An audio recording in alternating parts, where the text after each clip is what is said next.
There we go.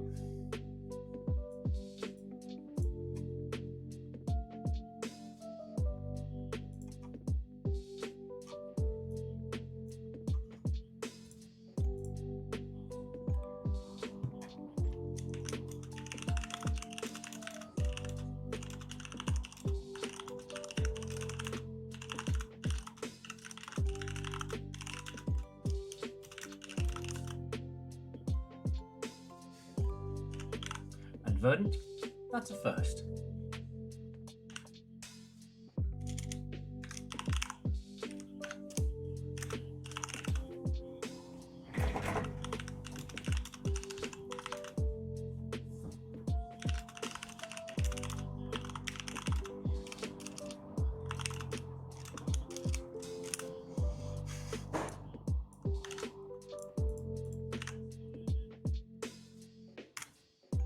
Okay. Discord has been alerted. Let me update the scores. There's something about seeing first, second, third that brings me back to the halcyon days of Gaia Online, weirdly.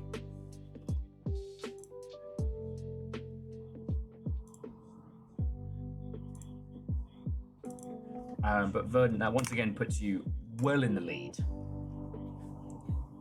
Sitting at a strong 5.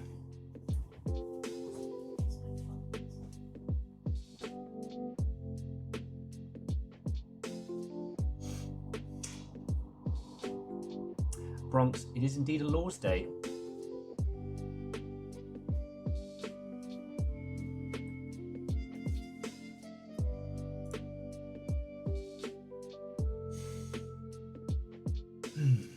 And Legend, what and welcome. DJ Coyle, congratulations on bullying an AI evangelist off to deleting their posts.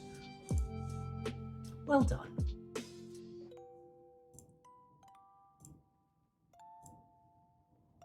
Take the point on that one.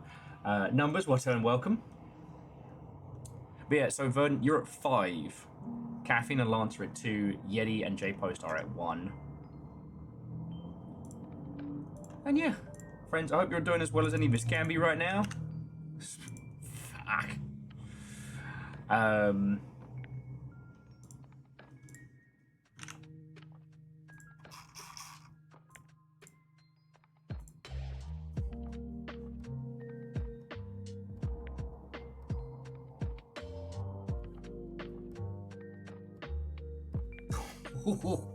DJ Core said, did you see that crater?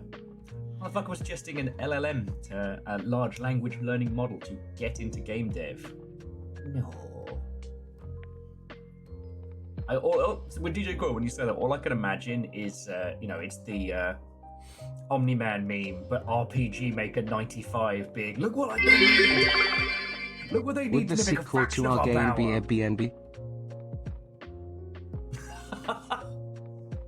Erriman, thank you for the 500. That's very cool. And Airbnb, it would be an extremely good DLC name. Dice, what and welcome. Although knowing this game, it would probably end up having deep and important connotations.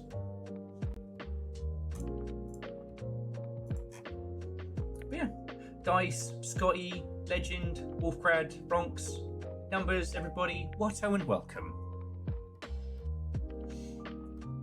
Nothing too spicy in the world of video games to talk about today, although I will say I sat and listened to a GDC talk from 1989. The Video Game History Foundation managed to get classic tape recordings of how many? 1, 2, 3, 4, 5 GDC panels. And this is pre-Chris Crawford's quit.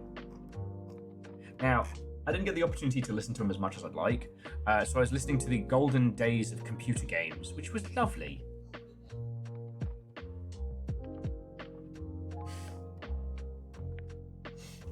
Actually, friends, will you excuse me just a second? I'll be back in just a moment before I do proper pulls.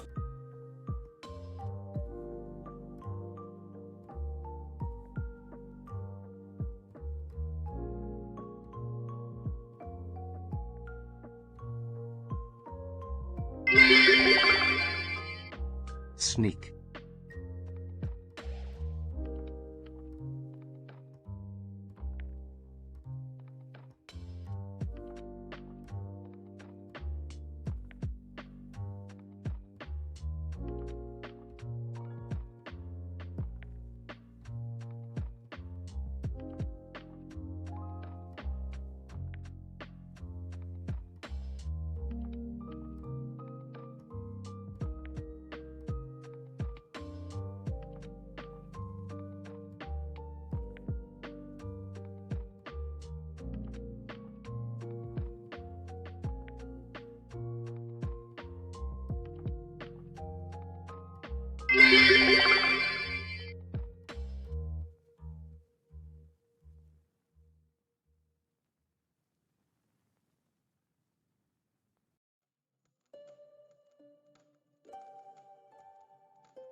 Hello, everyone.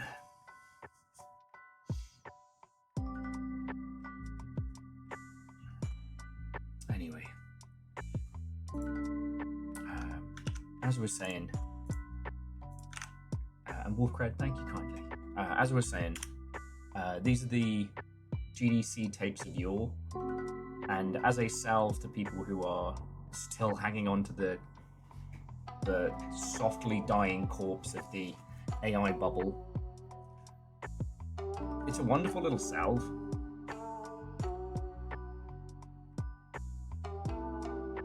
One of the opening lines from the first talk that I listened to was, "The golden days aren't here yet." Now, whether or not we are in them or we have lived past them, I don't know.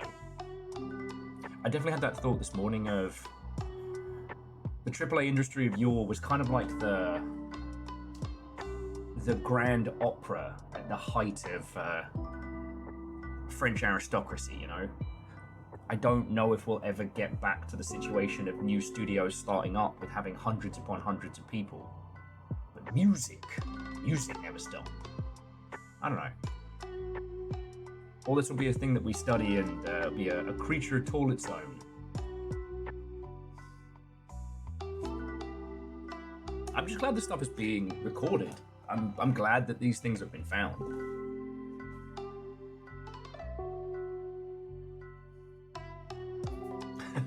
Dustin, do I need to apologize? Do I need to worry?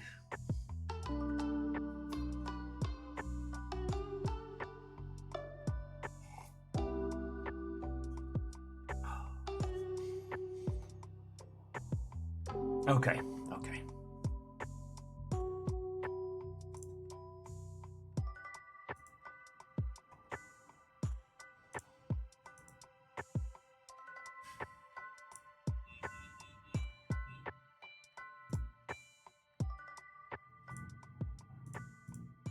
Excuse you, mate.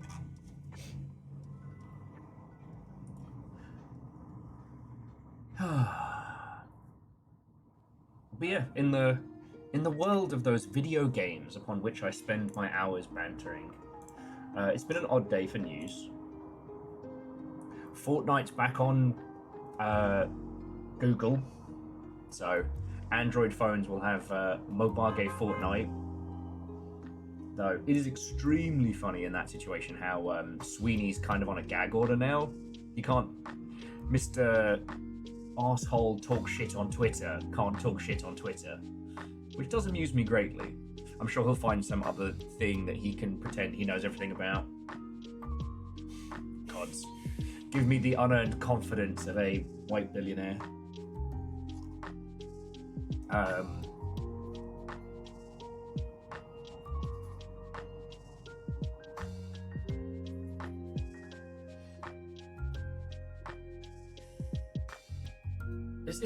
It's a weird day of juxtapositions, right? The Cyberpunk TCG has become the most funded card game in Kickstarter history in about 24 hours, give or take. But in the same breath, Ubisoft have laid off a bunch of people at Red Storm, who are an old, legacy studio. Red Storm have made some iconic games. Red Storm, however, is not being shuttered, but they're being turned into hardware and support. You know. Now, I will say, Dustin, I saw your the piece by piece article, and I'm still in this feeling of on the one hand, indie teams working together, even though they're not financially incentivized to do so, is great, and that's something we do see in games. Zeke, John Deere, what's up, welcome. But it's still... Sorry, if you haven't seen the story, basically 2 games, both called Piece by Piece, released on the same day. So they have not only bundled together, but been cross-promoting each other hardcore, and it's done really well. But one of the games in Piece by Piece was published by a publisher, i.e., the people who are supposed to help you with the business and the timing and the everything, right? And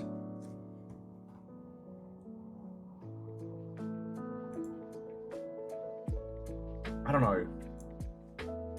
It's one of those, it's a feel-good story, but I look at it and I go, it shouldn't be a story, though. If the people that you are giving a cut of your paycheck to help you sell and promote your game, biff the sale and promotion of your game, even if they manage to turn a fail into a win, it's a pretty big fail in the first place.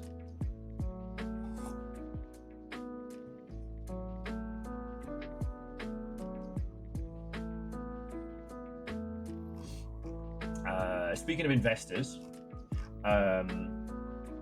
I've not been following the saga of Crimson Desert. It's not, the MMO scene doesn't really affect me, especially MMOs being produced internationally. They kind of exist in their own sphere, but apparently Crimson Desert's launch went so poorly.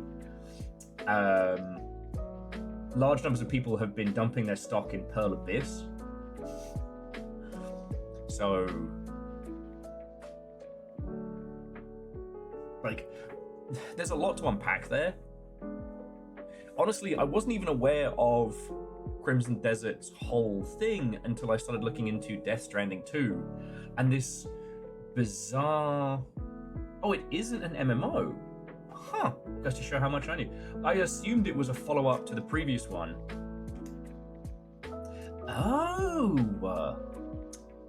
Alright, that explains a lot about it, but apparently it's done so poorly as to affect the share price of their parent company. Or maybe not parent company, but main studio. And that's after a day, like one day. But yes, I was only aware it was kicking around because there was weird noise of like Death Stranding 2 on PC versus Crimson Desert. Probably some oddity cooked up by Reddit. You know, pitting games against each other and whatnot. I guess now that there is no consoles to war over, a large proportion of battling chuds have no fight with which to throw themselves into. Or maybe it's just, you know, Steam point farming. It's hard to tell.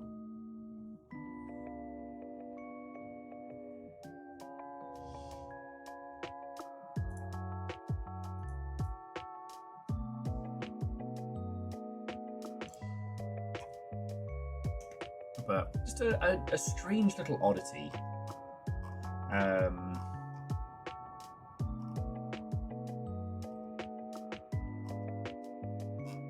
think the rest of it we talked about yesterday.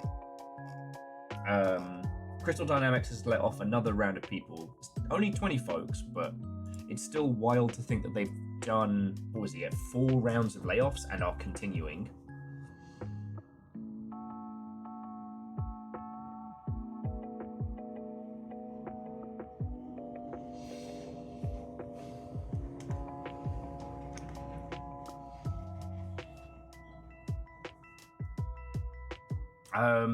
I guess Crimson Desert didn't flag on any of the mech spheres that I'm in, and with it being the...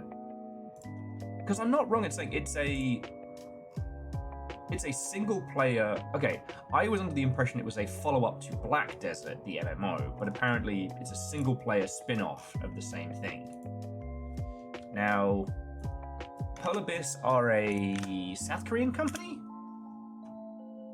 Yeah, South Korean video game developer. So again, you know, it's worth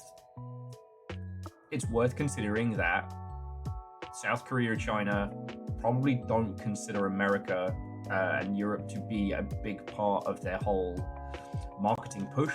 You know, we aren't the target audience. But like, usually it wouldn't be something that I would really, you know, really be noting.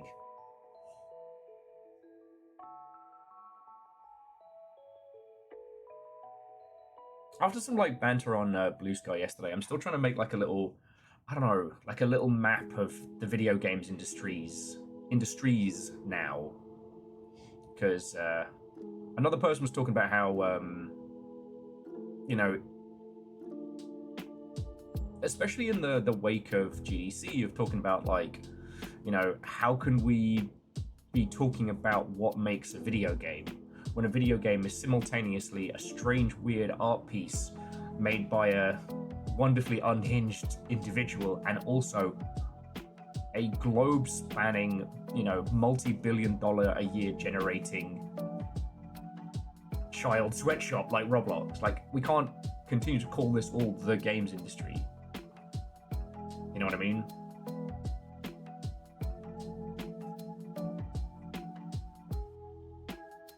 And yeah, honestly, friends, I wouldn't even be talking about Crimson Desert if it wasn't for the fact that it was having a demonstrable effect on stock price of the company who make it.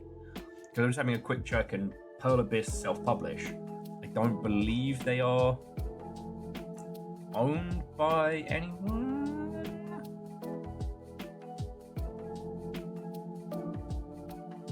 Wait, they own CCP?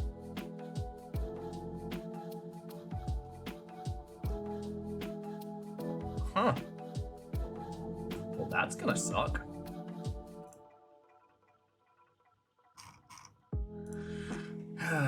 And how all these things fit together. Like, so yeah, I'm not commenting on it as a creative process, and I really don't think that game reviews quite hold the same weight and command they once did.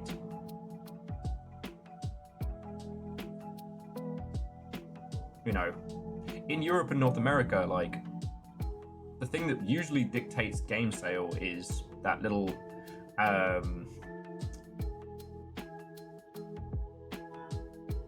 overwhelmingly positive, mixed, and overwhelmingly negative on Steam. Like, that's what tends to influence user purchasing habits more than anything else. At this point, most people are kind of already in their like digital tribal spaces. So, you know, it's more people sharing stories of games they found and games they're enjoying between each other, like within a space.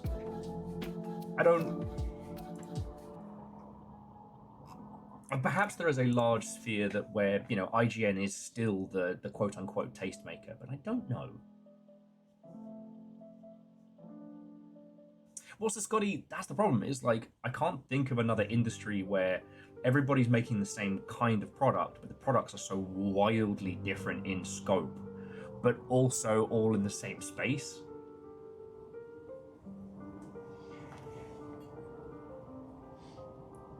And what are those different spaces? You know, if the everything game, you've got your, you know, your Fortnite, your Roblox, your, I don't know, there's oh god, I can't remember it. The make your own MMO thing.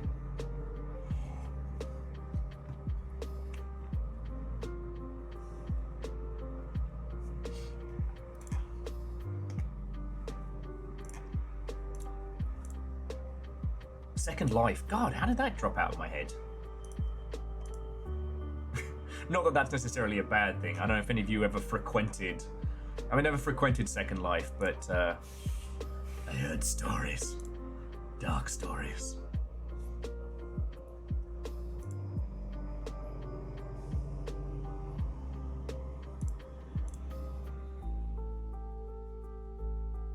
Yeah, that one's... I don't think anyone's going to be mad about forgetting Second Life.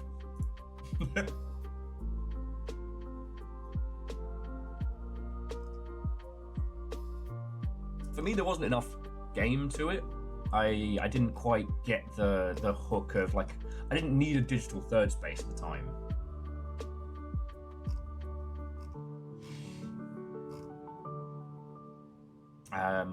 It's wild to say that Steam's begun yet another sale. At the moment, it is the Steam Spring Sale, which will be running for 7 days.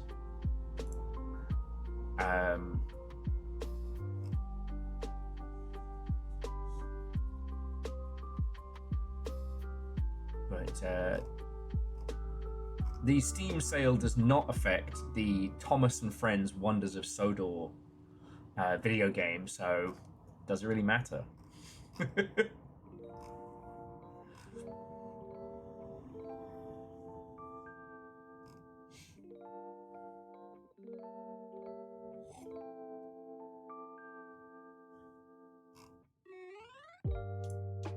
You're right, it does affect Blueprints. Yeah, Blueprints is down to $20, which, I mean, shit, if we look at the amount of hours we've gotten just on stream so far, we're at 35 hours.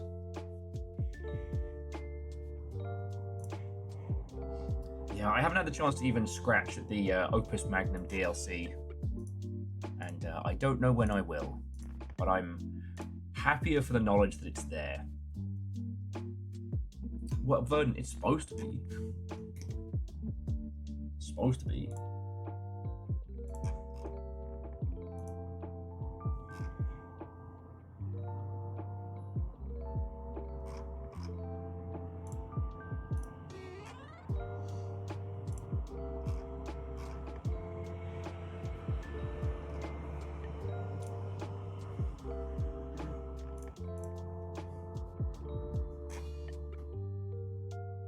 Oh, you fool. That's the only thing I tell people with Opus Magnum. Do not start it up on a Sunday night, because you are going into the rest of your week sleep deprived and broken. And you'll thank the game for it.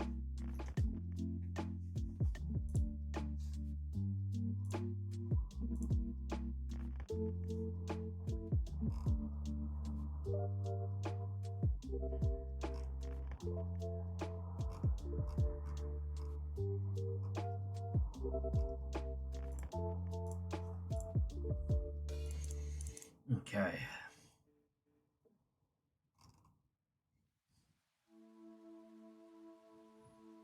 Rod, sir, you think you're immune to the powers of Factorio? There is no immunity. I mean, it is one of the things that makes discussions like this really nice. Like, why is Opus Magnum of all of them the one that really hooks? Is it the colorful creation, the hex grid? Like, Factorio, for all intents and purposes, is visual programming. Actually, sorry, jumping back, DJ Quill, that's what I was going to say before. That's what was so funny about someone recommending LLMs. Like, there are loads of no-code ways to create video games. Now, people got a bit arsy about it in Discord, and I didn't have the time to jump on in and be like, a no-code game means that the creative individual does not input code directly, i.e. RPG Maker. What's the one all the writers use? Is it Twine? Or is that String? Both. Okay, there's one or t'other. There are loads of systems out there where you can put a game together without having to input the code yourself, because the system does it for you. You know, and you can do incredibly creative things. You know, I don't know if it's still worth recommending, but one of the ones I like pointing people towards is Game Maker, because you don't need to, but you probably will. But there's just enough of the visual connective elements that by the time you need to actually start fucking with the code, you can understand its output nice and clearly.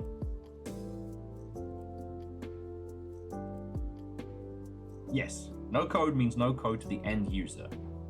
And,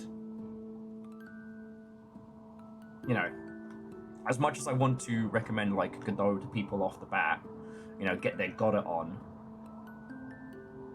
you're going to be learning programming at the same time as learning game development. Whereas, you know, something like Game Maker, RPG Maker, yeah, by the time you get into the guts of it and you start breaking things apart and rebuilding them, you've already spent time building something that has a tangible output. You give them a little taste of what it's like to make a whole game.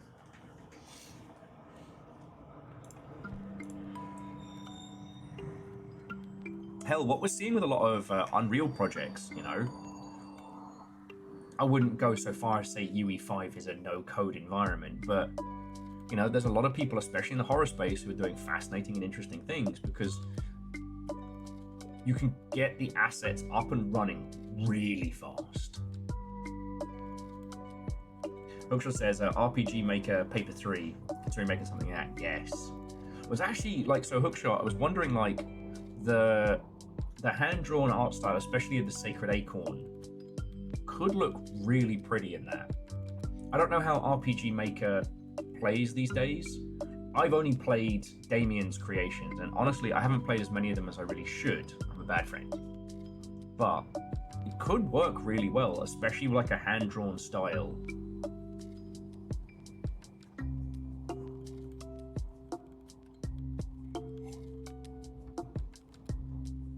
Yeah. Sorry, Hookshot was just saying their artists can smash out many good things. Absolutely. So yeah.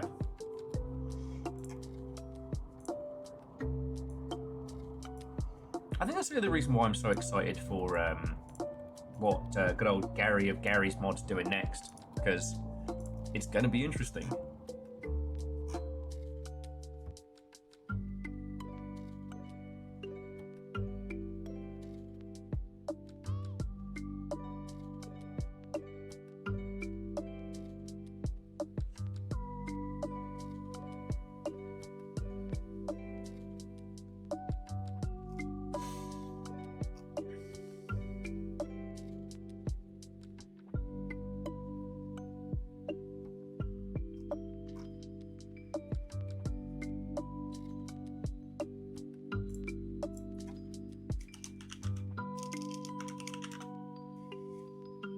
Gary's mod, Gary's patch, Gary's hotfix, Gary's day one DLC.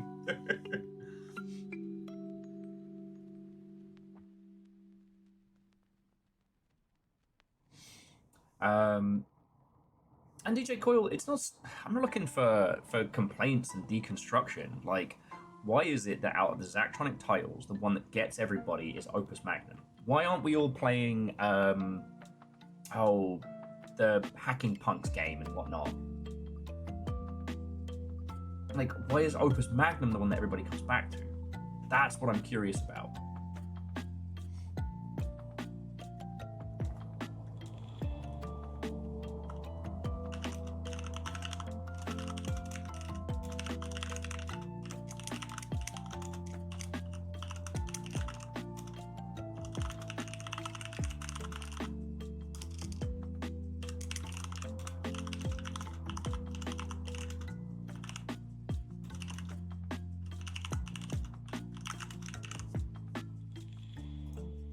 Okay.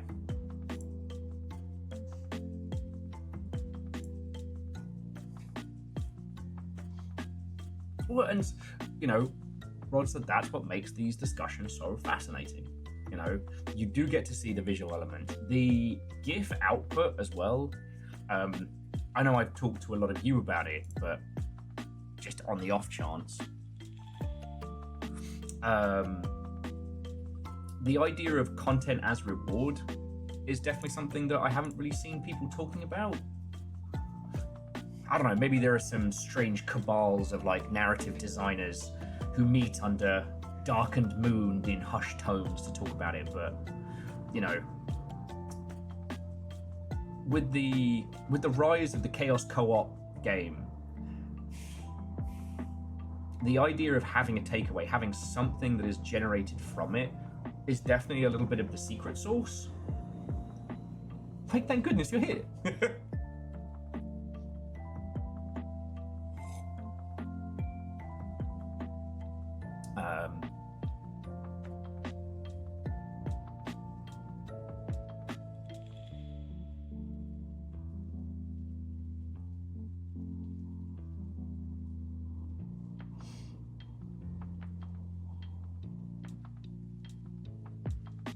Sorry, apologies for the resetty brain there. Good examples as content are reward is content warning, XCOM 2, Opus Magnum. I'm trying to think of another few good ones. Like, it got obnoxious because the content as reward was pumped out so quickly, but you know what? Fucking Wordle. That little thing where you could just push a button and tell everybody, like, hey, I got this in one. You know, Opus Magnum is so easy to share your creations. So DJ Coil, XCOM 2 generates posters. Either, like, when you do particularly well in a mission, you can have your team pose in like a little propaganda style manner, or if one of your notable characters dies, you can have like an in memoriam we fight, you know, and there are tons of filters. It's very easy to produce it, and then you get an output of that image. So when someone gets really into an XCOM 2 campaign, it's really easy for them to share that. Now, I understand that I'm arguing the particular flavor of frosting on top of an already complex cake, but I mean, right now, in the market we currently find ourselves,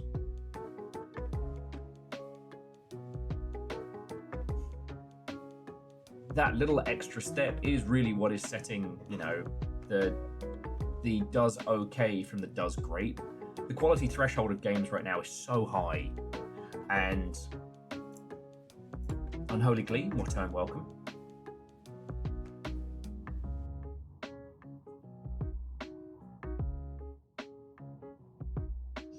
Unholy Glee, not anything really particular. I was talking about like content as rewards.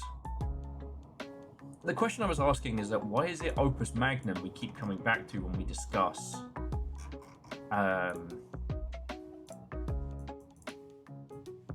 why is it Opus Magnum we keep coming back to discuss when we talk about the Zachtronics line and not the other ones? Why is Opus Magnum the one that has the secret sauce in it? What is that sauce? Nova, what I'm welcome. How dare work inconvenience you? I'll have a talk with Mr. The Work.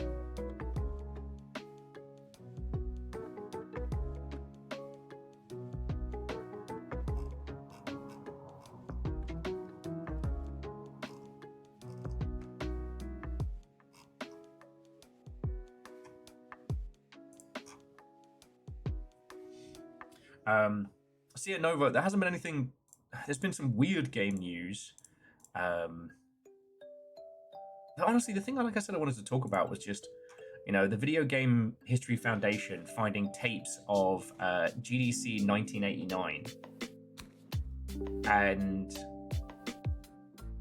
just how wonderfully, I don't know, I found it very, very positive, There's something about, Chris Crawford and Richard Garriott on a panel before he was Lord British.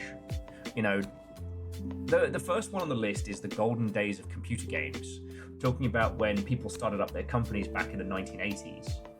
And it was just like a couple of guys with a crazy idea. And what was wonderful is that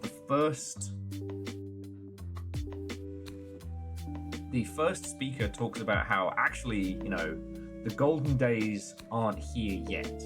I really appreciated that even back in, 89, they could see just how fast and how quickly things were developing. That's really cool, but there's also, the one I'm looking forward to listening to later is about working with licensed games.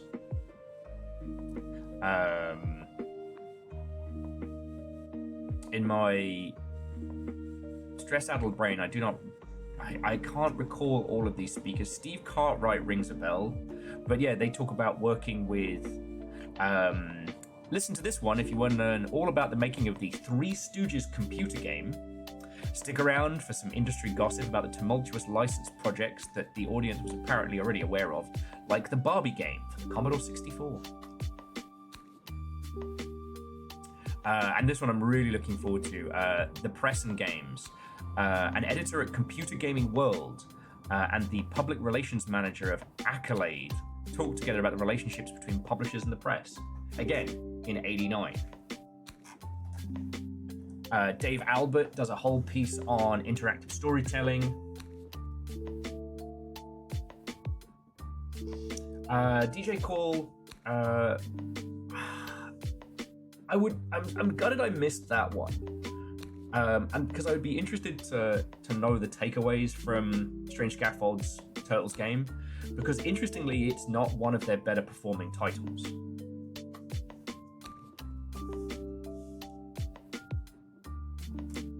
Yeah, but I've known Mandarin husband for like a million years. I think I met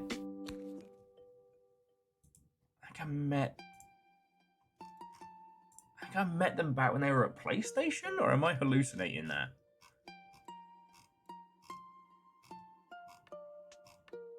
It's always cool. They operate as like a duo at events and whatnot.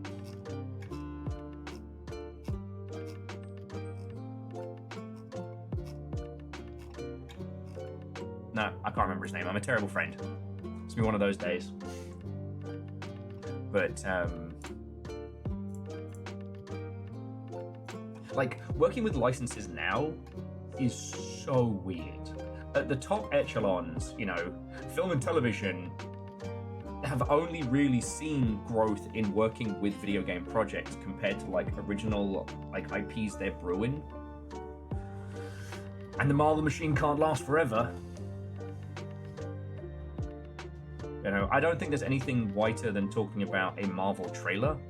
But I will say I did look at the newest Spider-Man trailer, and I've never felt a similar kind of ambivalence.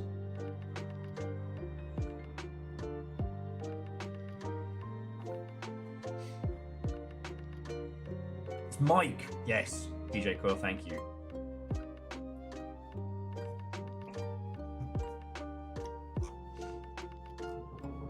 Mike's second call.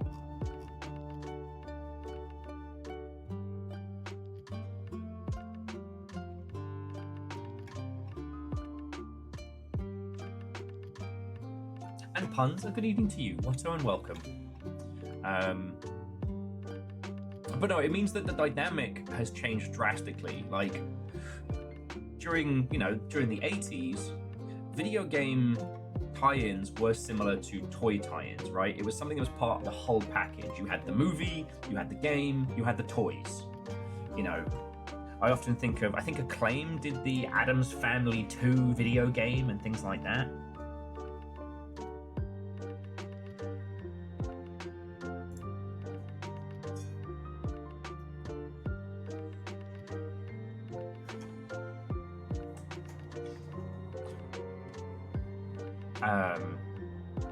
Then as we moved further and further into like the 3D eras and beyond, the movie tie-in game became known as kind of like the low quality threshold. Hollywood's IP holders were charging an arm and a leg to create these projects, and they were not seeing a return. Like, it's wild to me, like, Sega used to have the license to all Marvel stuff, all Marvel movies. It's a Sega contract. They could just make games. And there are quite a few Sega games based on the early Marvel movie entries that are just dog shit. Because they were produced by a low quality team with no time and no budget, I ain't hating on those devs. I think it's a miracle they made games that function at all under those conditions. But now the wheel has turned. Hollywood is now having as bad a time as the rest of us, and they're seeing growth from projects based on video games. The video game movie as a concept is still a thing that we talk about, and with large swaths of entertainment being very, reimagining powered, nostalgia powered. It's understandable. So that's why it's so fascinating to go back and listen to the stories of like what this used to be like.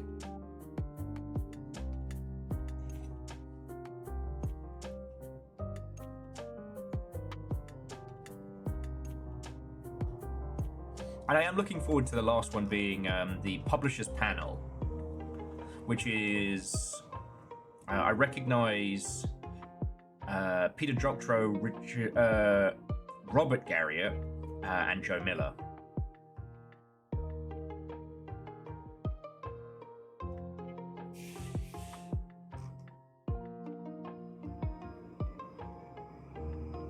So yeah.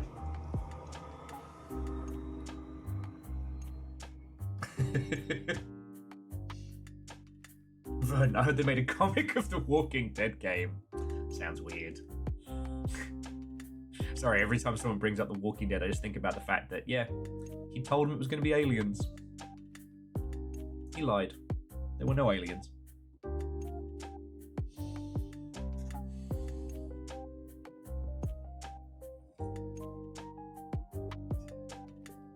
Okay, Dustin, to be continued.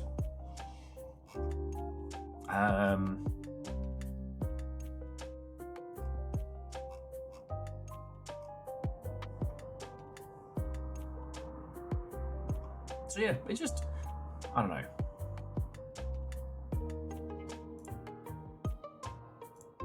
It's nice to spend some time not looking at the nostalgia of an industry past, but looking at the knowledge of it, seeing how far we've come, seeing how much things have changed. It was not possible in 1989 for an independent person to just make a game in their room and win. You needed to have connections, you needed to have knowledge, you had to have a publisher. They had to be a physical cartridge in someone's hand. Right now, you can sit down with Twine and you can make the most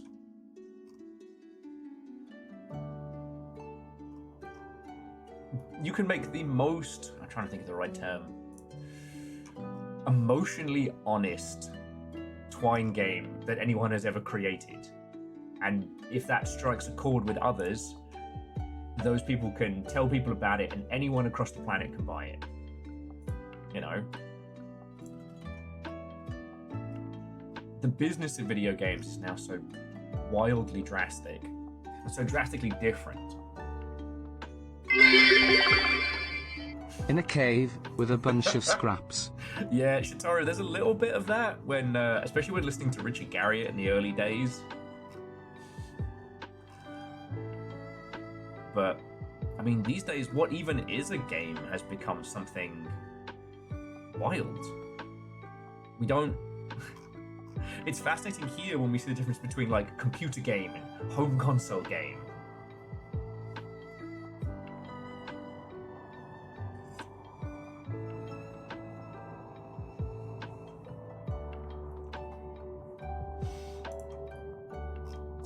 Aeon, the breakaway success has always been there.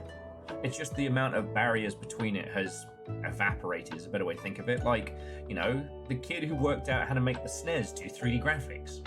You know, the reason we have Star Fox is because of some weird little genius who thought he was going to get a cease and desist from Nintendo and they flew him out. Nah, made a special cartridge with a special chip. Sorry, and Shitaru, like, thank you.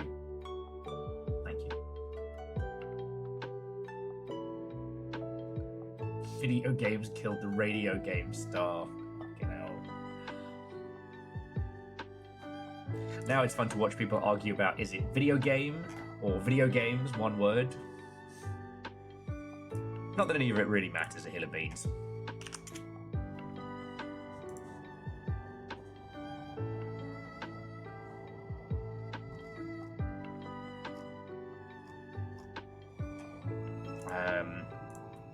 And so yeah, it's not been the... I guess the Ubisoft thing is the big crazy thing, right? Ubisoft have laid off a bunch of people from Red Storm. They've kept the studio, but the studio will now be hardware support. Like, I don't know what Ubisoft's plan is.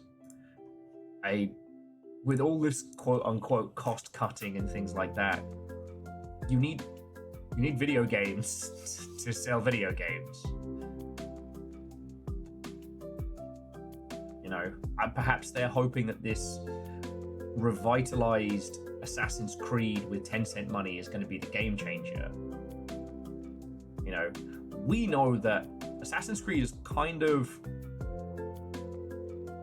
Assassin's Creed, in its current cycle system, cannot sustain. There has to be at least a few years more downtime between whatever the last one we got and whatever comes next to reach the high highs, you know.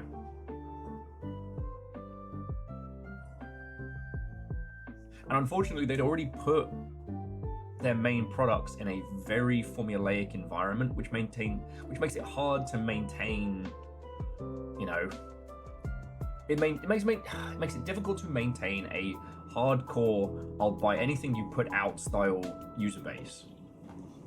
You know, they haven't been growing Ubisoft originals. They don't have another thing to fall back on. They had their gorgeous 2D Prince of Persia game. That team's gone. For whatever contractual or insane reasons, Beyond Good and Evil is apparently still in production. Like, look. Sometimes you must kill your darlings. Sometimes the darlings must be slain. I don't think we're ever going to see Beyond Good and Evil 2. And it pains me. But then again, what had we really seen of it? We had seen a very good, like, CGI concept trailer.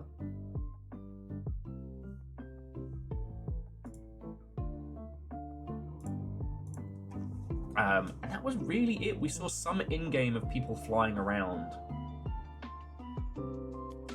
Well, at least, you know, Valve said, hey, we tried to make it, we decided not to, there's no Half-Life 3. But then they did make Half-Life Alyx, which is Half-Life 2 Episode 3, narratively. You know, there hasn't been anything else. Beyond Good and Evil got a remaster, alright, and the characters showed up in the weird, what I can only call Ubisoft's personal propaganda of Captain Falcon and the Blood Dragon. Oh, Unholy Glee, Beyond Good and Evil. But that's I mean, of how many projects have Ubisoft had that have gone over a decade in development? You know, Skull and Bones was supposed to be a spin-off of Assassin's Creed Black Flag. 10-year development cycle. Even with tax breaks, even based in, I believe, Singapore, that's still a lot of money.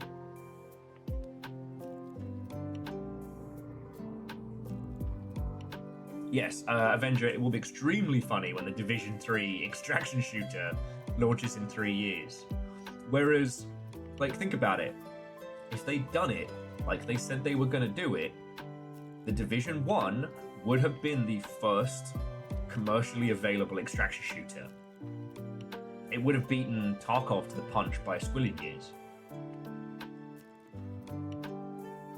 But no, Ubisoft had to do what Ubisoft does. They made it an open world game with loot score and skill trees and all of that. You know, you can almost see the point at which it hit the corpo machine and they were like, oh, this is a bit spicy. Oh, this mayonnaise has got too much heat in it. Better turn it down. All right, Derek, thanks.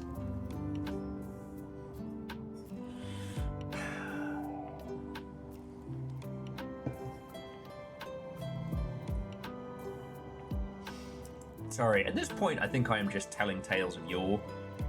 As I said, there hasn't really been anything else, like, games industry-wise that has really spiked.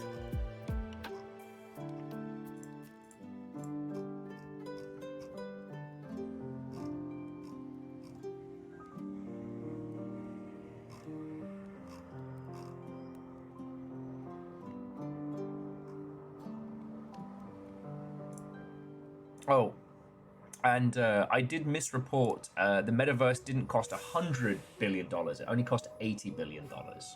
I was off by 20 billion.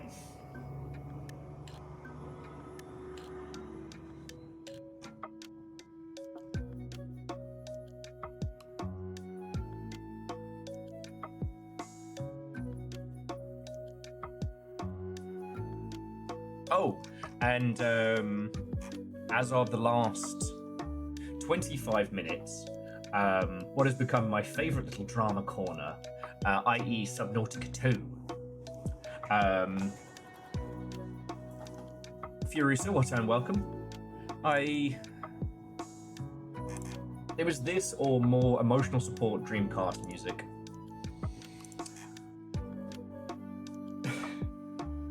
So, it's getting really fascinating. If you didn't see what happened with Subnautica 2, last year, Krafton, parent company, got rid of a bunch of Subnautica 2's management.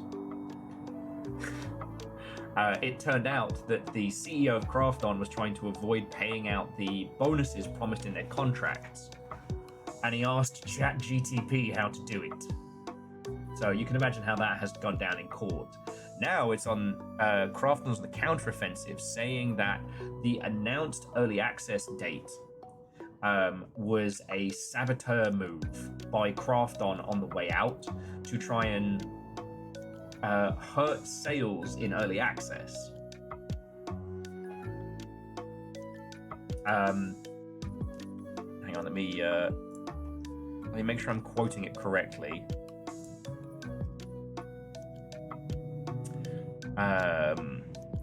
That Krafton announcing the early access release date of Subnautica, and I quote, is damaging the game and sowing additional confusion among the Subnautica community. Or at least that's what the lawyers have said. Oh yeah.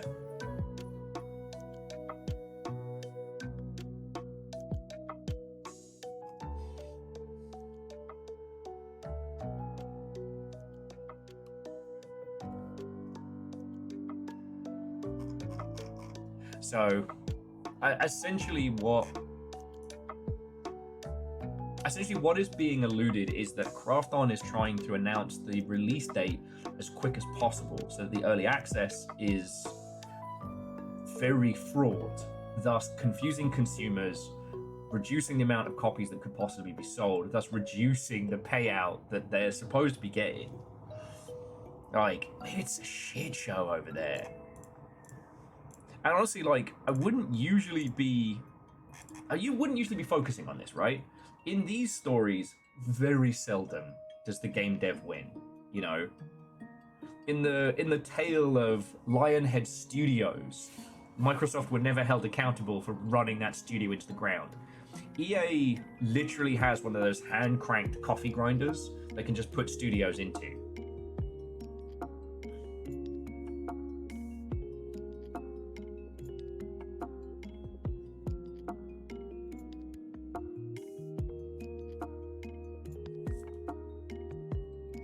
Well, all I can say, Scotty, is that I haven't looked at the specific milestones that Krafton should have hit to get the bonus payout for the studio.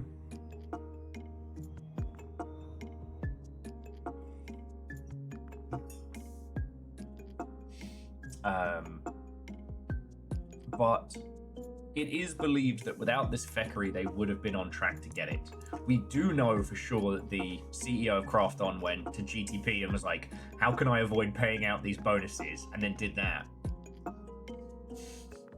To which the legal department went, please don't.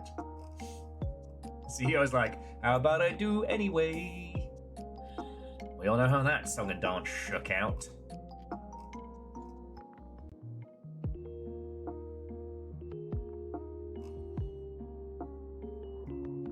So yeah, but that's as of 20 minutes ago, so, you know, half an hour after we started today.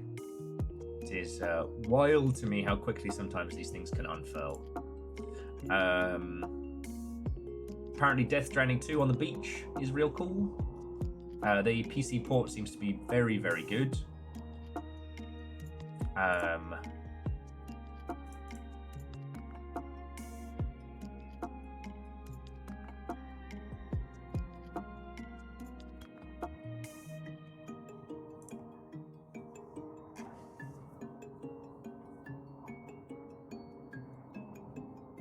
Well, so Avenger, yes, Crimson Desert does come out today, and I'm not. We mentioned it earlier. I'm not going to talk about whether or not it is a good or bad game. And honestly, I don't think, you know, the reviews.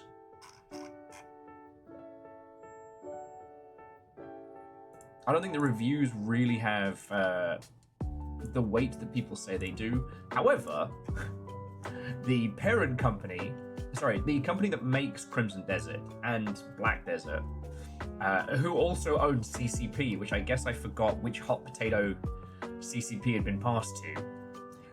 Their stock took a nosedive today. They took a little. Now, most outlets are reporting that it's due to the initial reviews of Crimson Desert. I feel I am woefully under-equipped to talk about like the South Korean gaming scene to this extent. Perhaps there is a specific retail outlet in South Korea that holds sway and holds weight. You know, it is easy, as I mentioned earlier, it is easy to forget that with something like Crimson Desert, we aren't necessarily the primary audience. You know, we've spent the last 20 years focusing on North America as the primary audience for video games. That's not the case anymore. Now, it could be your primary audience if you are selling a PC title in the English language. Hey, Steam's where we hang, America's where it sells. But that is changing. So, it's just wild to me. Like, the game hasn't dropped.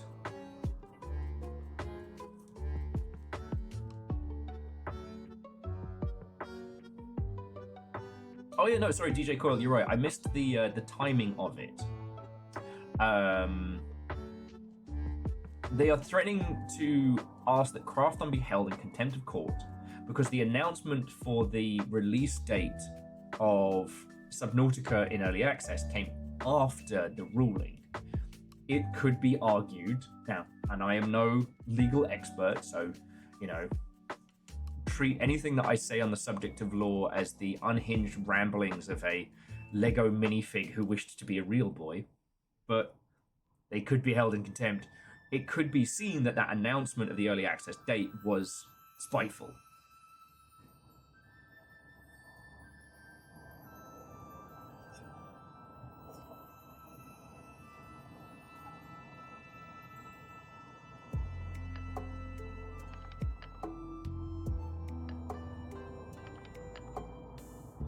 Now I'm just a simple country lawyer. No, I'm not.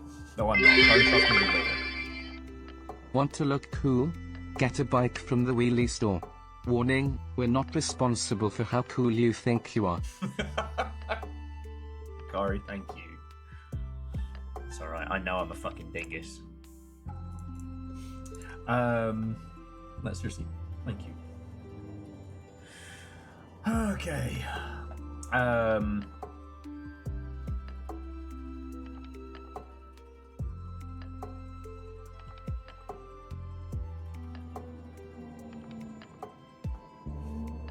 I mean, DJ Coil, possibly. Right now, Krafton don't really have a lot of moves with this. They fucked up so hard with their initial attempt to weasel out of it. Whoever is representing, Unknown Worlds, the creators of Subnautica, will have a very strong legal standing, so far as I understand it. So Krafton don't have a lot of moves. Usually, when a huge company fucks up like this, they settle out of court. They pour money on the problem, and then they make the problem go away, i.e. they go, all right, we have fucked up. If this goes to court, this is going to be messy. So we will give you $1 squillion, and in exchange, you only say nice things about us for the rest of time. That tends to be how these things go. Or, Krafton cut Unknown Worlds loose, pay out and split. Keeping them under the umbrella will be difficult, and I definitely think that Unknown Worlds, if Krafton doesn't let them go, they will be looking to buy themselves out. So maybe Krafton are going to hold on just to see what happens. Because, there's a lot one can do to a company one owns within the confines of the law.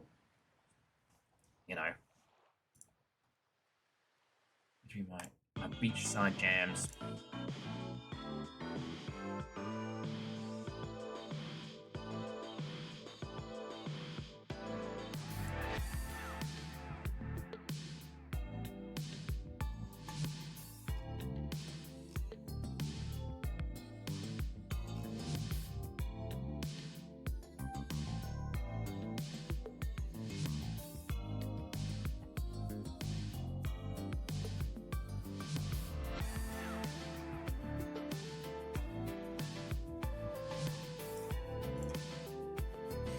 Okay. Yeah, and friends, I think that's the long and short of it.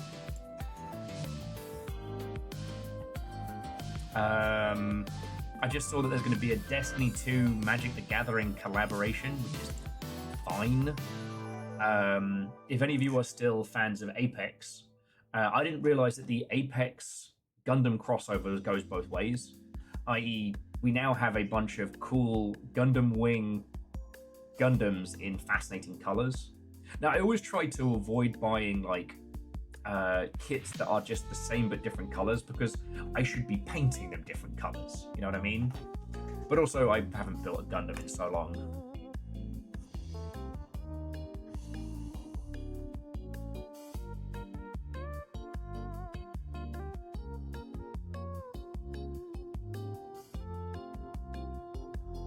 Exactly. Lyoshi, Business Fish would never have pulled this horse shit.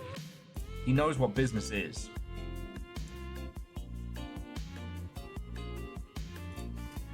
And I guess that's the long and short of it, friends. I'm going to jump into blueprints in just a second. Is anybody tapping out to avoid spoilers? And just kind of natter with you all quickly before we jump into it.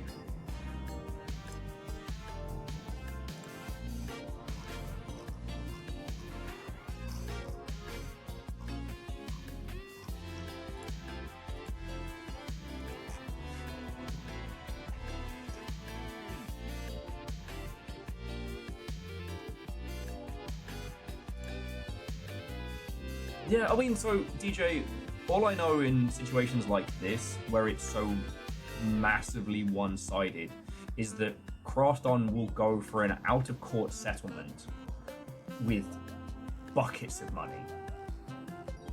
Because it's much better for them to settle out of court and be able to, like, bury the bad stuff and it not be reported as part of the whole the yearly financials. Because anything reported legally is fully available to the board. No, DJ Cool, I'm happy to talk about it. But also, you know, how does this fold out? You know, Krafton is an international company. Unknown Worlds, I believe, is based in the US. I believe, but I could be wrong.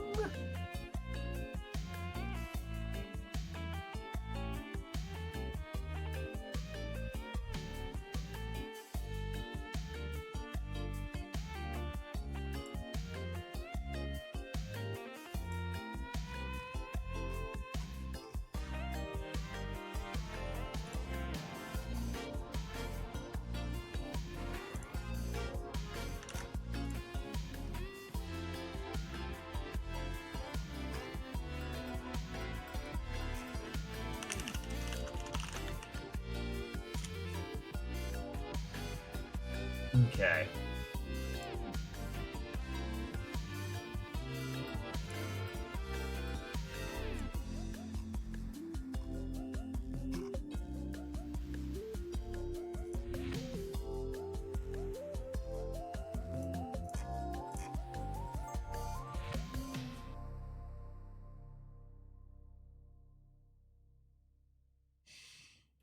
Oh, sorry, yeah. Apologies for the space case moment there.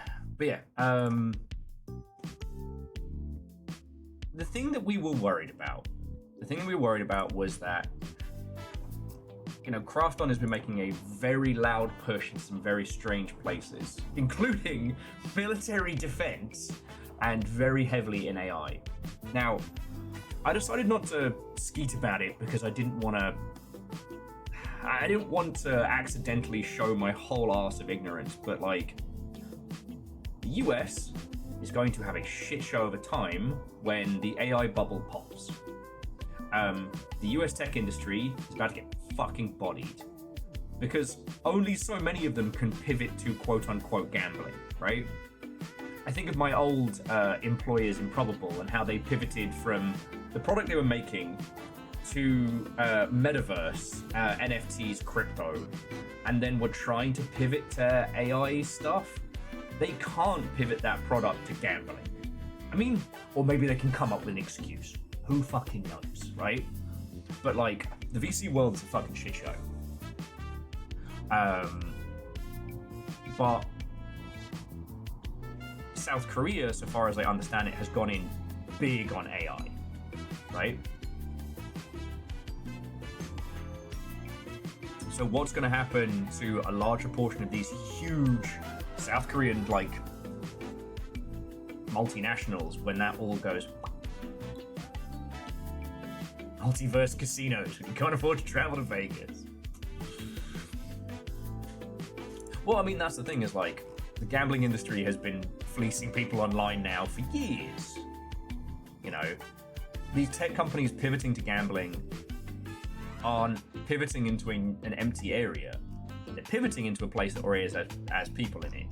Like, now, I do not know if organized crime takes part in the quote-unquote legal gambling space, but it will be extremely funny to me when people who may or may not have made their career being literal organized crime career criminals are introduced to the soft world of tech.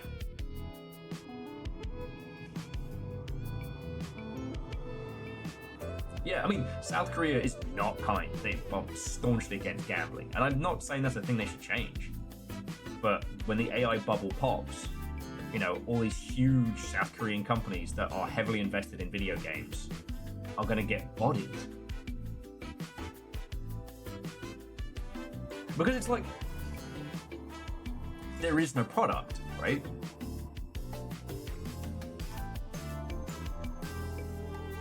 Yeah.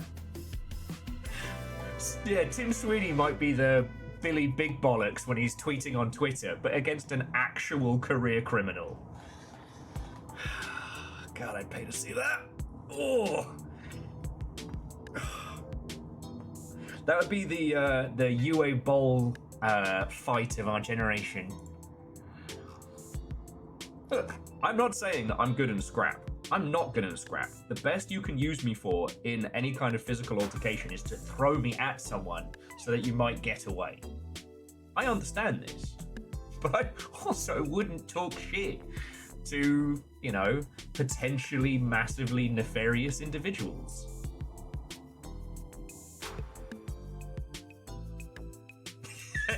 Jensen Huang versus the Yakuza.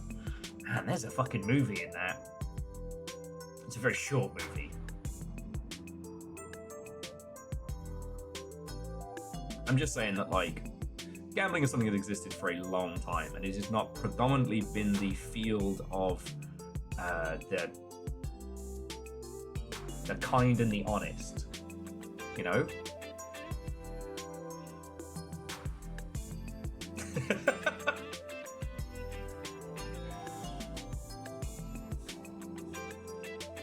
Just the Yakuza get to keep the jacket afterwards. Oh no, burn it. That's soaked with AI brain weevils.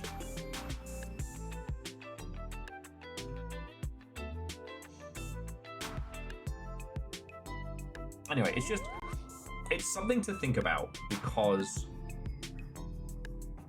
there are a lot of South Korean companies that have a huge reach that we don't really talk about because they sit in spheres that we don't. And it just kind of, my little wake-up call, and the reason why I'm talking about this is because, you know, Crimson Desert dropped today.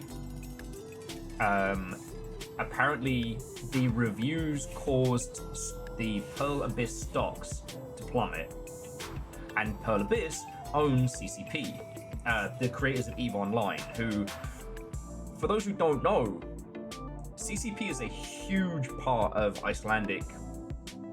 Icelandic economic pie.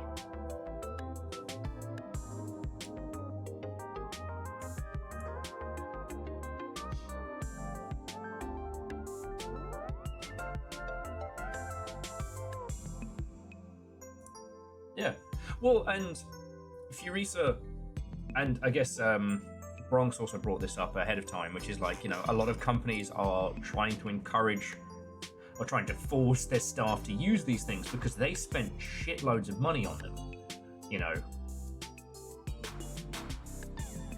What's been really interesting is this whole concept of, like, you're all aware of the saying, right? You know, when there's a gold rush, be the person selling shovels, right? But it's almost like a bunch of tech companies, they are the ones who got multi-level marketing. They bought shovels to sell to other people. And now these companies who thought they were going to be able to, you know, fire people, reduce costs by reducing staff, automate whole systems, are now having to spend more money. They're having to spend more money and time unfucking the things that these AI systems have fucked up. They can't be shown to be completely useless, so they're forcing staff to use these products in their workplace because otherwise they have to admit they fucked up. And as soon as you admit you fucked up, that's death. But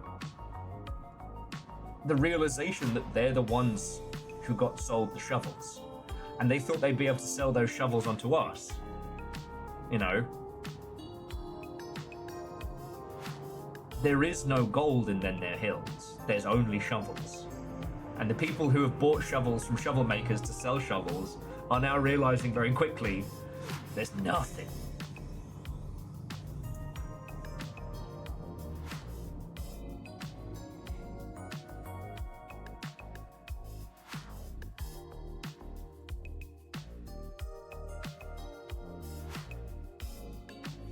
Scotty, that is fascinating. But again, Krafton's been doing a lot of stuff, so there may be other factors involved.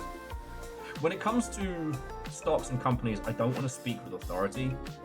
I know every one of us here has had to deal with somebody, especially on Twitch, who speaks with a level of absolute knowledge who actually doesn't know what they're talking about.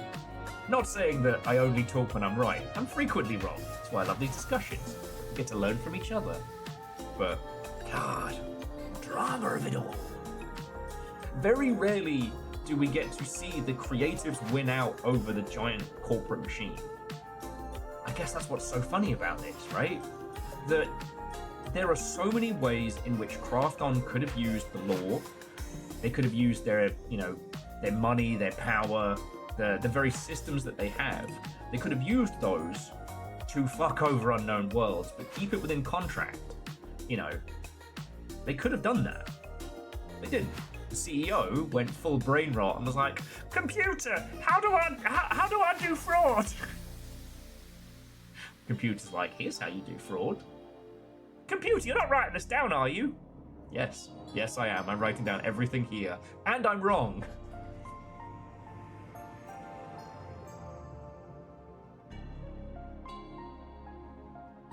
Shovel, how do I fire people without reproach?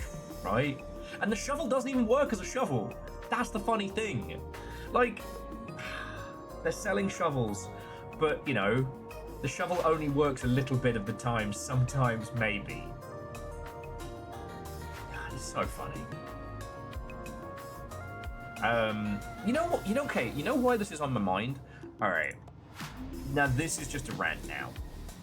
Now we're in ranty pants.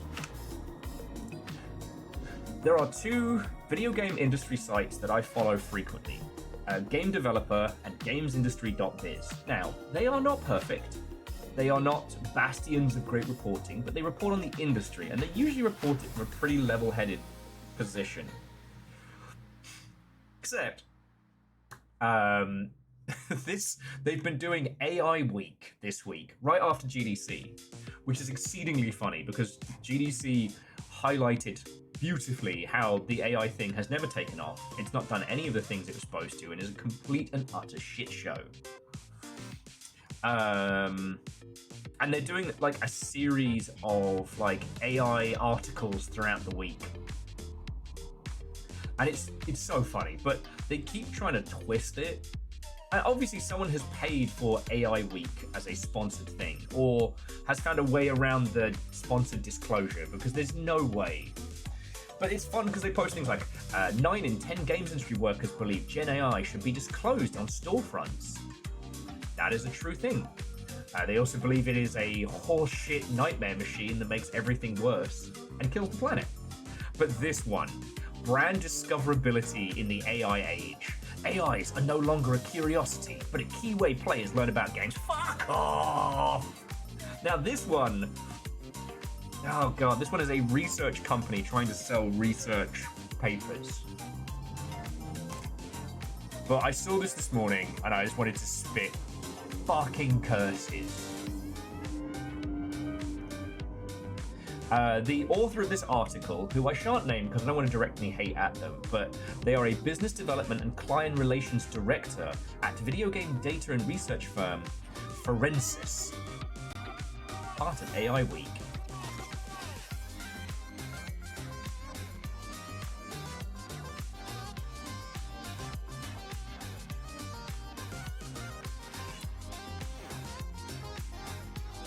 Yeah.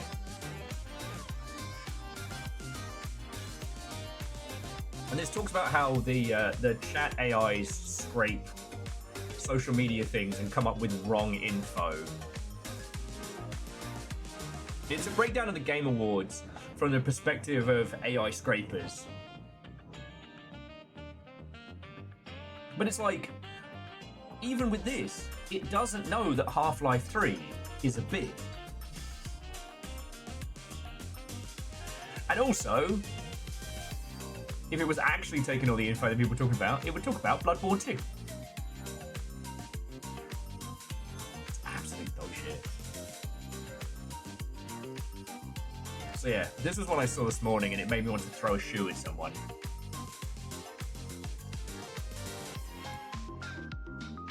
Ultimately, what they're trying to do is they're trying to pitch that you pay for their services so that you, as a game creator, can learn how AI scrape shit so that you can make your stuff, I guess, better for scraping so that it gets pushed out places.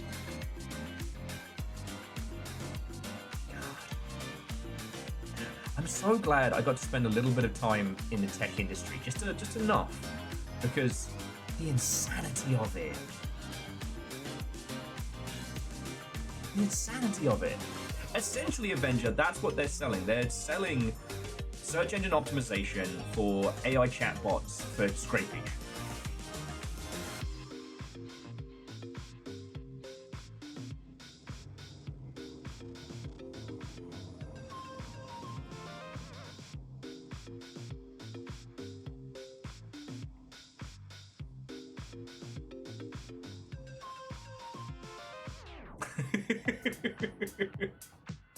Verdant, I think both. If you find two shoes, one of them's mine.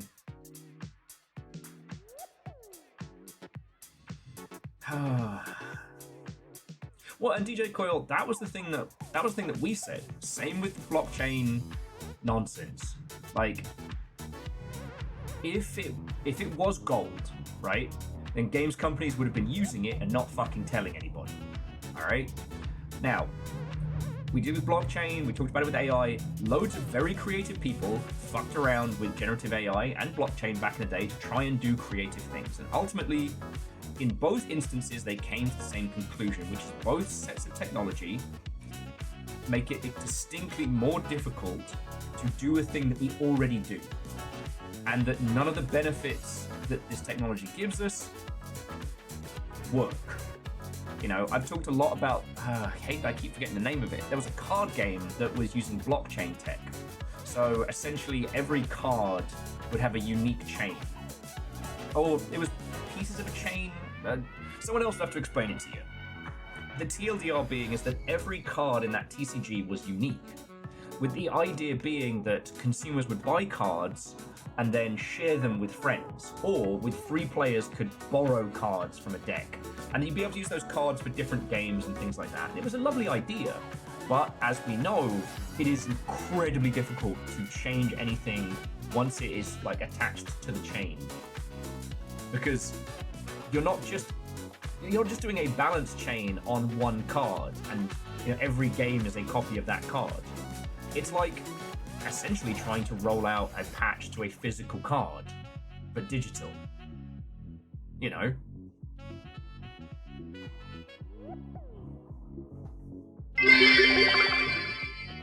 Hey, I make a scary monster for my horror game.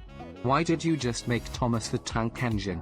Okay, firstly, this is a pro Thomas the Tank Engine household. And Thomas the Tank Engine, the wonders of Sodor, looks fucking brilliant. Thank you for the 200. I'd play the shit out of this. Look, it's like the TV show. Grew up on this shit. I'm hoping they have a ghost train bit, which is scary as fuck.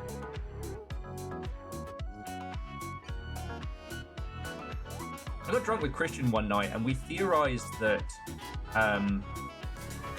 the island upon which Thomas the Tank Engine takes place was originally conceived as a way to test sentient AI within limits. The trains can only go backwards and forwards. They do not have limbs. You know, they don't have opposable thumbs, so they are entirely reliant on drivers and systems. So if any of them went rampant, or if any of them went psychotic, they could run some people over for a bit, but eventually they have to run out of steam. Pun intended. Like, you literally have to get out of the cab to shoo cows off the line. Let's go.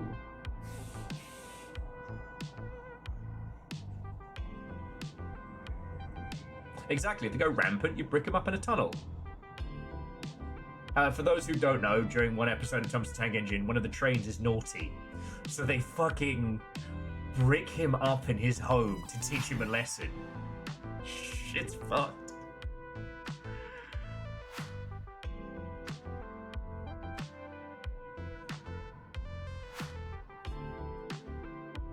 When I found out Yul got, what was it, the famously cursing comedian who did Thomas the Tank Engine in the US, and we got Ringo Starr in the UK. I was like, damn, that's a cultural difference right there. Anyway, I'm sorry, friends. It feels like we talk about a lot of the same things every day, and honestly, it's kind of coming from me. I don't know if I'm peddling copium, huffing it, or otherwise. Every time we have a round of this, like, tech industry insanity, it's really, really hard. You know, LinkedIn has become unusable. There was a time when LinkedIn was, one, a professional site, and two, a good place to get really thought out takes. You know, in a time where everyone, in a time that was defined by a quote unquote console wars, people be like, oh, fuck Sony shit bad. You know, it was lovely to be able to go to a place where somebody like, oh, well, Sony seems to have an inconsistent plan with their indie publishing routes, and they're very wishy-washy on which titles they support the fuck out of and which ones they don't. But they have a very, very strong brand identity. Xbox were way better at supporting devs and supporting indies, but their brand identity is garbage. You know, the Xbox Series S. What the fuck is that? I know what a PS5 is. It's the 5th PlayStation. It's nice and orderly.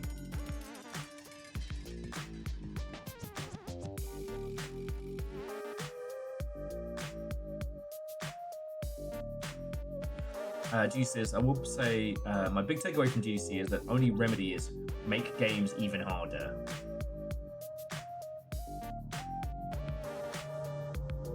Oh, the only remedy is make games. Sorry, yeah.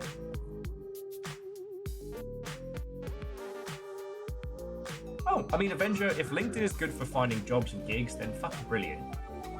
I know so many of us are on the hunt right now. It's fearsome.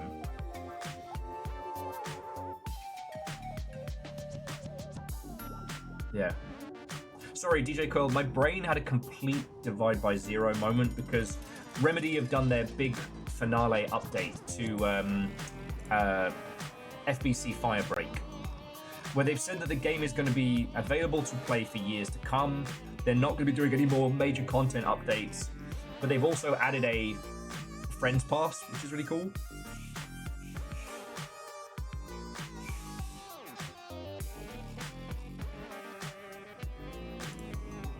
And Ace Combat's back to being $10. No, Will, no.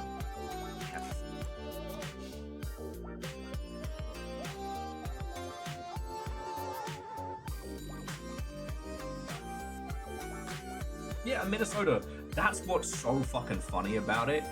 Sorry, Minnesota was saying that the best way to describe current AI is it's a prototype, a very early alpha, for advanced procedural systems. It'll automate a CEO or an accountant.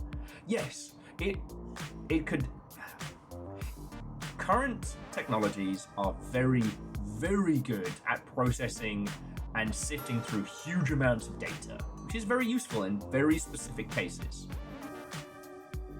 What it gleans from those and the way it outputs them is very difficult. With enough finagling, you could probably make a system that is able to sift through, well, you know what? I don't want to go down that route because I just remembered one system that I know for sure is being used and it's awful. So let's put a wizard veto on that one for now, because the only way this conversation goes is straight into the darkness. Right, puzzle sickos. I am going to start blueprints. Don't worry, we'll linger on the splash screen for a bit before we get started. What was that? K-Sombat 6 to 7. Aww. No, Avenger, I wasn't fishing, and really, no one's starving here, but I need to be very, very careful with finances between now and next month. But, sorry, I should have been more careful with my wording. Avenger, that's really fucking cool of you, and thank you, okay?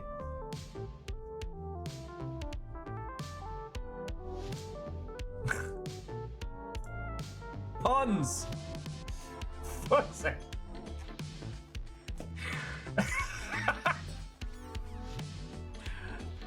Pun Spectre. That is extremely kind of you. Thank you.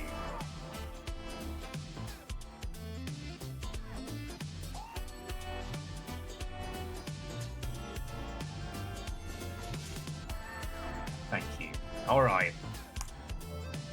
I don't know if Ace Combat is going to be a thing that any of you ever want to watch be played, but Stop that incessant clicking. I want to see how this runs on this beastly rig. You know, from the series that brought us Convincing JPEG of a Dog. Scotty, thank you for gifting us up to Avenger. That's very cool. And basically, so Avenger, what I'm saying is thank you very much. Look, we all have a hard time combating things, and it's plain hard to do it alone.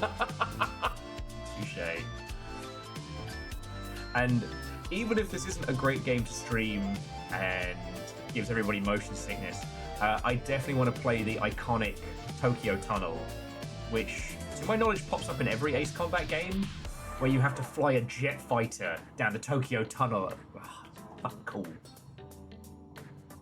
So Rodser, in one of the previous Ace Combat games, there is a scene where you come back from jet fighter war, and there is, I think, supposed to be your in-game wife and children. And then it's very clear. Hope y'all are doing well. Andorf, I am here, and I'm very grateful. So thank you for 59 months. But yeah, you come back from combat, and there's, I think, again, supposed to be your wife and child. And then what is clearly a flat, still image of a dog.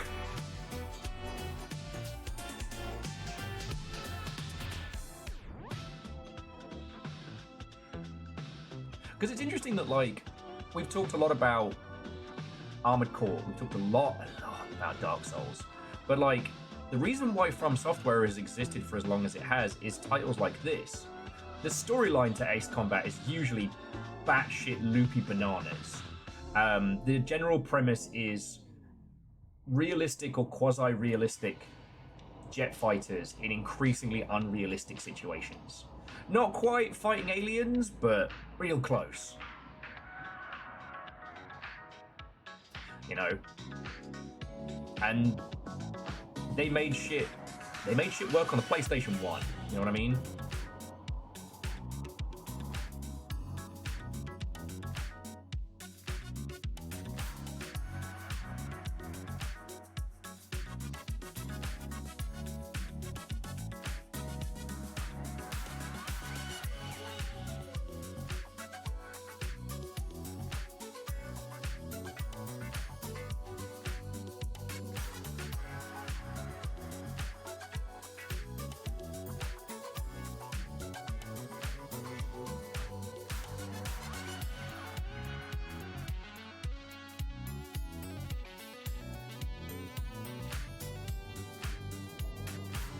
But yeah, this is not supposed to be a realistic game by any means. Anyway, Unspector, thank you for the gift.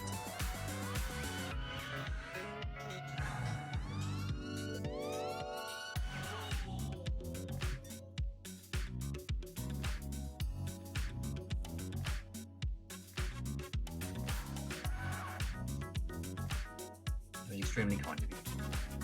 Right, I have to pee. The puzzle's cool.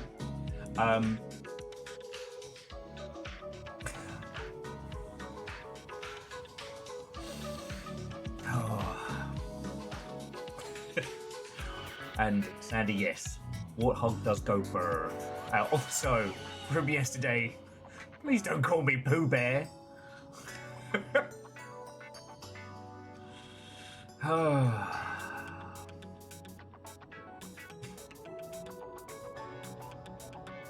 What is this?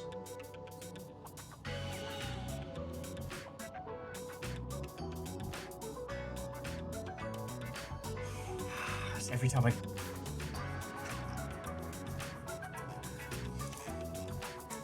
Okay, alright you lot. Don't be terrors, and thank you. Sandy, I appreciate that and thank you. I had a feeling that drink was involved.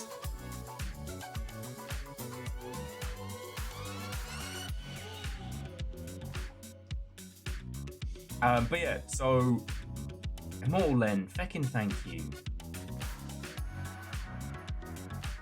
We're giving Will games? Can't be left out. Feckin' hell.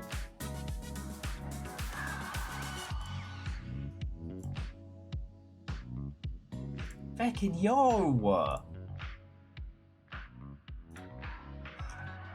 Thank you. Alright.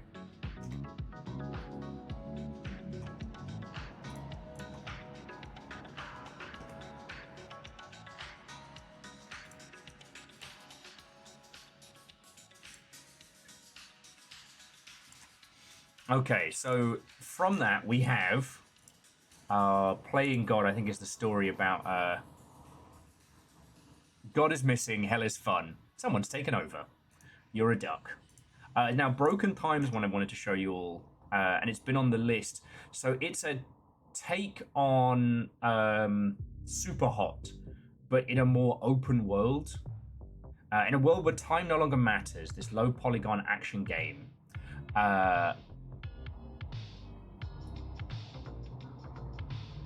It's the time only moves as you do.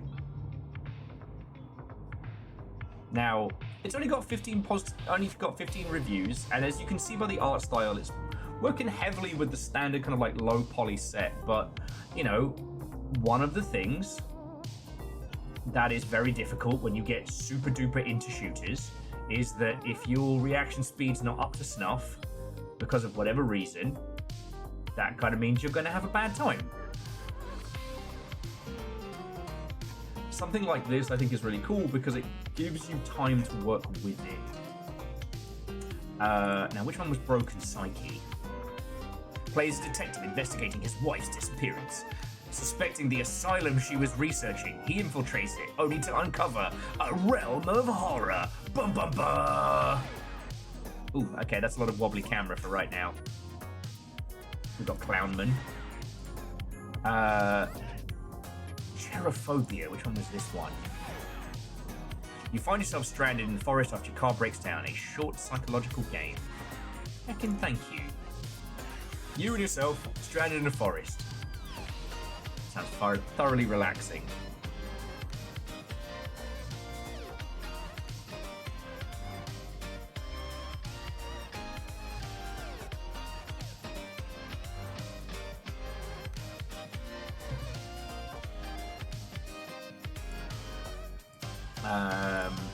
Now, which one was Whispers of the Moss? I'm having to go back and remember these, because Whisper of the Moss is an artisan retro JRPG featuring unique text-based graphics. Developed solo over 10 years. Ah, yes! This gave me that good kind of like OG Ultima vibe.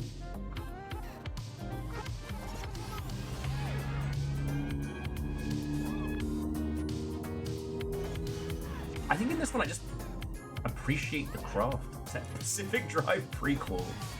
Could be. And then the Black Masses, I believe, was being worked on by some friendos. It's not perfect. It's very rough around the edges. But like, look at this. When we get to the crowd tech, it's really impressive. Yeah. And some days, friends, I think I'm still just that weird little kid trying to mod a real zombie horde into Unreal Tournament 99. You know what I mean?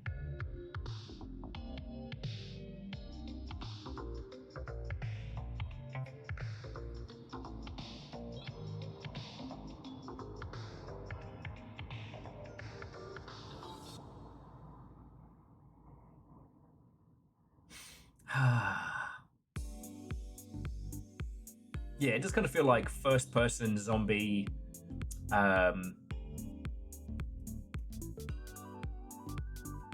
Dynasty Warriors. But use a windmill to cut down hordes of zombies. Let's go. So, Immortal Len, thank you. Puns, thank you. Alright. So, you lovely Mother Hubbards. I'm going to get, for realsies now, I'm going to get Blueprint started. And then we'll see what the runs hold for us.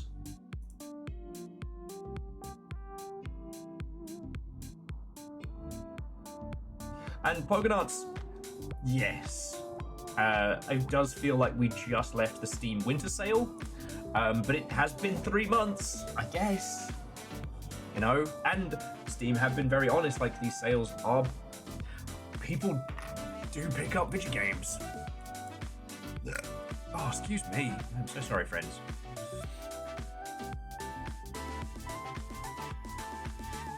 Yeah, Unholy Glee, have a lovely rest of your day. And I always like taking like extra time to have like a little nat with everybody before we get into blueprints, because this is the thing, like I can't even get mad if someone's like, I don't want to watch this, I don't want it spoiled. I feel like, fuck yeah, it's that good. Like, please don't get into this as quick as you can, because, you know, I'm lucky. I got you lot. Nobody spoiled Tunic for me. Nobody spoiled Blueprints for me. It's been really good. But boy howdy. Yeah, Favor 6 in there's a punky kind of like secondhand record and video game store in the University District here in Seattle. And they have a little section of boxed MMOs. And the thing is, I'm now kicking myself because they're kind of collectors, you know.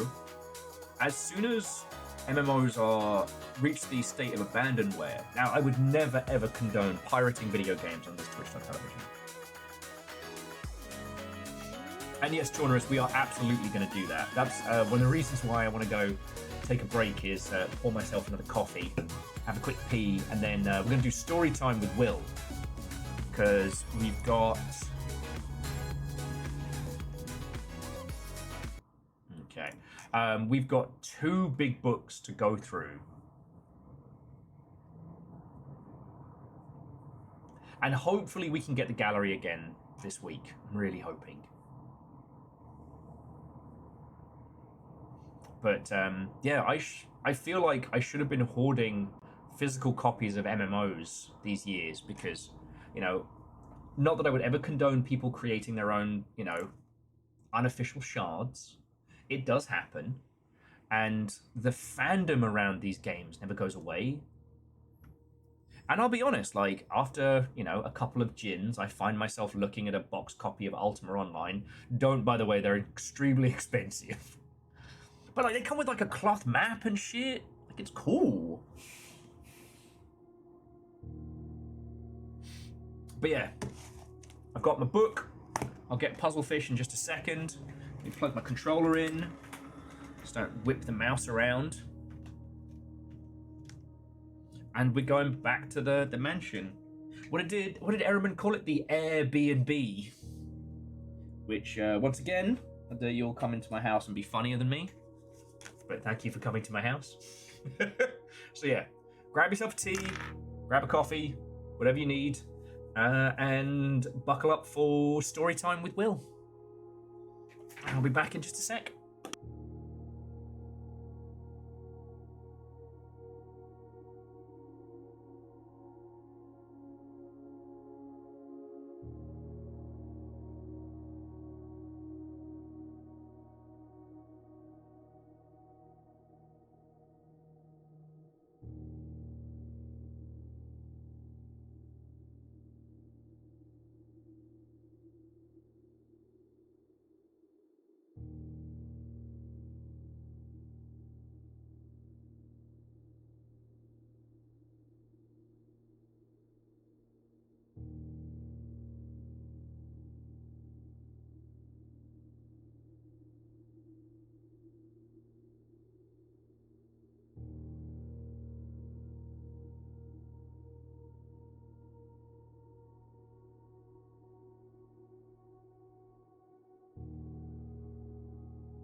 Sorry about the wait, friends. I'll just be another moment. I'm so sorry for this.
Pin drop.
Okay. Well, Scarn, Alaska. That's very kind of you, especially considering I took so long. Thank you. Alright. Alright.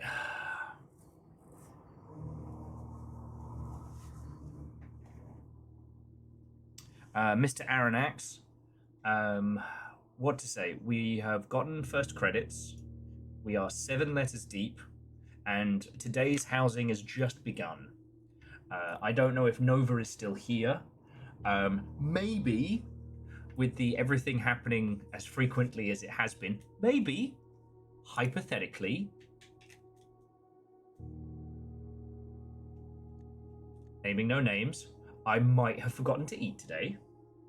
But I have my little noodles, and I have my coffee.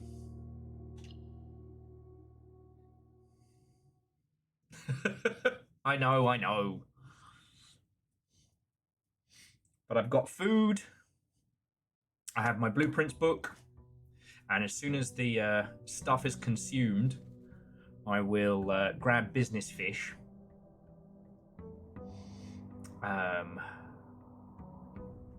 And we'll take this day in hand. Right. Pray tell, Oxybee, what is a pirate cookie? Is it perhaps a stolen biscuit?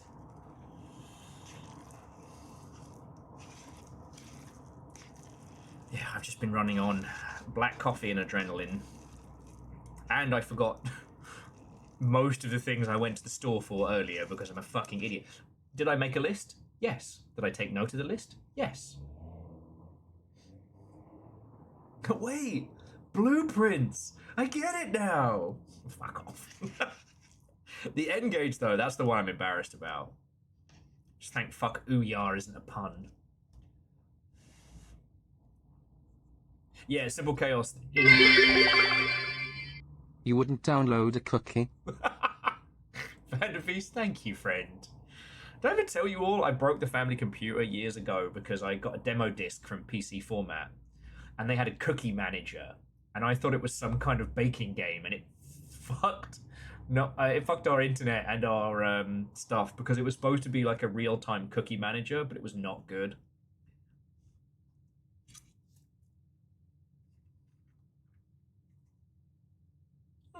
Actually, that sounds very cool. I saw there's a Doctor Doom Oreo, and I'm reminded once again of the Brendan Lee Mulligan skit of, we did it. We made the perfect cookie.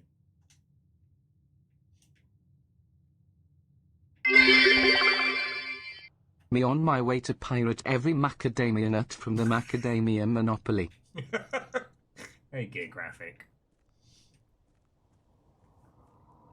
Oxy says, I don't know why it's called pirate cookies. It's because of the filling. It's peanut butter. Because, yar, it's driving me nuts. Oh. Video game news is weird and interesting. It struck me that I'm basically somewhere between a news regurgitator and a drama channel now.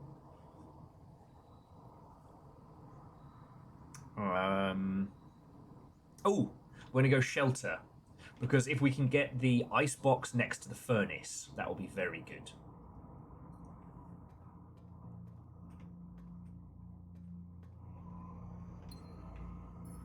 A drama regurgitator. Not on my watch. Unless that drama is between video games companies and or giant kaiju piss babies. Will, I just had an experimental surgery where they installed a steering wheel at my pelvis. They are driving me nuts. The joke is... You know what? Never mind. Geographic. Seriously, thank you for the bits. Thank you all. Like Scar in Alaska, again, I'm sorry we didn't get to hang with you in Legend when you were all about last week. But, you know, 1,000 bits is $10. And $10 is $10. Oh, actually, Dice, I did see. So hopefully it sells a squillion copies on Switch 2. And then we can all shamelessly mooch off. Alright, I'm hoping for spare bedroom into morning breakfast nook. coinage. Oh yeah, last week we managed to get our weekly inheritance. Wait, what did we need the office for? Fuck.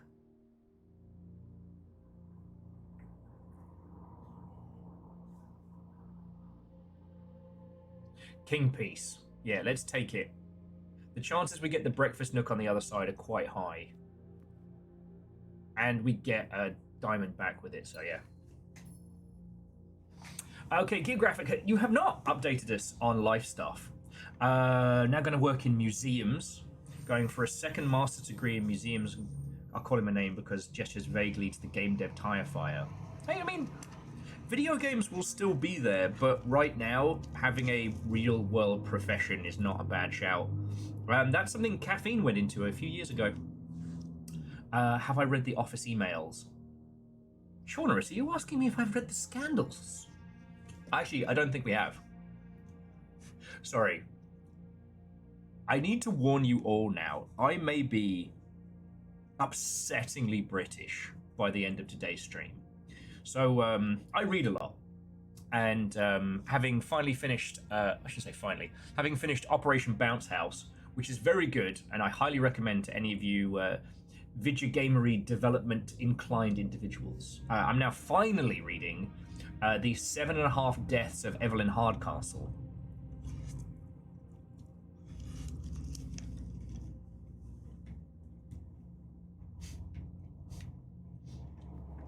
Favor 6, one of the emails just says update your Jira.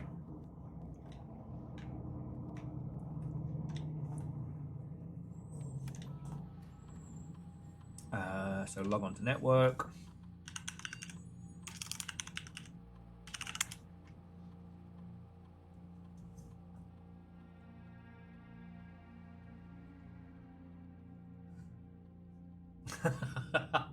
TJ Coyle, the classic.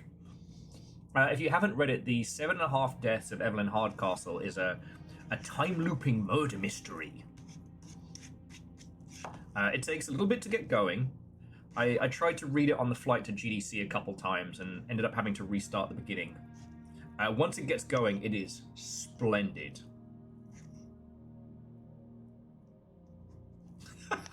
Jira? I hardly know her. Loud, incorrect buzzer noise.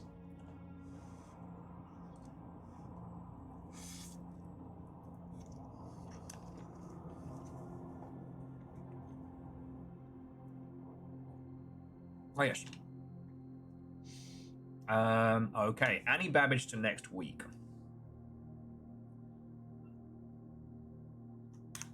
Sir, you have not left me any instructions for the following week, and you know how much I hate leaving critical plans up to the last minute.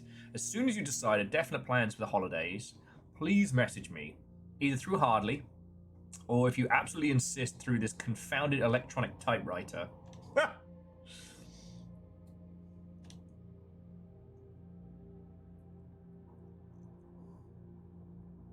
And if we hadn't solved the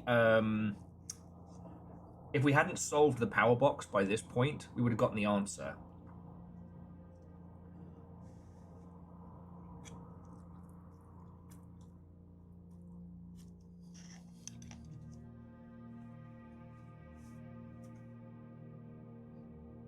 Well, Geographic, that sounds lovely. Not much to tell around here. The stream keeps me busy. Life happens far too frequently. And rather than regale you with tales of misery and nonsense, I will say, on the subject of photography, I got Little Fire a teeny tiny, like, blind box Kodak camera, which has been really good.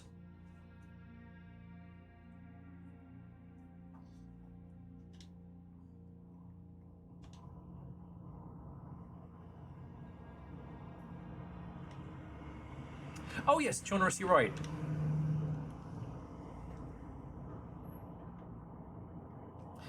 Yeah, the Gachapon cameras look real cute. And I don't know how the pictures are. I haven't seen them other than on the teeny tiny back of the screen, but it's just fun having a little camera to trundle about. All right, let's do the entrance hall. because I want to get the breakfast nook if we can, because we have nookies.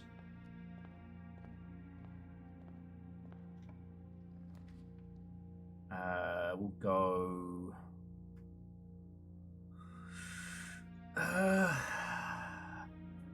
Den security later.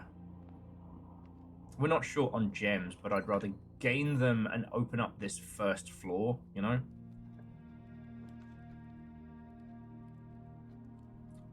Alright. It seems we are running that that Airbnb.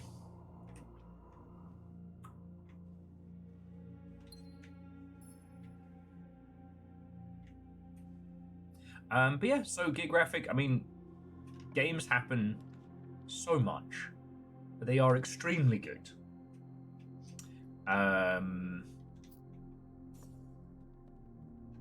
The transitional phase of the North American games industry is definitely cause for, let's be honest, stress, but certainly could be worse.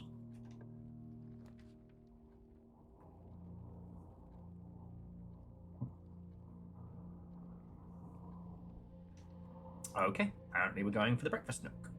Sorry, apparently we're going for security. Now, I believe we read the emails in here. And we... Oh, we did get to keep the moon pendant, which is very cool. And I guess we keep the coupon book, which makes everything a little bit cheaper.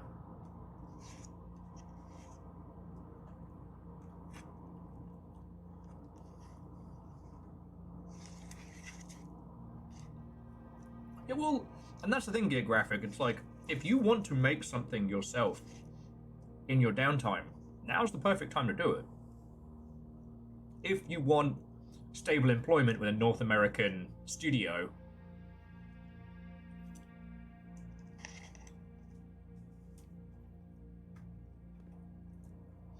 perhaps.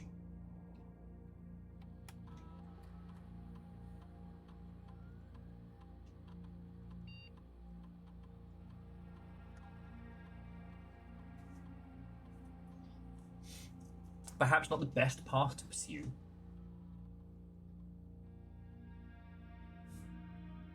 And yeah, that sounds heckin' cool. I thoroughly enjoyed the story mode for the arcade Initial D.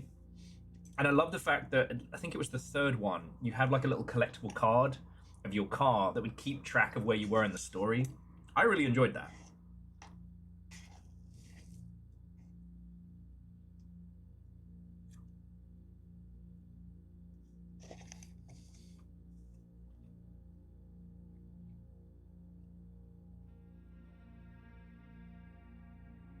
The coolest one, this is apropos of nothing. We'll do low and unlocked for now. We don't have a key card, but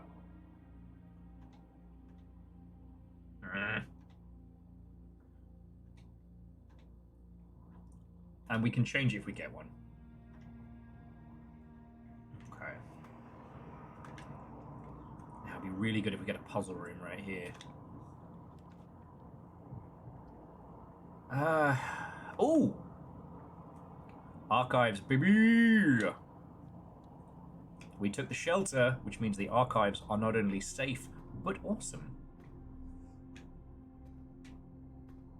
Now, if I remember rightly, that please delete in the security room was A, and A was pointing into here, wasn't it?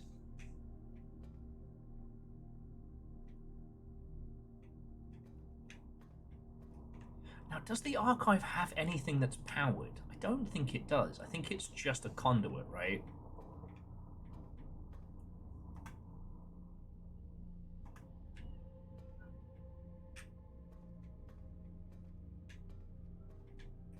Now, Akari, are you hinting or are you asking?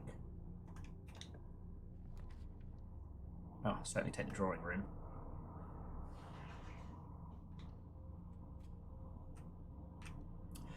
Indeed. Because we certainly haven't worked out how to delete a... Unless we are able to remove a page. Ooh! Aranax makes an excellent point. Did we get a screenshot of it? Yes, I've been very studious with my screenshot collection.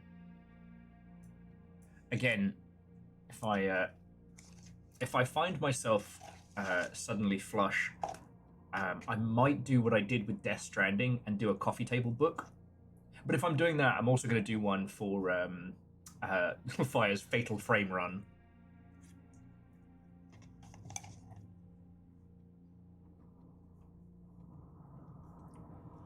So let's have a look.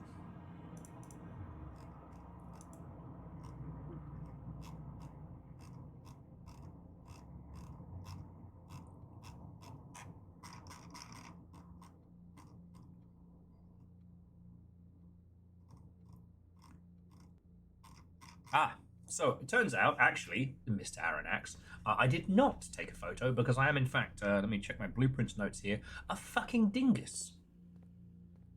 Okay.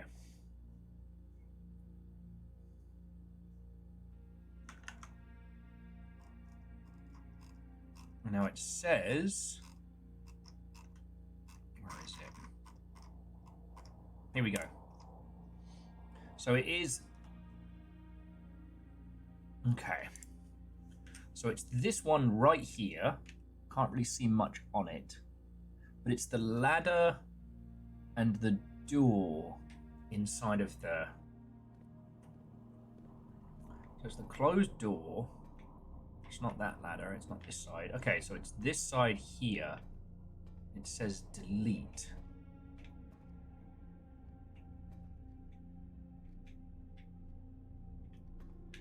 Wait, no.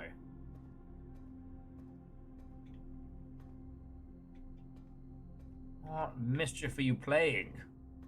It shows the door closed, but the door isn't closed. You're up to something.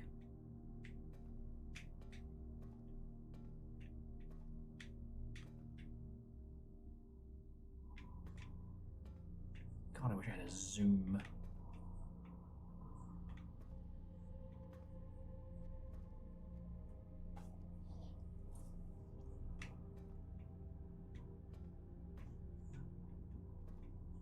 Well, it's just on the... Hang on. So if we go back on here, on the monitor, the door is closed. And it's clearly pointing to right there.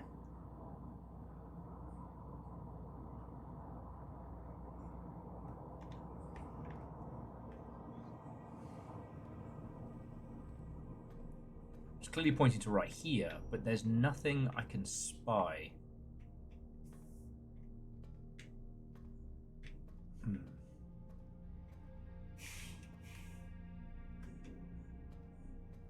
Anyway, sorry, that back and forth definitely ate through a few steps. However, got our drafting room.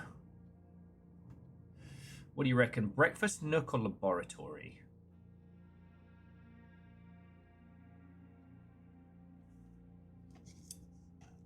I mean, we've got a free reroll, but...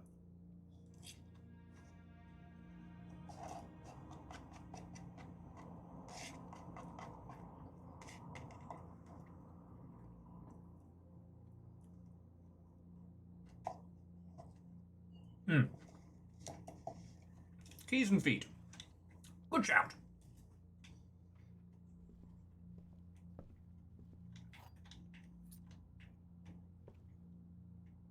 I did burn through a lot of walking.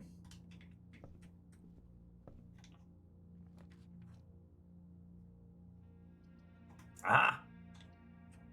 Time for a spot of the library. Okay, well, I have finished my noodles.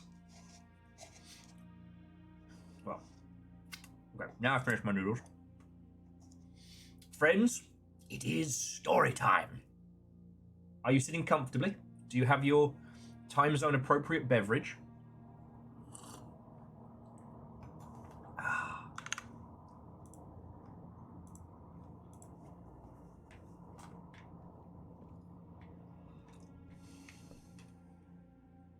Because it's my esteemed pleasure to tell you the story of The Curse of Blackbridge. A strange tale by Redford Ewing. Forward. The legend of Blackbridge is one that's well known to the people of the Grand Realm. This is a One Piece side story.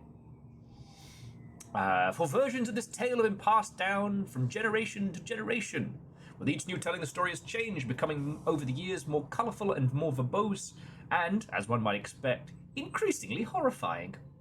However, with so many renditions and unique personal touches, the task of confining and binding this tale to text seems an ambitious and impossible challenge. Over the course of my research, I have heard a dozen variations of the legend, and while the details would often change, I was surprised at how much of the story's heart remained the same. Kathy, Watto, and welcome. Yet, the more I listened, the clearer it became that there could never be a definitive version of the tale capable of capturing all the wonder and myth of Blackbridge. In the end, I choose to write down what felt most authentic, the story my grandmother told me as a boy, long ago. Oh, hang on. I'm going to make sure we're snipping and clipping. Good, good.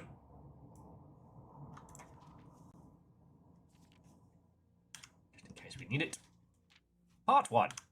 The berry picked from Oris. Or DJ Coil, time travel. I feel I should have like these little half spectacles here. On an Adventure Time rewatch, I was reminded of the concept of those like book on tapes, where you would have someone eventually tell you to turn the tape over to side B in the smooth voice. Okay. Many years ago, before peace had become a familiar word, there lived a group of rogues so wayward that the locals deemed it appropriate to call their number the Unholy Hounds. I did tell you I'd be doing all 4 of my voices today. They were feral outlaws composed of society's worst, in a time when society was at its worst, and for each crime that fearful travellers credited to the group, a dozen more lay unclaimed, each worse than the last.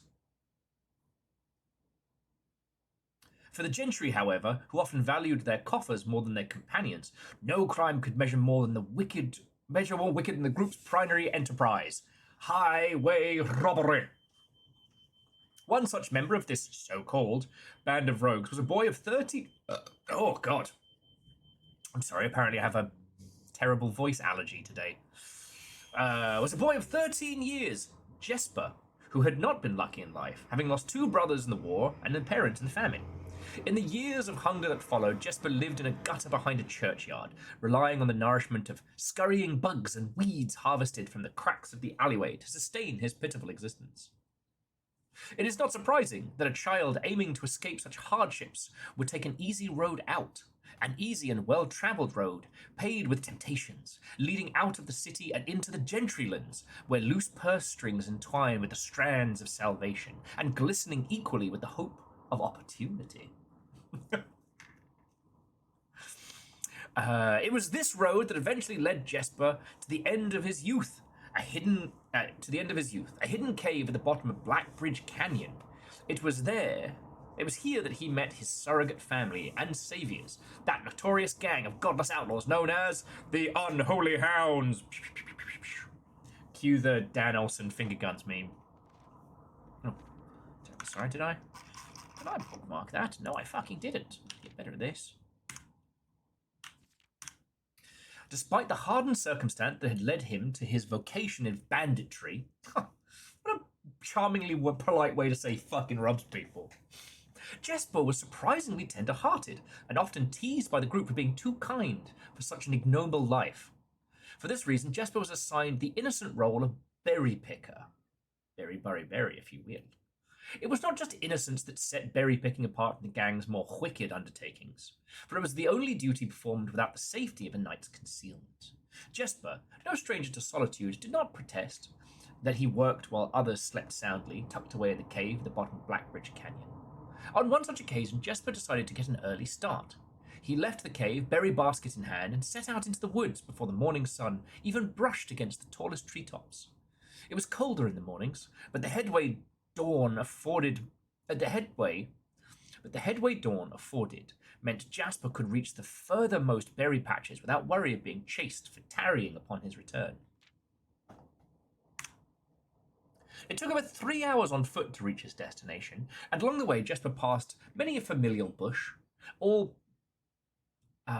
priorly pillaged and so bereft of berries that one would have to dedicate several moments in earnest examination before finding a single one. Jasper was patient, but even patience has its limits. He was confident that even accounting for the time lost along his stretch of travel, his efforts would be well worth the pains. Surveying the patches in his new grove surprised even Jasper. The red dots suspended among the leaves seemed as numerous as the stars in the skies. Upon seeing such a bountiful sight, he clutched his berry basket tightly, nearly toppled over out of joy. Once he regained his senses, Jasper quickly made a decision. He would not reveal the location of his newfound treasure. Instead, he would earn the respect of his confederates, who upon seeing his yield might attribute the success to hard work. Smiling at his plan, Jasper set to fill his basket and was making steady strides in the task when the sound of thundering hooves interrupted him. A carriage is approaching. The thought made Jasper freeze. He had been so enchanted by the discovery that he neglected to... Had he been so enchanted by his discovery that he had neglected to observe his surroundings? How could a roadway be so close? He ducked down and crept towards the impending sound, hiding behind one of the larger bushes nearby.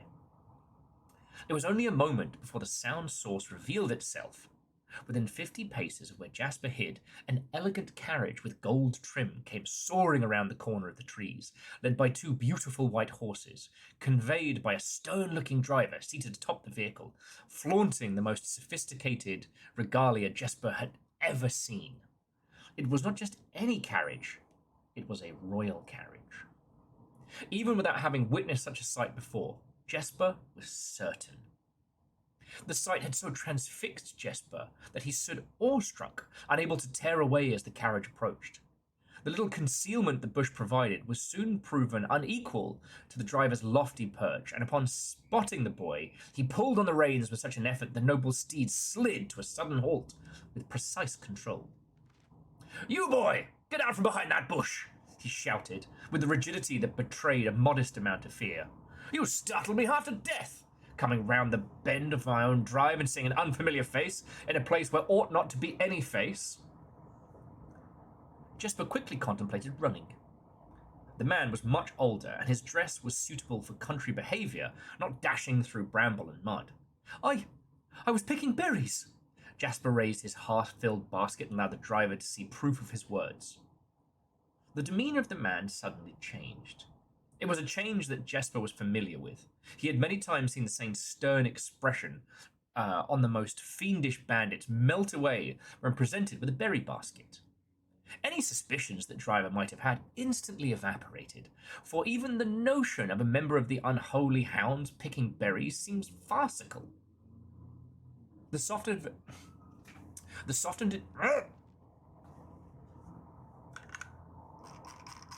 Sorry, I wasn't intending to bust out the remix. The softened expression made allowances for a smile. "Berries, eh? Say, couldn't have picked a better spot for 'em, could you? Used to pick berries here as a boy." Jasper took his cue to finally step forward from behind the bush, proudly brandishing his basket. "I know, and what luck I found them. I'd only just begun picking, and look how many I have. It would have taken me 4-fold time to procure this number." The driver bent down for a closer look. "And where is your home, boy? Must be quite far." Jasper replied with a scripted response. "A little south of Tanner Fork, just past the burnt woods." "Oh my God, that is far. You couldn't have come all that way only this morning." It was true. Tanner Fork was the exact opposite direction that Jasper had travelled, and while that response seemed perfectly reasonable to a location closer to Blackbridge Canyon, he could see why it might seem less believable here. "Sir, I have travelled much farther for much less profit. I dare say there's no distance yet made by man that would not be worth undertaking for such a prize as these. Surely you have tasted them for yourself." Jasper felt happier with this response, and it seemed to amplify the man's smile. Oh, in my youth, often, but perhaps I took it for granted. I never had to travel very far, and even then, my father would always drive us here in our carriage. I'm so ashamed I've never had to walk such a stretch to earn an equal reward. It was Jasper's time to smile. Then let my efforts reward us both today. He raised the basket even higher. A taste in the memory of your youth, sir. The driver chuckled and removed one glove, bending over in the seat to reach down to the basket. And the moment his fingers touched the first berry, the dagger in turn met his throat, cutting through the superficial layer of skin and drawing blood. Jesper caught the man's startled eyes. And for that taste, I will have your purse, sir, and in the memory of my youth. The driver's arm had gone stiff, his chin raised and trembling, more frightened than he had ever been before. Whether unable or incapable of speaking, he did not respond to the boy. Perhaps he did not think his jaw could afford to be so engaged at this particular time. Jesper let the basket drop, freeing his other hand to probe the man's pockets. Do not mistake me, sir. I will not kill you if you give me no cause, though I will admit the thought of taking your carriage and leaving you the indignity of walking does appeal to me. Unable to find a purse in the man's coat, Jesper pivoted to search the seat under him. Why have you no purse upon your person? The driver slowly raised his hand cautiously, pointing towards the carriage door behind him. Jesper lowered the knife's edge a small degree to allow the man to speak, which he did in turn softly. There's a lockbox in the carriage. Well, come down then, and grant me the courtesy of sparing your life and binding your hands. A concession, I assure you, my tender heart. A concession I assure you of my tender heart, for it would be much easier to slit your throat.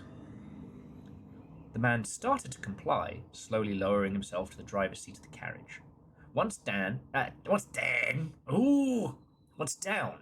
Jesper guided him away from the carriage to a nearby tree, where he instructed him to get on his knees, put his hands behind his back. Excusing his inexperience, the man indulged Jesper while figuring out how to adequately bind him. The smile and kindness Jesper had seen on the man's face was now nothing more than a distant memory. In their place, the cold, dark eyes displayed no emotion. I wonder, should I grant you the same clemency you are showing me? Jesper stopped, surprised by the question, but ignored it, secured the final binding, and then hastily returned to the carriage. With one hand on the door's handle, he turned back to the man. If there is no lockbox, there will be no clemency.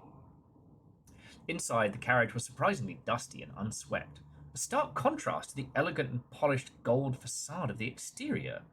It apparently had been many years since a passenger had enjoyed passage in this vehicle.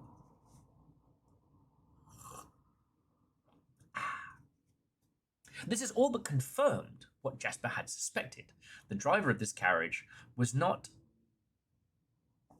liveried servant of employ as some greater master. Was not a servant in the employ of some greater master. Any curiosity this observation might have further produced was quickly abandoned upon seeing what rested under the carriage's back seat, a large wooden lockbox. Despite its hefty appearance, the box was surprisingly easy to handle. Within a few minutes, Jesper had dislodged it from its hold and carried it out into the sunlight. Inspecting the box carefully, 2 observations were made. Toemic symbols found carved on all 4 sides of the box hinted the box was very old and not created by Ordinian hands. It reminded him of artifacts from the old world and was presumably crafted in one of the ancient realms. Secondly, the box was secured by a rusted yet robust padlock, and it would not open easily without a key. Jesper looked over to see the driver quietly observing his indentured position. Do you perhaps have the key you can provide me for this box? Without emotion, the driver replied, There is no key to that box. Jesper stood up. Easy enough then. He headed over to a nearby rock of sizable dimensions and lifted the stone up, carrying it to the box. If there was ever a time when a lock had been resistant to brute force, it wasn't recent. With one hit, the stone had completely shattered the rusted lock. He bent back down and opened the lid. Inside was an effigy, a crude figure chiseled from stone. Without too much deliberation, Jasper bent down and picked it up, somewhat surprised at how heavy it seemed given how light the box had felt. Having expected to find something more akin to gold or gems, he looked questioningly at the man, hoping to find explanation. The driver's smile had once again returned. "You are cursed, boy, for deadly is the stone. You have opened that which should never have been opened, and you are cursed." Jasper carried the effigy over to the man and shoved it in front of his face. "What is it?" "That's one." Feeling his disappointment raising to anger now, Jasper tightened his grip on the effigy. "One what, you mumbling word I can't pronounce? And in God's name, why have you no purse on your person?" The man did not seem intimidated. "One pace," he paused for effort. 12 more and you shall be dead." He only had a second to flinch before the effigy struck him in the head and put an end to his cryptic ramblings. If there was ever a time when the old man had been resistant to brute force, it wasn't recent. Jasper looked down at the sculpted stone figure, now splattered red. Was it cursed? Was he cursed? He had, of course, heard stories of curses and had never doubted their validity in the past. Validity in the past. But now that he was standing face to face with the possibility of being cursed, his mind pleaded with him to be skeptical. And what if he was cursed? What difference would the knowledge make? A dozen more paces would not be enough to find another living soul, to say nothing of the chances of procuring a remedy. If he did not move from where he now stood, he could live maybe another 3 or 4 days, maybe more given the abundance of nearby berries. A plan that, if we ignore its obvious faults, might provide additional opportunities for help to come along. But what good would that do? To be discovered here, beside a body, stolen goods in hand, bloated from berries and raving about a curse that could very well not be real? No, it would certainly be better to face one's fate now, take a dozen paces and see if life goes on. But Jasper found his legs unable to make that first step. His mind was unable to convince his limb to waste away 1/12 of his life in a single motion. Feeling the desperation sink in, he hopelessly looked about for a solution. And, as if by some stroke of luck, the gods had heard his plea, and a miracle materialized before him as he found himself suddenly at the end of a fairy tale. 2 white horses and a carriage of golden trim were beside him, the answer to his immediate prayers. He laughed at his fortune and calculated the short number of paces back to the road. 4. Perhaps only 3 if he jumped. He made a quick survey about to see if there's anything he wished to grab before taking the plunge. He thought about removing the driver's fancy coat, as that appeared to be of some value, but the additional risk of undertaking such a task was too great a chance. And so, after a profound breath, he took his second, his third, and fourth steps, though they were quite large. Oh. Hang on, did I miss a page? Fuck, I did. Fuck!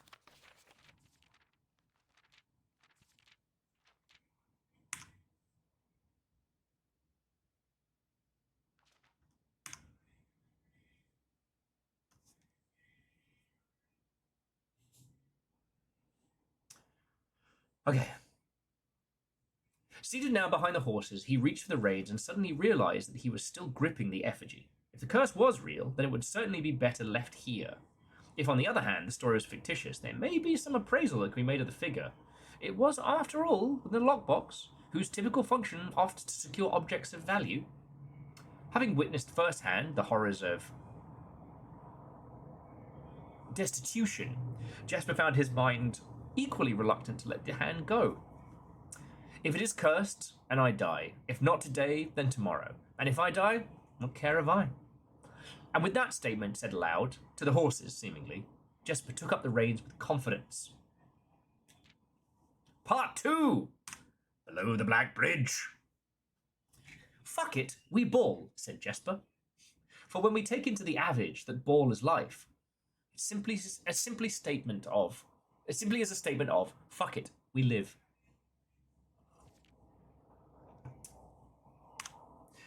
Okay. Miller awoke to some light nudging from a familiar foot. Only one person would have the cheek to awaken such an ill-mannered fashion. Shaking the sleep from her eyes, she glared at him through the darkness, but did not say a word. He nudged her again, teasingly, and then stepped back into the dim. After taking a moment for her eyes to adjust to the darkness of the cave, Miller remembered. She was on third watch today. Quietly collecting her things and her wits, Miller turned as she left, waving to her young friend, who was more than likely already asleep. She crept through the cavern's main passage, careful not to wake the sleeping bandits around her. Like a hero in a book, she often mused.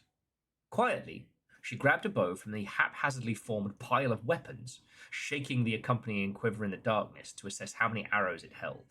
She then walked towards the sun-drenched mouth of the cave, ready to start her shift. Above her, in one of the few trees found in the canyon, Miller could see that Ravia was already posted. She waited, and Ravia waved back. Calling out to each other was strictly forbidden. Anything louder than a gesture in the canyon was forbidden. When Miller reached the tree, Ravia lowered a braided rope and pointed to the ground behind her. Miller turned, following the finger, and saw a pail of water resting by a nearby log. She turned back to Ravia, nodded, and secured the pail to the rope. The pail went up first, and then in turn, Miller followed. Ravia reached across to grab the water. Miller leaned back to give her space. There was not much room for maneuvering in this tree post. A necessary concession for the concealment of the outpost demanded. Ravia tilted the pail up to her mouth dramatically, illustrating just how thirsty she'd been. Miller laughed silently as the water poured out, splashing onto Ravia's face. Ravia? It was a bit too daring and noisy of a joke, and had the others been around, they would have certainly been scolded for unwarranted sound. But Miller appreciated the efforts Ravia took to verbalize the silence of the morning. They had been on third watch together for over a month, and during that speechless time, their friendship had grown into something special. Affection was unsurprisingly scarce amongst the unholy hounds. She had felt camaraderie before, of course, but intimacy? Never. From their elevated vantage, the girls could see both the concealed entrance of the cavern, as well as a clear view of the bridge that spanned across the canyon. Black Bridge was the link between the Gentry lands and the northern mountains, the overpass that connected Aurus and Reddington. Okay, that's important. To the city-faring travellers of the realm, the bridge was an unavoidable crossing. In the day, the task was to ensure that travellers passed by without stopping. At night, the task was to ensure that they do. Like most of her band, Miller preferred the night. The biting glare of the sun might be tolerable to farmhands and bricklayers, but to a cavern-housed bandit, it was a source of constant annoyance. Big Same. Big Sam, you great big flaming ball of bastard! We have a history. Anyway. In the day, there was no shroud to conceal her expression nor hide her thoughts, so she felt exposed. Ravia touched her elbow, pointing up. Miller, striving to suppress a bulging smile, subtly shook her head in response. There were many signs that the unholy hounds used in lieu of words, but two of them had developed an extended vocabulary, just as quickly forged in the shared solitude of their month among the branches. She watched as Ravia shifted, placing her palms flat on the floorboards beneath them. Miller knew what she was trying to say, but shook her head a second time. It was often more fun to pretend to not understand. Ravia rolled her eyes and turned away, looking back to the canyon. Squinting through the leaves, the two girls held still, watching and listening. It was not long until Miller, too, heard sounds of the approach. Ravia bent up 2 fingers, and a few moments later, 2 men emerged from the bridge in the southern end. They were dressed in a familiar uniform, long grey coats with black fancings and white waistcoats, a black tricorn hats. They belonged to the local patrol, the Blackguard. Although not an everyday occurrence, their presence at Blackbridge wasn't an unusual sight. It typically indicated an important traveller's impending passage across the bridge, information that the girls would promptly relay to their leaders as soon as the coast was clear. But this report, while exciting, was rarely acted upon. In Miller's 5 years in the Unholy Hounds, she had never once seen a carriage taken in broad daylight. Please tell me I didn't miss a page. Ah, good work, me. Oh, thanks, me. You do great. Fuck. Don't say anything. How long is this bloody book? Okay. The men nearly reached the bridge at the north end when Miller heard the horses, faintly at first, but growing louder with each passing moment. Ravia's eyes met Miller's, and the same conclusion mirrored each other's expression. This did not sound like a typical carriage. Cautiously approaching the bridge to cross, instead of the familiar crunch of the high road's gravel, they heard the hushed clattering of hoofbeats against stone. Both girls quickly redirected their attention downwards, looking towards the foliage. The sounds were not coming from the high road, but the canyon itself. The horses were coming from below the bridge. In an instant, Miller had knocked an arrow and drawn her bow. Gah! Ravia was gone before the whisper had even left Miller's mouth. The young scout was already sliding down the bank below, racing towards the cave. There was no road that ran below the canyon. There was no reason for the numerous horses to be approaching. There was only one reasonable conclusion both girls had reached instantly. The base had been compromised, and this was a Blackguard attack. The moment the horses came into view, Miller loosed her first arrow. She was surprised to see the carriage. She had expected cavalry. Before she even finished processing what she thought, her second arrow was in the air. Without a trail, it would be unthinkable for a carriage to traverse such rough terrain, yet she watched as the wheels jolted over the rocky riverbed. The third arrow was now in flight, and there would be no need for a fourth. The driver slumped over just moments before the vehicle dipped into a small ditch, slamming into the embankment. The force of this sudden halt immediately scattered the two front wheels and catapulted the driver from his seat. Utterly confused now, Miller quickly glanced over her shoulder to see if any horses were also approaching from the rear. Down in the canyon, and the entire horde of the Unholy Hounds came spilling forth from the earth as if hell itself had suddenly sprung open. The group seemed even more bewildered than Miller, half asleep, tripping over one another in a desperate attempt to engage an unseen enemy in combat. Miller could see Ravia among their number, the only one looking up at her. Her expression was chilling. There would be no need for a silent gesture to convey what they both now realized. They had made a mistake. The gang's chieftain, Jeffrey Heartslasher. Oh, it's Jeffrey! For those counting, yes, that is 2 voices. Led the others cautiously approaching the crashed carriage, like a suspicious fox would near a baited trap. There were no words exchanged as the group crept forward in customary silence. A dozen or so paces in front of the wreckage lay the far-flung driver, an arrow protruding from the broken body. Beside him, a blood-stained effigy carved from stone.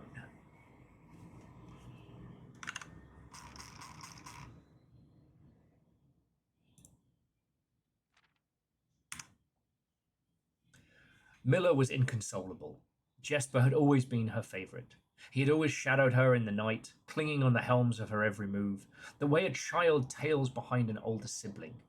Tender-hearted, she had always called him, though deep down she had known that wasn't quite true.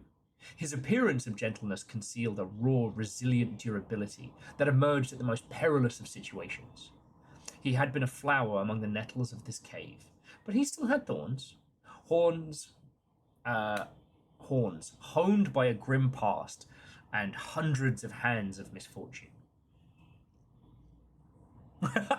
Yeah, Scotty, actually, I've been enjoying it too. I keep forgetting to make notes because we'll need them. They buried him in the darkness, in the back of the larger cavern rooms. He was interred with a berry basket and a silk handkerchief that he had treasured. The mysterious effigy they had found beside him had served as a distinguished gravestone, a special marker that stood out as somewhat special among the rows of similar swords marking neighboring plots. No one spoke, not even in whispers. There was nothing to say. Miller awoke the next day to a thunderous shaking and rattling of the earth, a far cry from the playful nudging of the previous day. She had strained to adjust her eyes, but the choking string of stirred-up dust caused her to flinch. Panic was also in the air. The sounds of scurried footsteps and clattering feet filled the space around her, but even in alarm, the silence was louder. What was it that sounded so strange? Miller closed her eyes and used her feet to guide her along the passage. The whispers around her were getting louder, and intense voices could be heard ahead. Louder speech than she had ever heard anyone speak at the canyon. Growing dread grew as Miller approached the mouth of the cave, her eyes now wide, open despite the dust. Shouldn't it be day? Miller felt the hand in the darkness pulling at her. It was Ravia. The two embraced, and Miller did not need to see her to understand. Ravia placed two bent fingers against Miller's cheek, and with that touch against her face, Miller felt the same sinking feeling from the previous day. Two bent fingers confirmed what Miller suspected. The girls had forgotten to relay one crucial piece of information to the others. An hour or so later, the screams began, blood-curdling cries of hopeless desperation. Hang on, did I get this one? No, I did not. Good work, Idiosa. An hour or so later, the screams began, blood-curdling cries of hopeless desperation. Captain Froddick Lee of the Blackguard looked down from the ridge of the canyon to the collapsed entrance of the cave. He grinned. Oh, now they speak. Oh, fuck.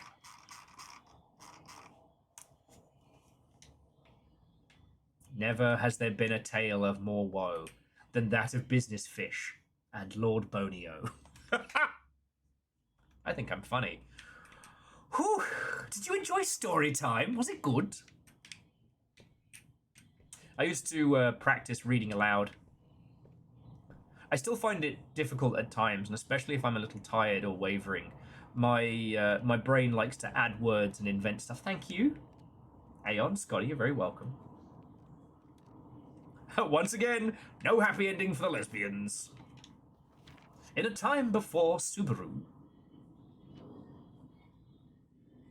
Let's check my status. Favorite floor plan is the drafting studio. I'll never say no to that.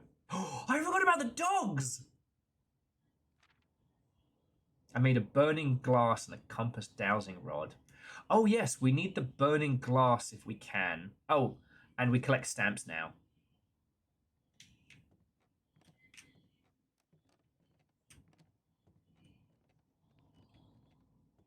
Because yes, last time we managed to light the lanterns in the cave in the darkness, which added, I believe, the treasure room? Simple Chaos. You know what? Maybe that's something I'll do for YouTube. Get a glass of brandy. Now, we have plenty of slots. We don't have a lot of keys. I think we bought everything.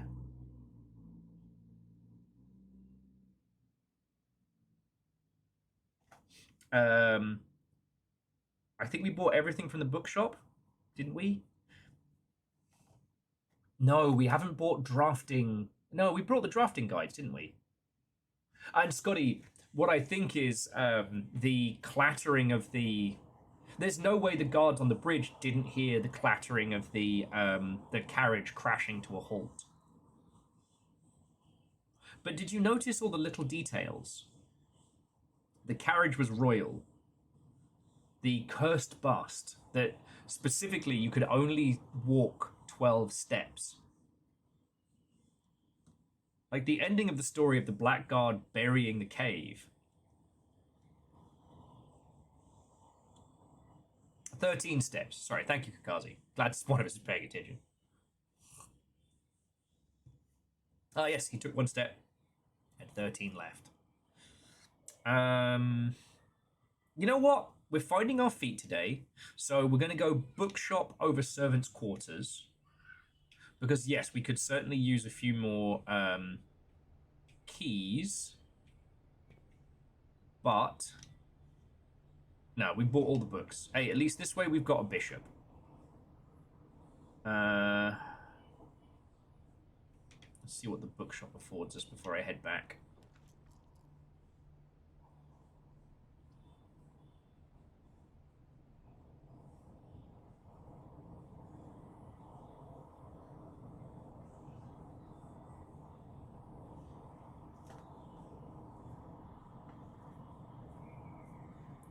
An extra doorway is nice, though.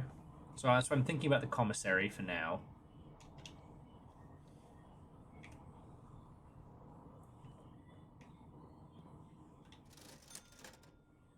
Ah.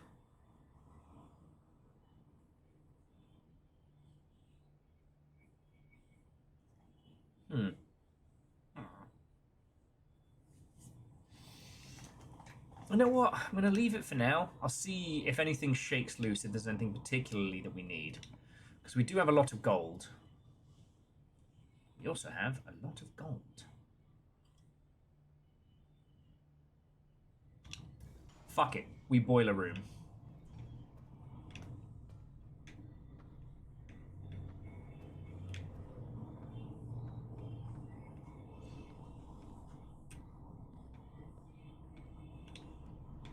This does allow us basically to pull a cheeky move of... Oh my word. Do I have to reactivate this? Sir. That's one.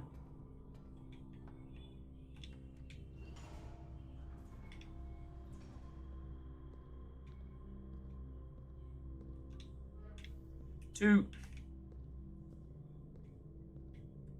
And... Well, I guess I should have brought that shovel. And that's three.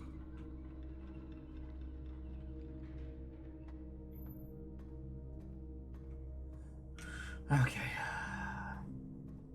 With the Faffamancy each time. So now we can activate the power. I do like that once you've got the systems powered up,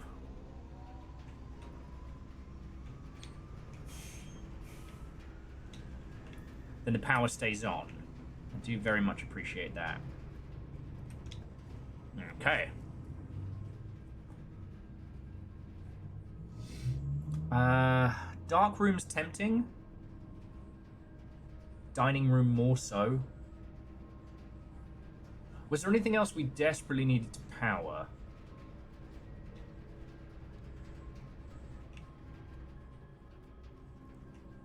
I will take that lunchbox though.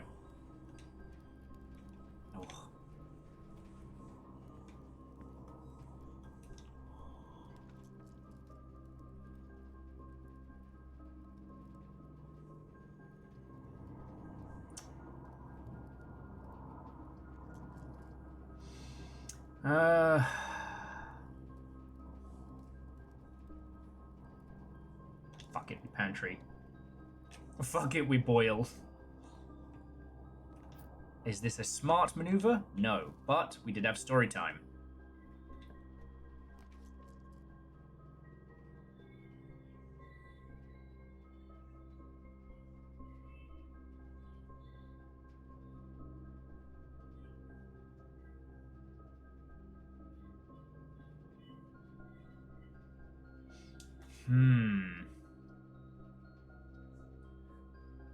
The closed exhibit feels like the move.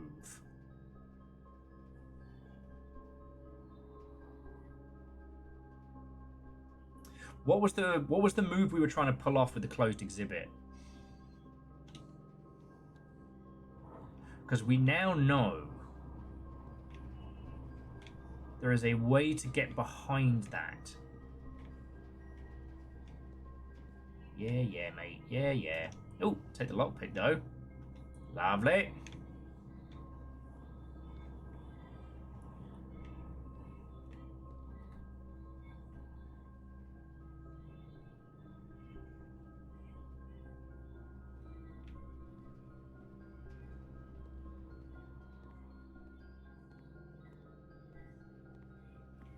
Okay.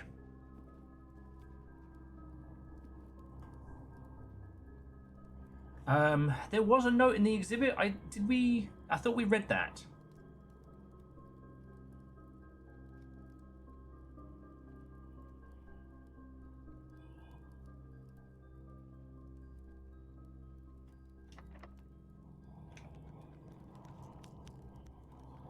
There's a note about the attack on the guards. Ah, yes. I really don't want to use a third red room though, because I'm. Ooh. All right. Well, we lose a block, but it's time for the Longship Resort and Casino. Make money, money, make money, money, work. Okay. I say I'll wager 20 on this one. See if we can get some more allowance. Oh! Look, better than a kick in the teeth. 4 keys and a lockpick. Not too shabby.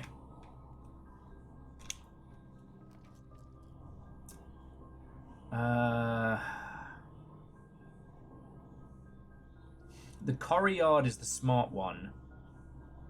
But if I can get the kennel again... Oh, you know what, Aronax? You might be right. That might be the first time.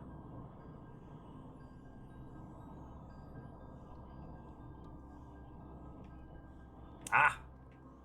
Good thing we didn't buy a shovel. Save a couple of bob. Okay, so Jonorus, please remind me before we bring things to a close on this run, but we'll go back and check it. We know that the white gloves, white gloves are loyal to the cause. Black gloves are people who we aren't working with.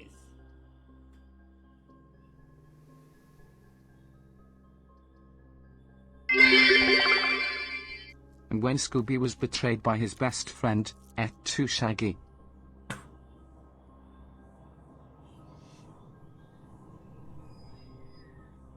I'll exit through the gift shop, I guess. Et tu, Shaggy. Someone said the other day that horrifying video game was like a Scooby and Shaggy hallucination. I was like, well, actually. Ooh.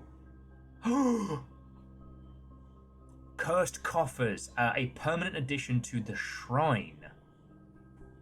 Fuck yeah. I will buy some cursed shit. Fuck yeah. To which I replied that Scooby and Shaggy are fine.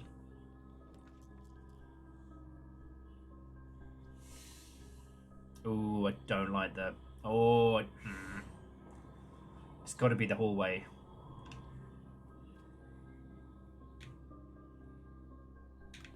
I'll try the courtyard here while we're here. The vault would be great, or the treasure room, or something similar. All right. Conference room could work. We've got enough steps.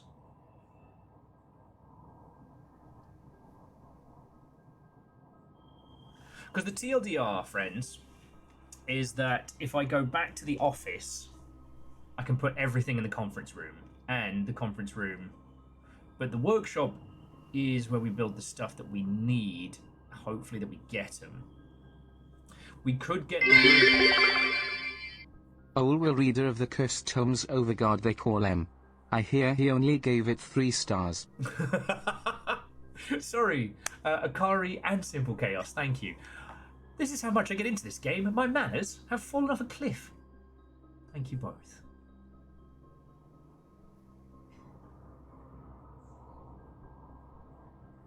The workshop seems like the smart play.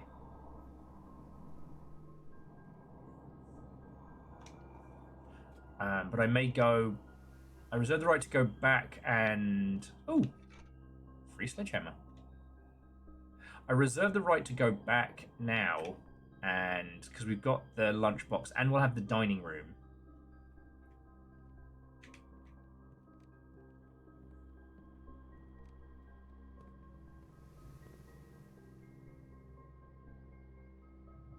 I want to head back to the boiler and use the last of our rollable dice to see if there's any powered rooms that would be very cool.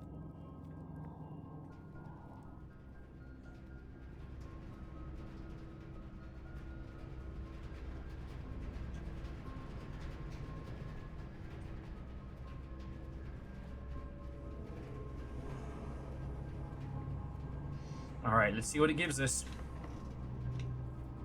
Should use lockpick kit. That was very silly of me. Okay, so we don't need the powered laboratory. So let's give it a roll. The pool... I don't remember if the pool is powered. The dark room is. But if we use the dark room, then... Oh, what was the cursed room we wanted? The furnace. So I'm going to roll the dice one more time.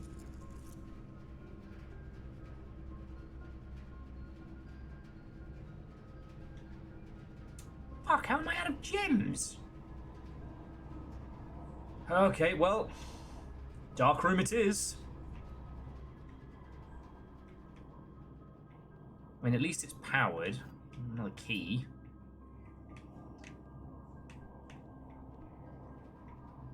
Limits our choices, but, you know, do what we can because we must.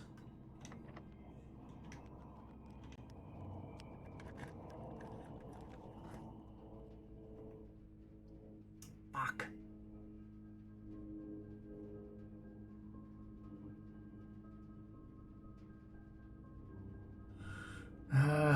Corridor it is. Oh well. I'm glad we tried. And to be honest, it's not like I was, or we were aiming for anything specific. Oh, you fucking asshole! The furnace and then the freezer. Someone's got a fucking sense of humour.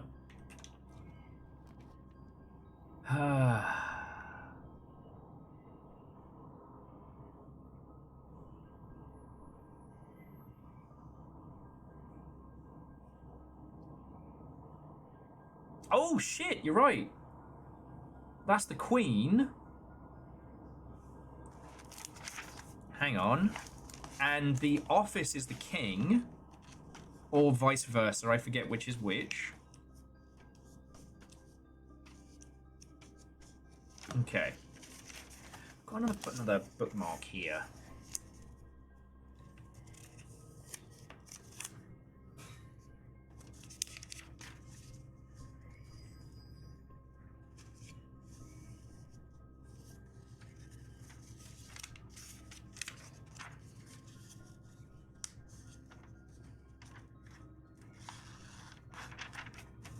Look at this. Look at this.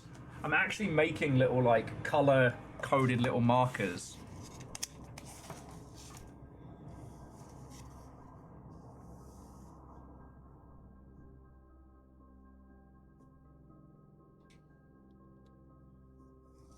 Like an idiot, I did forget to write down that about Her Ladyship's chamber.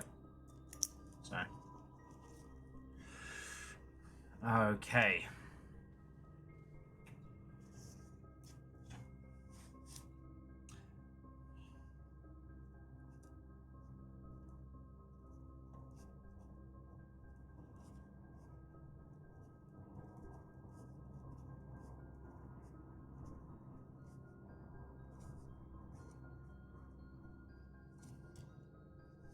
The problem is, oh yeah, so the office is the king. We've got the bishop. We have the rook. Now we need the observatory or the treasure trove. Now we have seen the observatory pop up a few times. Frustratingly, we are now out of gems. So Um...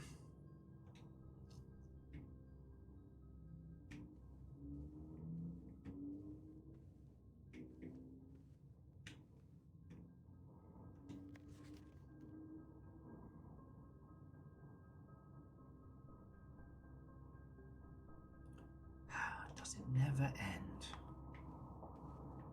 Old Grandpa loves a puzzle.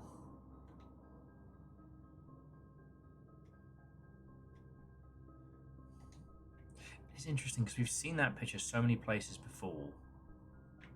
We know that's going to be a key piece. Okay. Okay. Does the security room have the knight? If it does, we haven't observed it.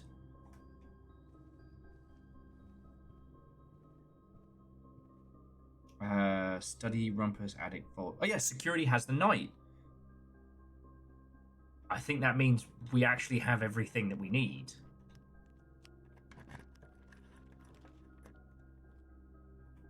Yeah, we got the good old-fashioned rook nook. And now I need you lot to do your puzzle darndest. Give us an extra couple of steps. Biakuaz. We need these gems. One of the other statements is false. One of the other boxes contains gems. If you replace the word one in the other two statements, they will both be false. Yes, that's true.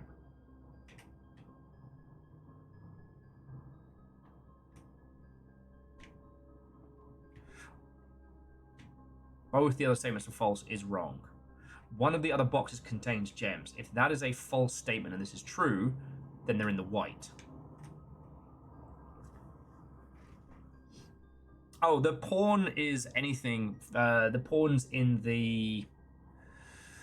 it's in the bedroom. It's in the den. I want to connect the foundation to the hallway, and then, honestly, I think we should use our steps...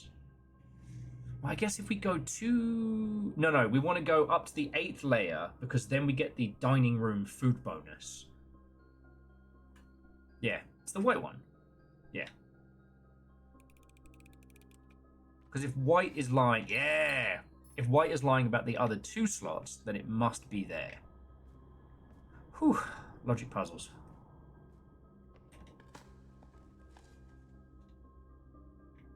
Because we're going to go backtrack and do the precipice puzzle now. We didn't, however, work out what to do with the crack in the wall. That one did flummox us. Because we did go down there with a sledgehammer, but apparently that was not the way. Yes! Puppies! Puppy! Puppy! Puppy! Oh, I miss... You...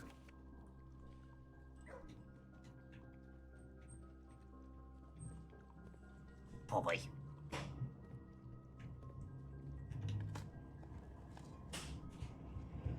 Alright, the shovel and the battery pack and maybe the broken lever.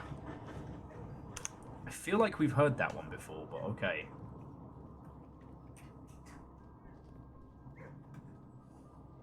Alright.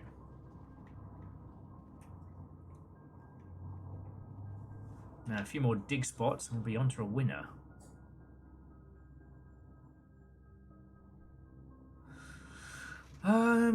Have we been to the ballroom before? I believe we have. The kitchen is useful, but it sets us on a dark path. The ballroom will always set our gems to 2.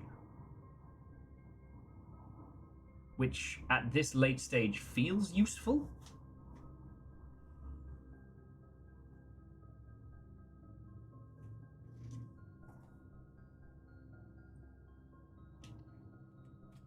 See, Akari, actually, I don't know if we forgot to record it so much as we didn't know what it was we were recording. Because because I took these, I took pictures of these, but yes, the last 2 pages. So that's my.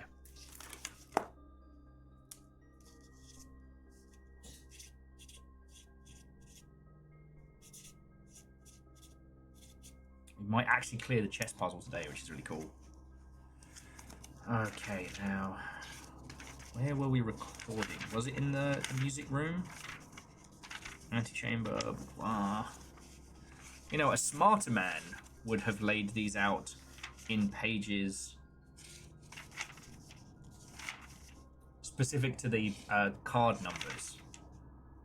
But then if I knew that, then I would be... I would know far more about this than I'm supposed to.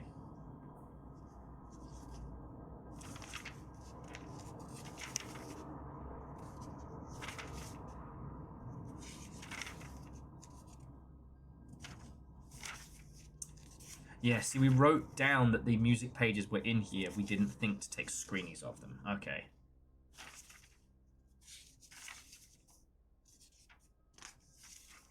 Sorry, bear with me a second. I should probably get the Gundam cam for this, now I'm thinking about it.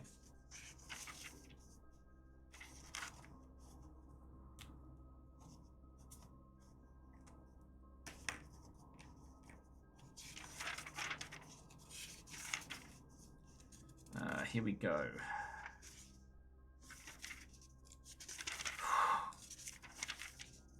Here we go, music room. Okay. So the bold words first. On 6, the bold words are... First words on the sheets are...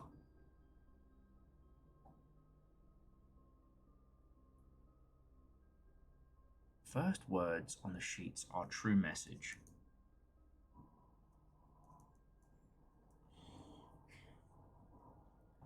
And then, so yeah, the first words... Find among the white trees under 2 stones. Under 2 stones. Where have we encountered the white trees? I wonder. Alright, let's hit the workshop first, because that's our other north path.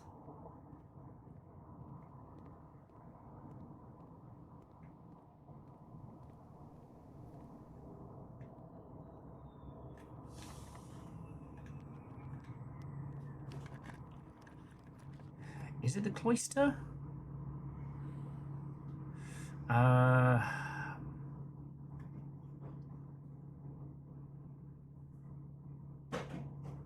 Go for the veranda. Spend a couple of steps. Get 2 more. And thanks to the puppies.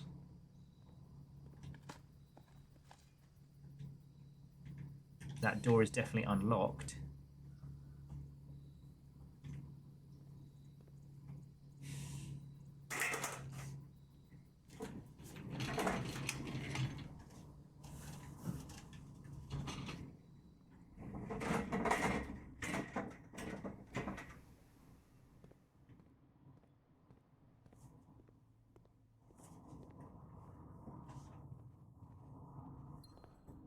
Get our 2 gems. Oh no! That's not fair.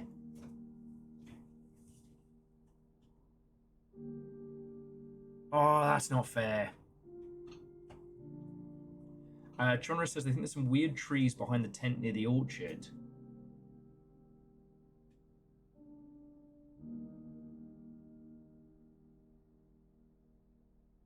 Alright, so last week we didn't get the chance to do the gallery.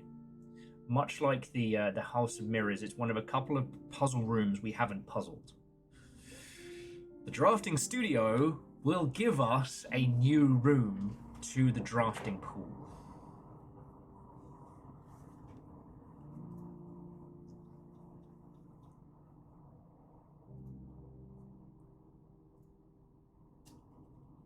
Now, we did solve the drafting studio puzzle.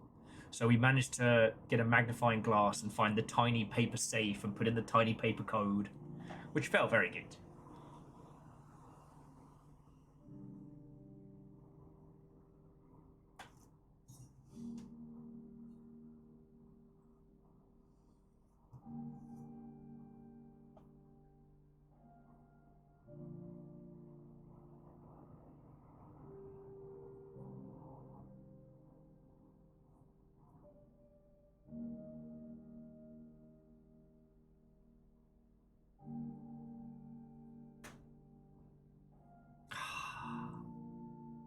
I feel we should do the gallery, though. Because we haven't drawn the new... Oh, but the drafting studio's fun. Oh. What do you all think? Akari's voting gallery since it's early on in the day, and it's not like we won't see the drafting studio again. We didn't get to do the gallery puzzles last week. And that does mean that this run will have some real spice to it.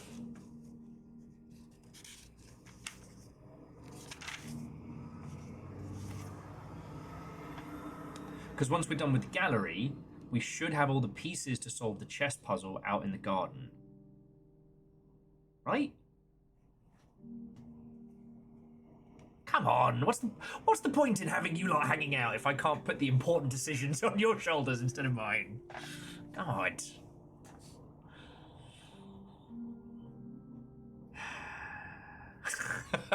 Aeon says it's sounding like gallery. Minnesota. Coin says tails. I should have decided what means what before I flipped the coin, but it says tails. Alright, let's go gallery. Okay, now, just in case... Oh, and that means dinner is served.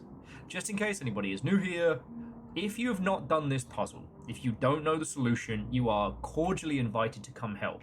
If you know how it's solved, if you've already done it, please don't tell us anything. What we know is that we have these representational pictures, and then here is the name of the picture. We have a set number of letters in each slot that we can rotate it with. And what we change it to here changes it on this bit. All right? So, I guess let's start with the thick as thieves, or thick criminals. Thick. I don't know. We tried thieves, but it didn't fit. So it's a meteorite hand grasping at shackles, handcuffs, manacles.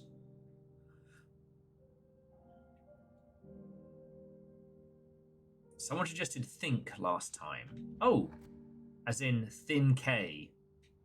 Oh, that's good. Because it's literally a thin K. And this game does love its fucking puns.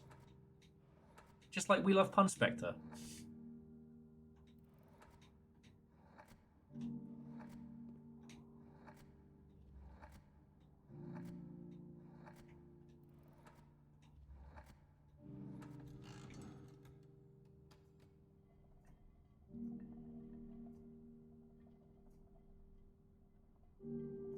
Okay. Tiny little Shortman is now hiding out down here, so Thin K, or Think, was definitely the play. So now we have... Okay. We have fire hydrants and roses. We have a big letter P. I have 2 wagons. Mirrored. But the P isn't mirrored. The apple is.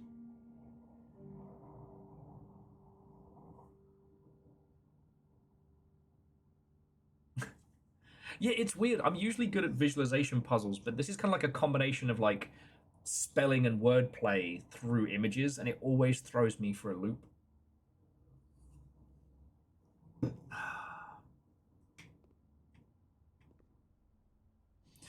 So it is 6 letters. Acrylic on oil canvas.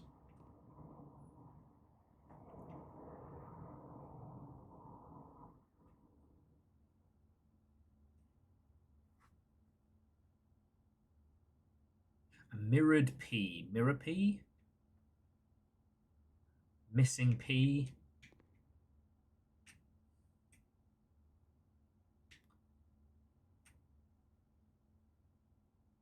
Because it is mirrored.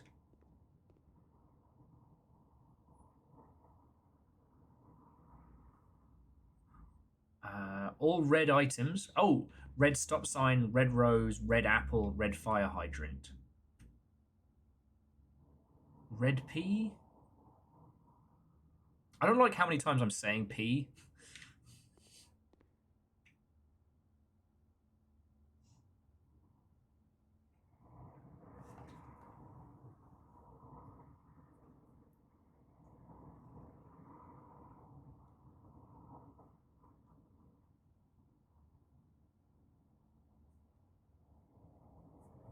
Oh, hardy bloody hard, P on red.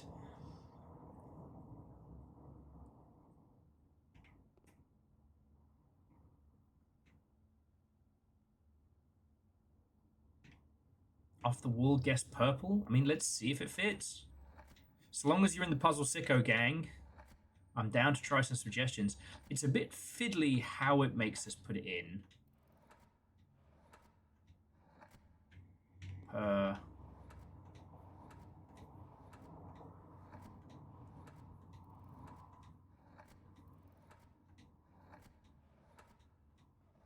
Yeah, no, there's no purple. Sorry. Perv.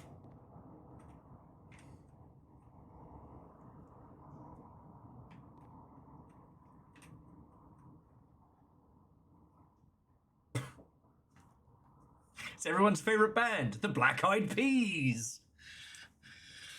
I would like one demerit for Mr. Aronnax's house. 5 minutes on the naughty step. Okay. If any of you want to screen cap that one, and we'll have a look at the others, maybe come back to this. I find I have to kind of rotate them, give my brain a second to zen with them. Okay, so the next up is this, which is very... this one is 7 letters. Actual object is pointing towards either the vanishing object or the sun. And Genuveri. Screen-eyed? Go screen-capped, go cross-eyed on it. God, like a magic eye pitch. Let's have a look. No, it doesn't work, and now my eyes hurt.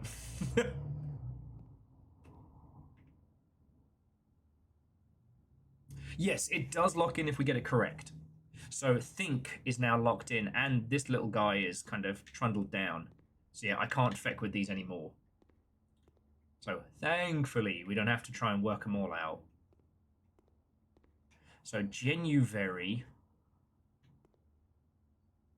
Does sound a little like January. Genuveri. January. I'm gonna try it. Genuine?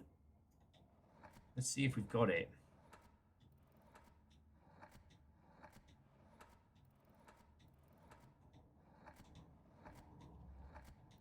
No, we're both wrong. There's no G. Ack.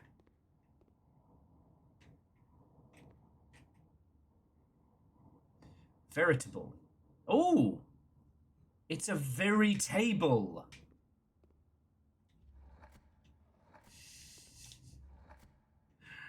I hope this game ends with us being able to resurrect our dead uncle. Fuck out of him. Come on, give me that T. Veritable. T.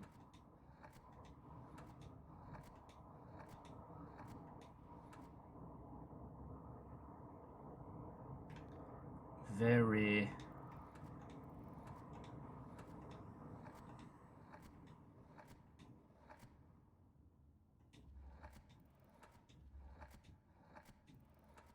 Okay, there's no A and there's no B.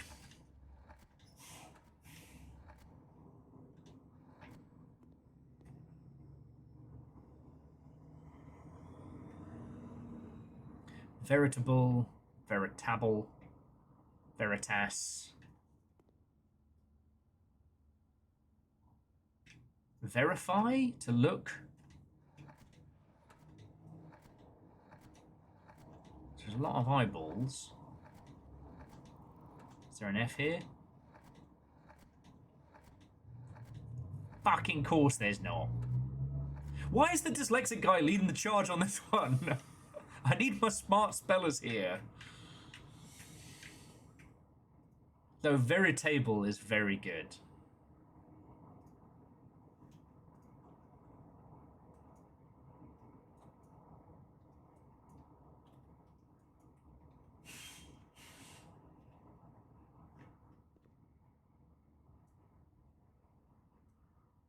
Yeah, we're one letter short from veritable.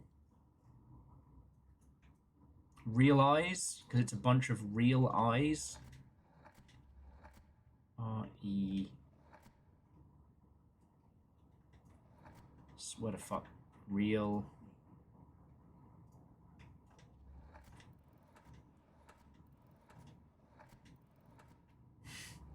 Here we go.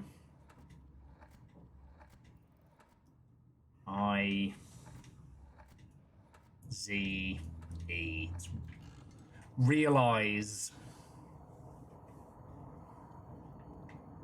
Fuck you guys. Not you guys, just in general. Ooh. Do. Oh, so this is a repeatable room with these puzzles. Oh, God. Okay. We've got Sin Box. We've got Infinipin. Pinfinite.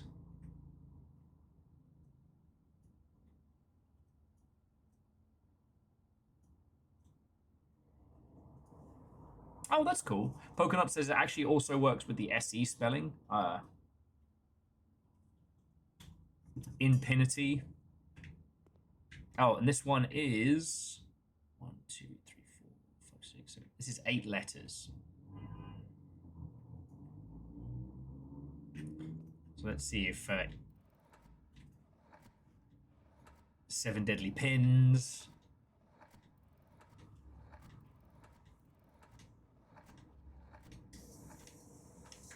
Sadly, there is no Infinity.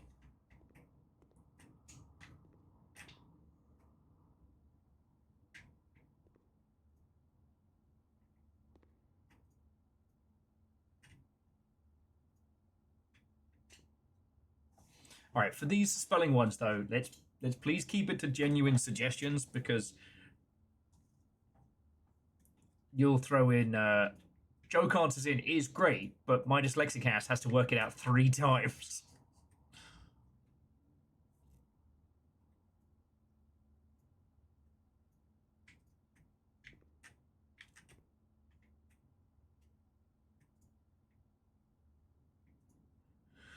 Okay. Yes, yes, that is a shark's fin painting.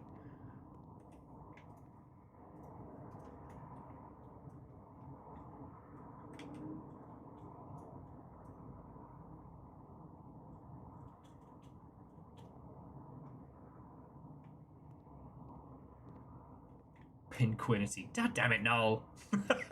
Hello, mate.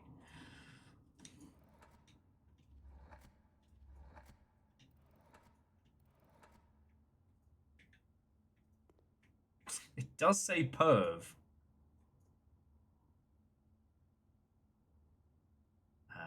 But not enough not enough letters, Kakazi, for pervert.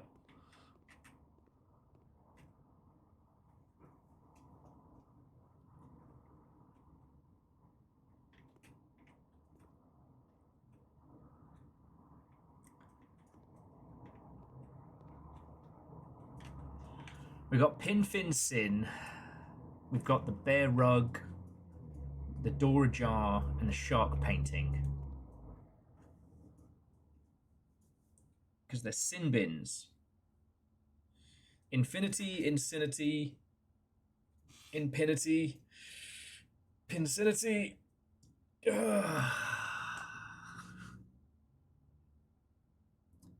Your lordship, I've been looking over the plans that you're leaving for your young nephew, who's set to inherit the estate.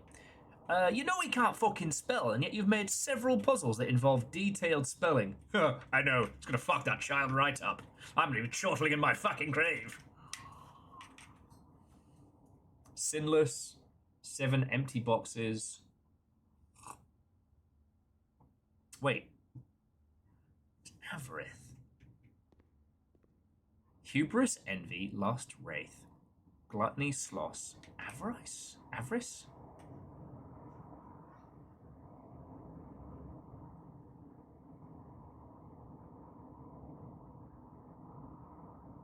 That's not right.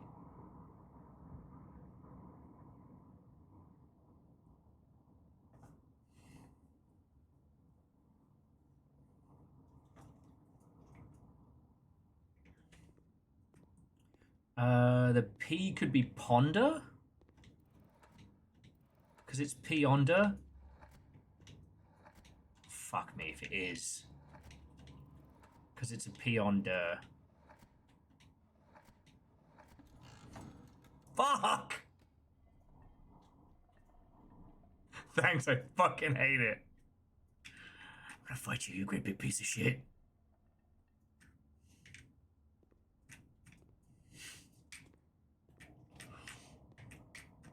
This is gonna be just bastard nailed to a wall.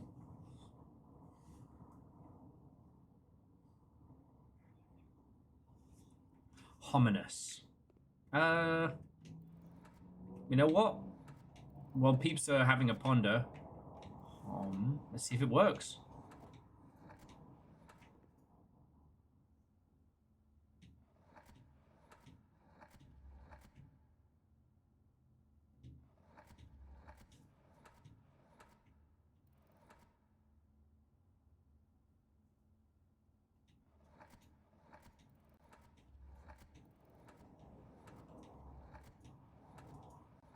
Nah, good shout, but we have no why.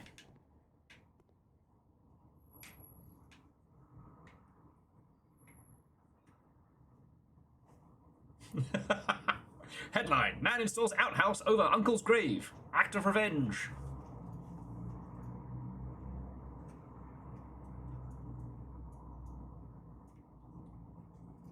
Ponder, because it's the Ponder. Because there's a Ponder over, yeah?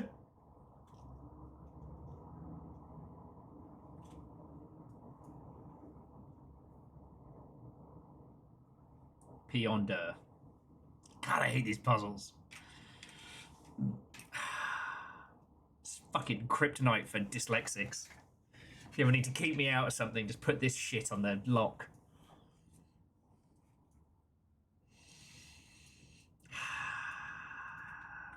This is definitely the point where I am desperate for your assistance on this one, friends. Although, as we are next to the ballroom, we have to find a way to get back to the veranda. Otherwise, we will lose 2 of our gems. Something about in-room.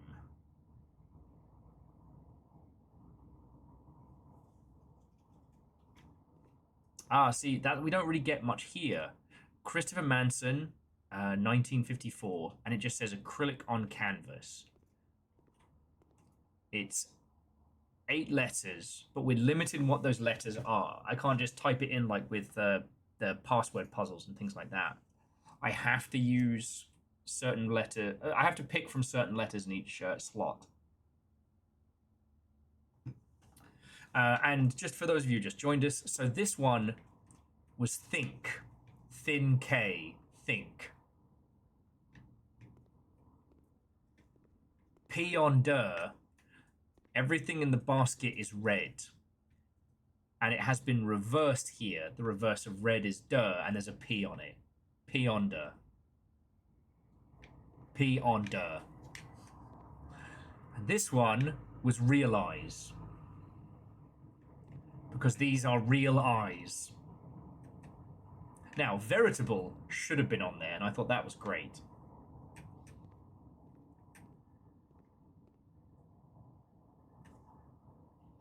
numbness because of the pins and needles, and infinity being without numbers. Let's see if we... No, you might be onto something. I've got NU.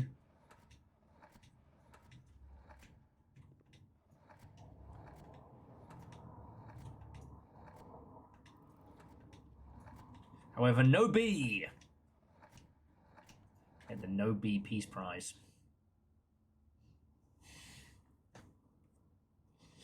God, see... God damn it, puns. Why aren't you watching this playthrough? This is where we need you, buddy. Is it numb T?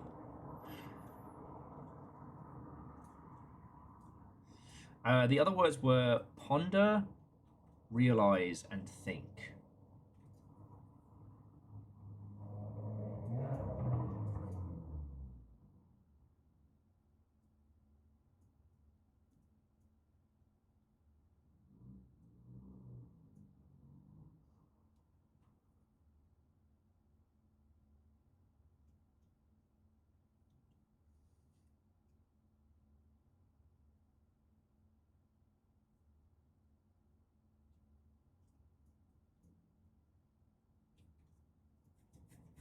Eight letters.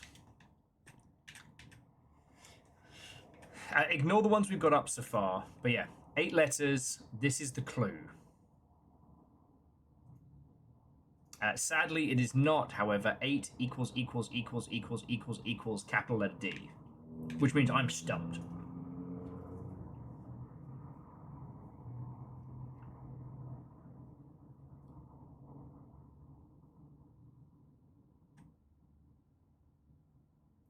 Epiphany?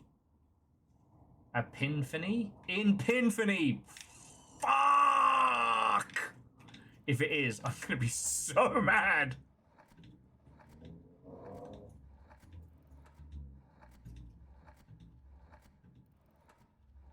No! That's good.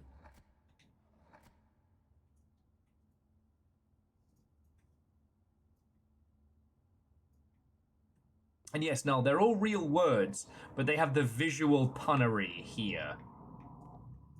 Ah, Epiphany. Epiphany. So something tells me that much like the parlor games, we're going to get the gallery more frequently, but the answers will be more complex, right? Because there are multiple puzzles in this image. Same with this. Like, was avarice before greed? Because you've got hubris, envy, lust, wraith, gluttony, sloth, and avarice.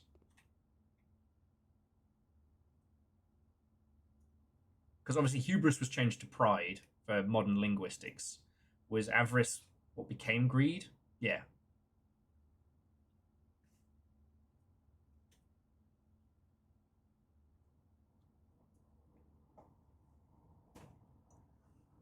Okay.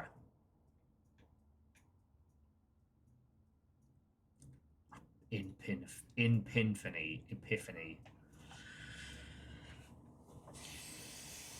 Note to self, dig up my uncle, beat him with a shovel, and then dig him up again. Synonyms? That would be sinister. But let's give it a go.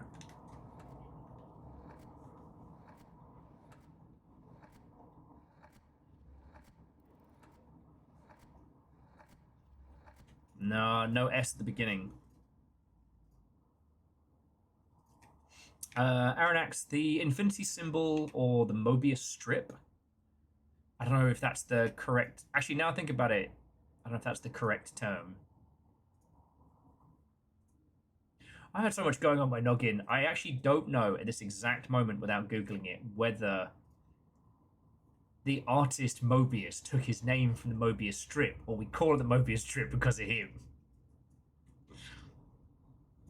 Yeah, it seemed to be... Because, yeah, we had think, ponder, realize, and bash your noggin against a handful of pins. Or nails.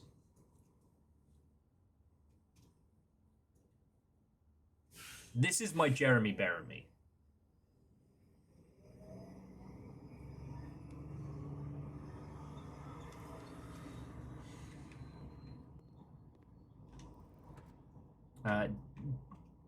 Discover. Let's have a look. Again, just no joke answers.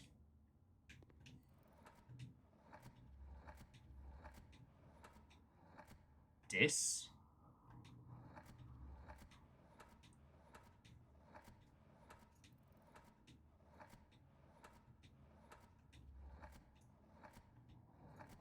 No. Much like Linkin Park's seminal works. You came so far.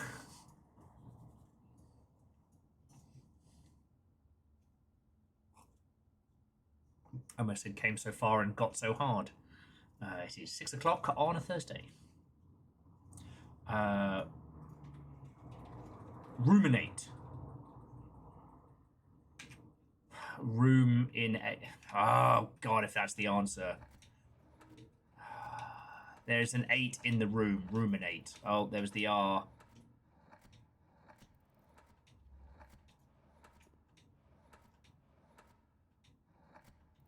Sorry, my brain is everywhere. Rue. Min. ATE.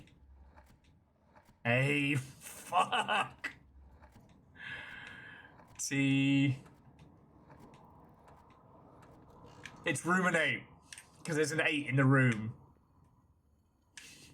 Fuck! Alright, I'm glad we're going outside after this because, yeah. What the fuck is that key?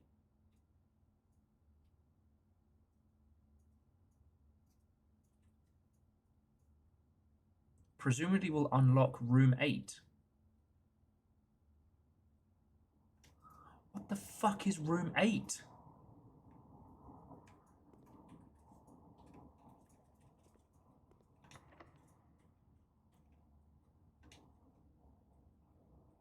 Should we fucking try it? Key doesn't fit. Okay.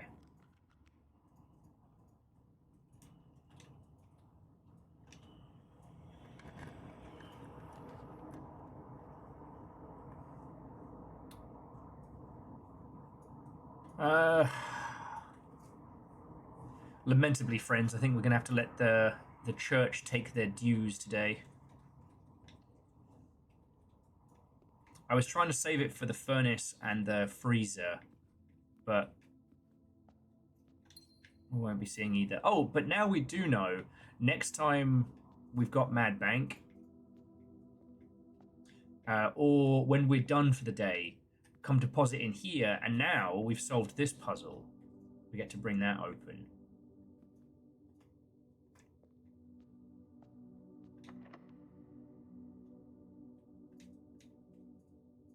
Didn't think so.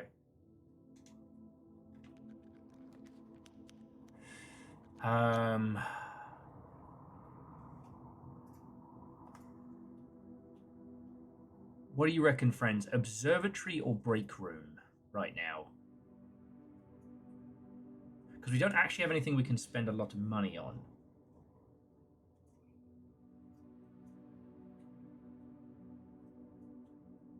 The break room gets us the key card for tomorrow. But I don't know if we'll have enough steps to get all the way out and then all the way back into the break room. Okay, so to get back to the entrance hall from here, we would need... Let's count the chapel because we're stepping out once. 1, 2, 3... Fucking hell. 4, 5, 6, 7, 8, 9... No, we can't go through there. 9, 10, 11, 12, 13, 14, 15, 16, 17. So we need 17 steps from the chapel.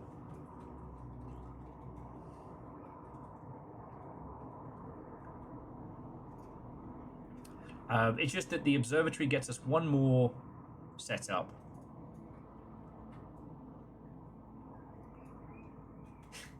The breaker does let us escape to the garage, but we have neither the breaker nor the garage. We don't even own a car, let alone a space to house a car specifically. I guess we do now. We own the whole place.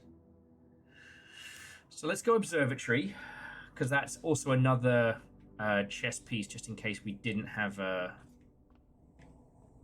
horse. It's all right, Akari. It's all right. Now,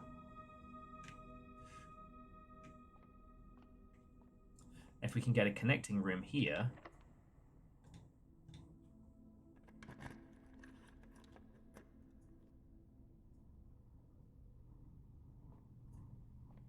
What the fuck?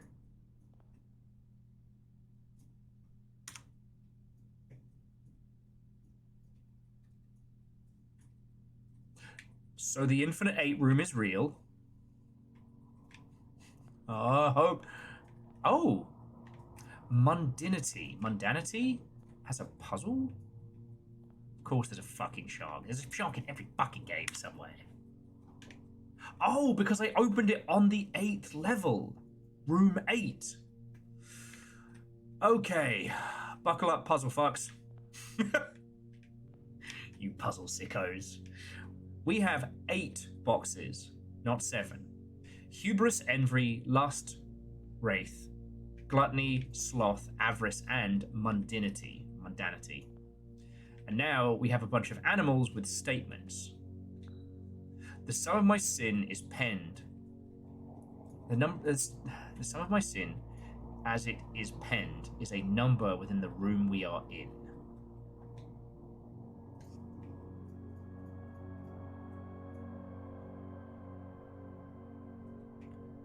To first begin, place me in a bin with an N within its sin. Okay. To begin, an N within its sin. Well, that's mundanity, gluttony, and envy.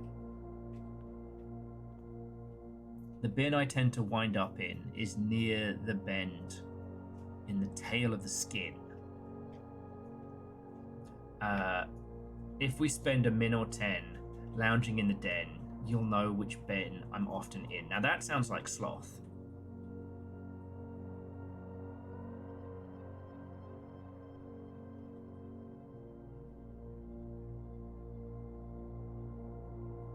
You won't find my sin between the bin, for I deserve to be on the end. Oh, okay. We can only pick up one at a time. Chagrin, my neighbour's sin, is written thin for all to fit in. His neighbour's sin, oh god. Okay, gluttony is 8 letters. Now which one was that one? Okay. That's fucking... Alright. Gluttony's 8 letters. So that's the seagull. So that's 1 N. The dog is... You won't find my bin between sin, for I deserve to be a bin on the end.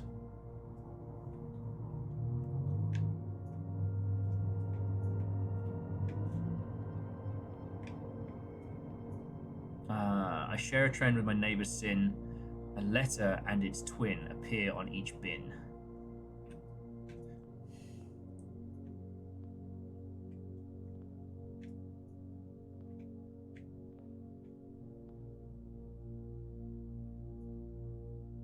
Now would that... No.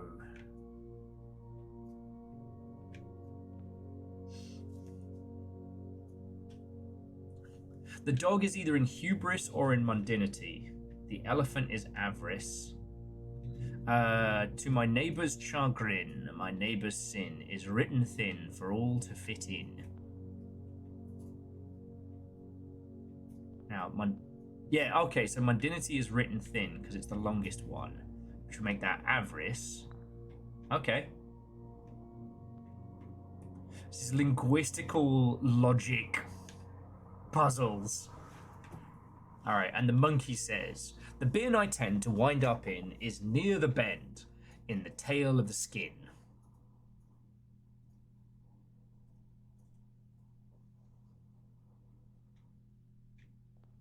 Oh, the animal skin rug. So the monkey is hubris. which makes the dog... Man, fuck this fucking uncle. The dog is mundinity. Okay. So, Bear says, if we spend a min or 10 lounging in the den, you'll know which bin I'm often in. Now, I want to say that that's sloth, right?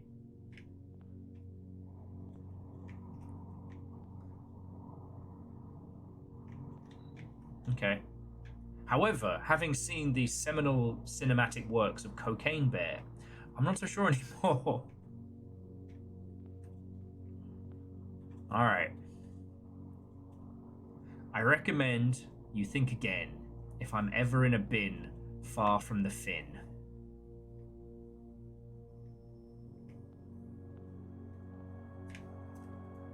Oh, so the seagull is either envy or lust. Sorry, the swan. Oh yeah, no, I'm deep in the puzzle sicko shit. Dylan, how you doing, mate? What, ho, and welcome. I have a whole ass book. It now has little like fucking chapter marks and shit. How's it going? I am here. I am still kicking. How are you doing, mate? I do want to point out that both myself and Little Fire are extremely jelly of your Red Bull fridge. Especially since you got it all like color-coded and shit. We have to get in the old-fashioned way.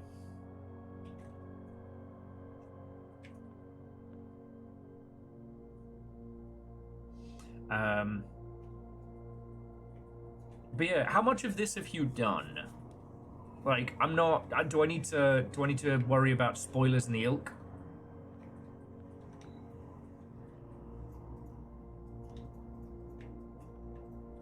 Oh yeah.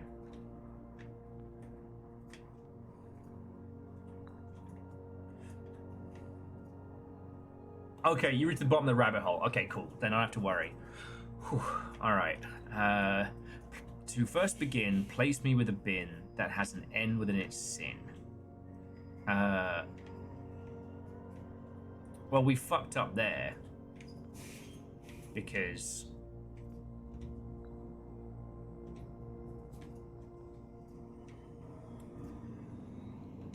yeah, if the swan is lost, then that means that this is envy, and then you are the lost.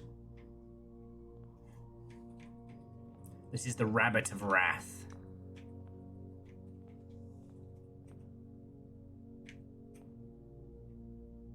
Okay, nothing happened, so we fucked up.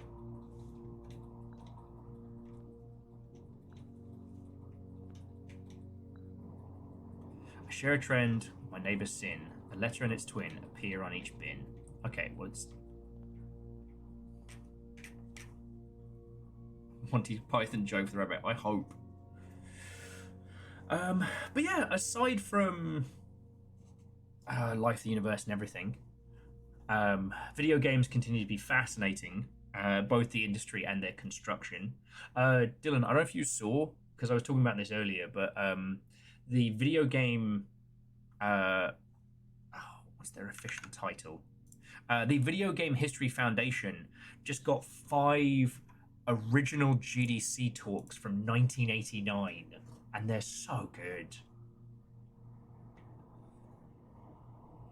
Avarice and Gluttony repeat.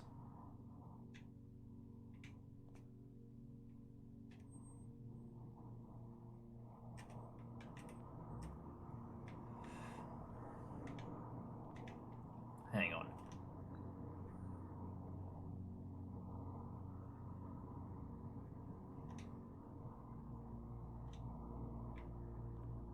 Because the rabbit says, I share a trend with my neighbor's sin. A letter and its twin appear on each bin. So it is 2... Avarice and Mundinity are the other ones with twins on, right?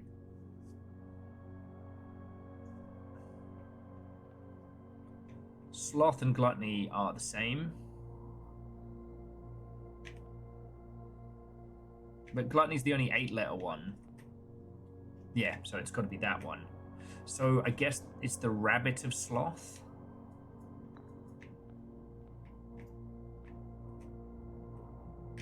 We know the swan. I recommend you think again if I'm ever in a bin far from the fin.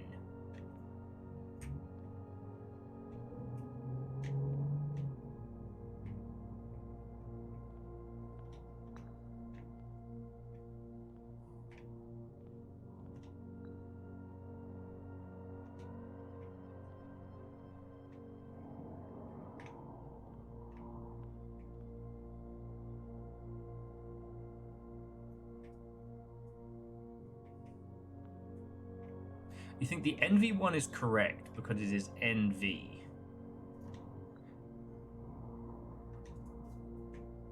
Okay. Wait. As in the swan is lust. And so the other one is... Place me within the bin with an N.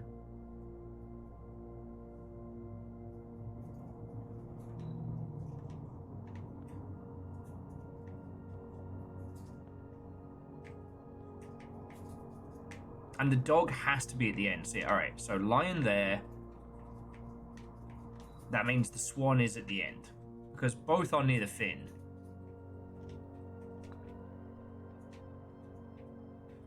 The monkey is by the kink in the tail, and the dog is definitely...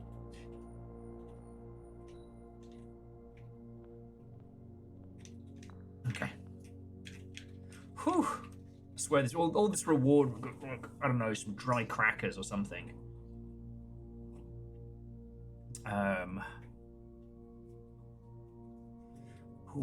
will say, also, Dylan, if you're on the hunt for a puzzle game, one that I'm not going to be doing for a while, but if you want to feel really good doing a puzzle game, the Rat Line dropped either this week or last week, and it's kind of like the root trees are dead, but you're hunting Nazis that have fled to avoid, taking responsibility for their crimes.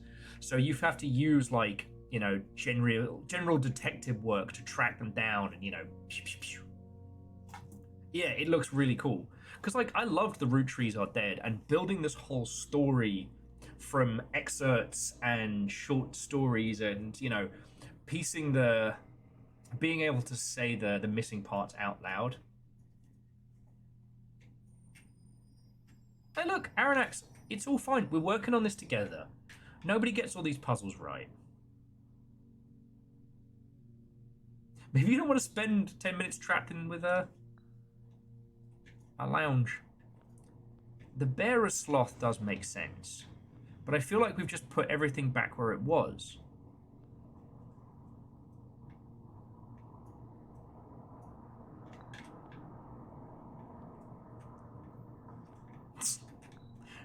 Aeon, I assure you I had noticed. Aeon says, is it worth pointing out that above the 7 deadly sins is one deadly fin?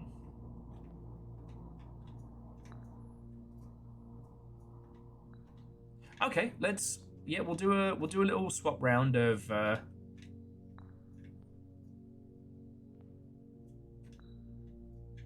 because what it's doing is that the animals are the indicators, not the personalities. Nah.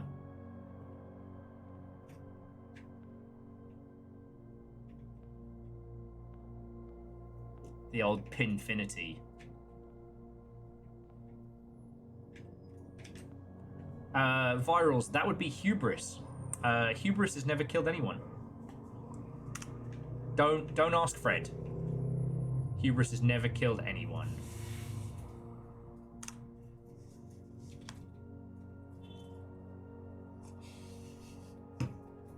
Straight to jail.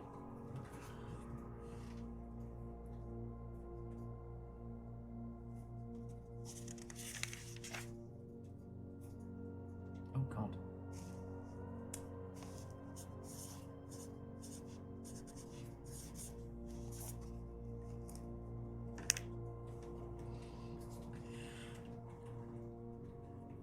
Being mid is the most deadly sin of all. Okay, so we know the dog and the monkey are correct. The bin I tend to wind up in is near the bend in the tail of the skin. There is the skin on the floor. There is the tail. What if the rabbit is avarice? To my chagrin, my neighbor's sin is written thin for all to fit in. All right. So then the bunny is avarice.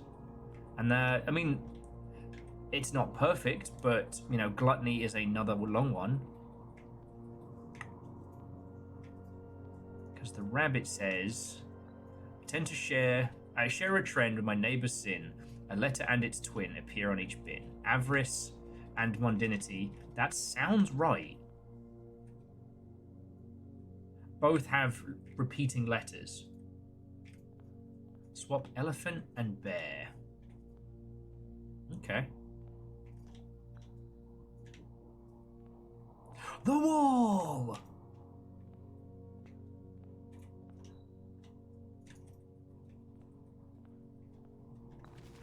Yes!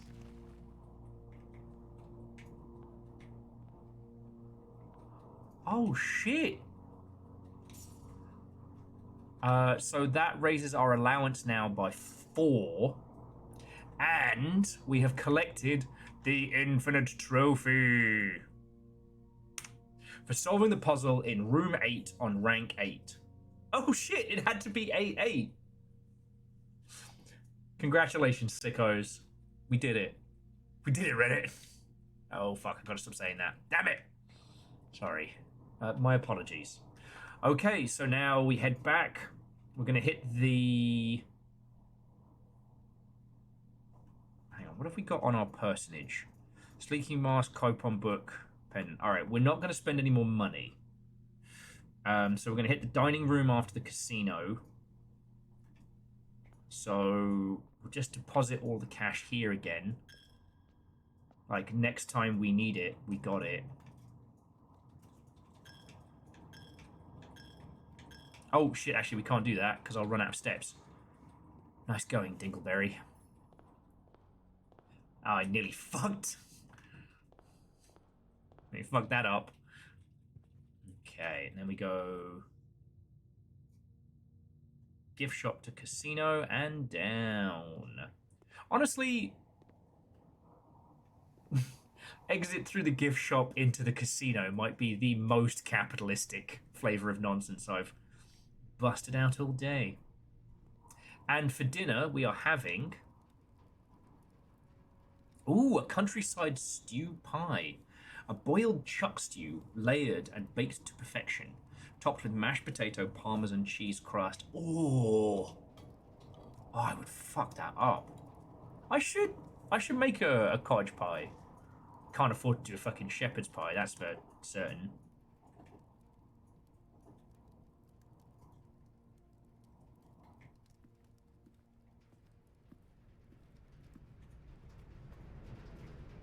And yes, the name does matter. Yes, it is the Viggo Mortensen's toe of British cuisine, in that you will be told.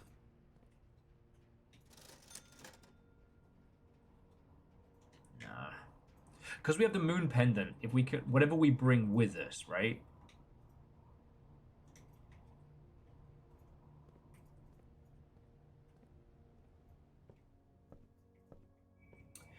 And if you don't know, here's a little bit of British cuisine. So it's called shepherd's pie because, you know, shepherds tend to the lambs. So it's a lamb mince. It's basically like a lamb mince stew, but you bake it with a crust of mashed potato, and it's fucking good. All right, but we're not done yet. We have plenty of steps to head to the precipice. I also want to... It said where the white trees are. So once we've done the precipice, we'll head over to where Simon's been camping. And it said check under 2 stones. Ah, white trees. Haha. Puzzles! Puzzle Sicko Gang!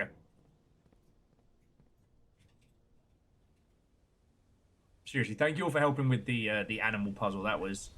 The spelling component to it is definitely the bit that was throwing me for a loop.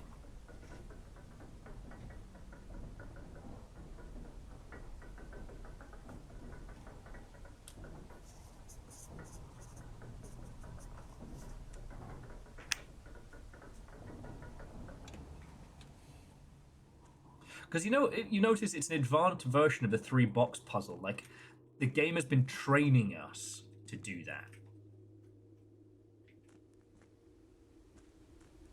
Okay.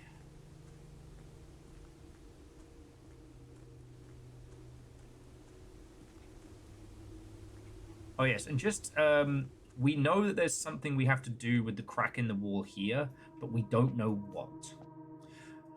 Okay, so let's go. King was the office.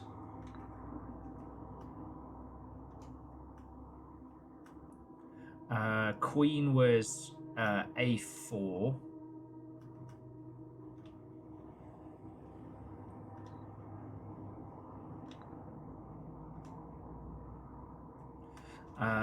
Breakfast nook is above the king, and then the library has no words in this play.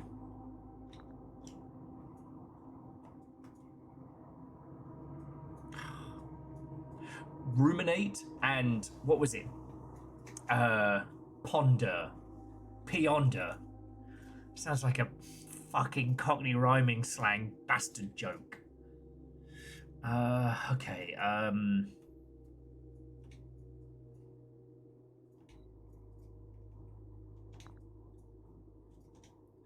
now we need the bookshop, B3, and the observatory is E9. Those are easy to remember. Alright, here we go. This has only taken us how many weeks to do?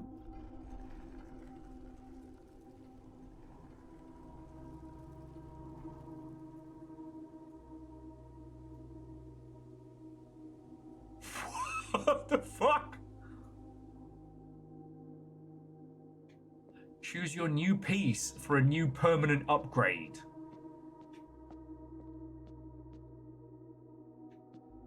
Alright, well, we'll start with the royal pieces because they'll be the best. Okay, each time you draft a room on the queen's side, west wing, lose 5 steps and gain 1. God, no. Each day you may choose a colour. Rooms of the chosen colour will be more likely to be drawn while drafting. Ooh. Wait, we get to just pick a power? You do not have to pay tithes. The first time you enter the chapel each day. So the chapel suddenly becomes a big earner. You may draw floor plans up to 4 times when drafting the 4 corners of your house. Ooh, I like that. Add the armory to the draft pool. We've got a gun. When you reach rank 8 each day, you may choose knight, bishop, rook, or queen. Gain the power of that piece until the end of the day. So, hang the fuck on. Alright, to those of you who played this, are we choosing a... Will we be able to swap between these, or is this it? Like, we pick this, and this is the rest of our fucking game?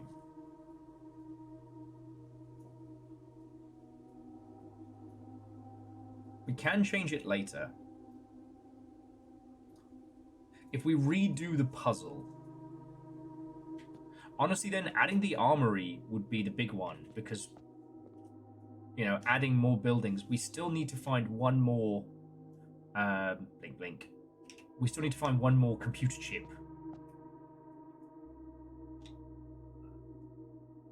So...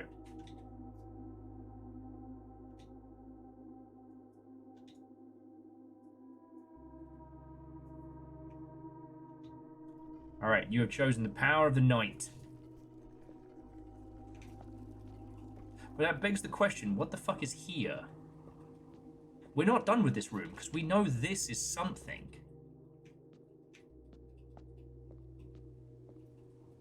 Oh, where old man was in here with a fucking RPG being like, blah, blah, blah, blah, blah.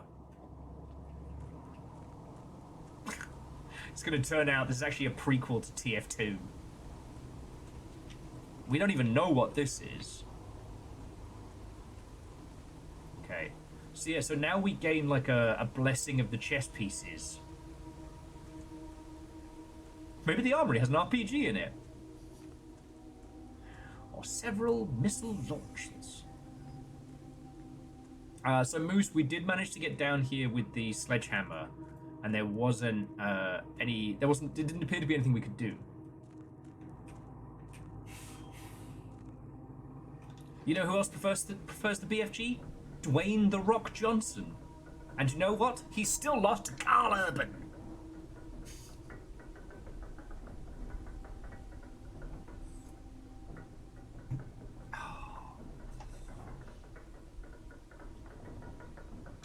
Hi, my name's Will Overguard, and I have perfect recall, but only for specifically pointless memories. Oh, that's cool though. This stays lit.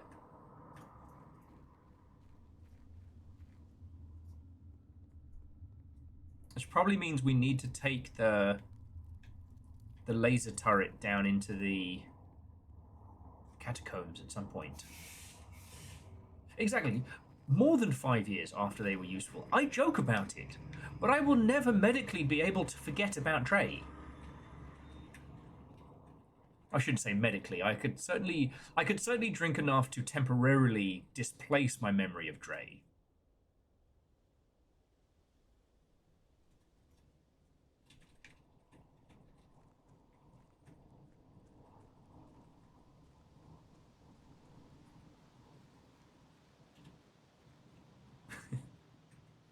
Who's Dre?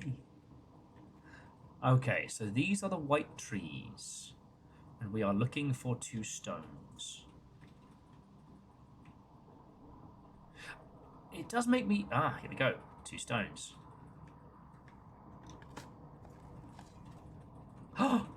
You dug up a secret floor plan. Would you like to permanently add the conservatory to your drafting pool? I think I shall.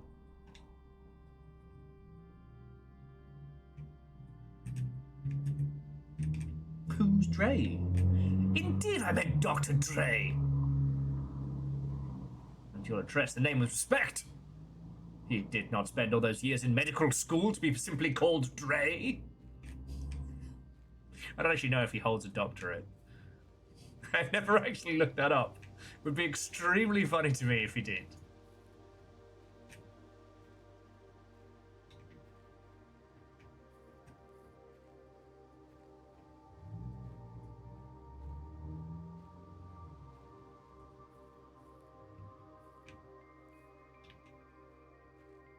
We haven't been back to the orchard since we unlocked it.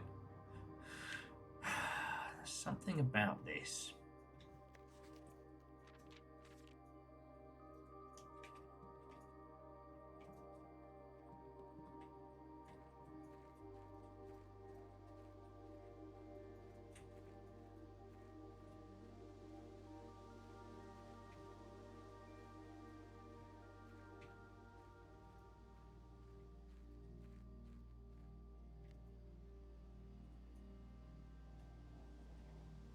But yes, unfortunately, in my quest to rewatch and watch every video game movie, a quest which has now been going on for years, having stalled out on several occasions, the most disappointing thing about the Doom movie is how boring it is. Okay. We didn't get the... Okay, yeah, we didn't get the break room, so we can just end the day here.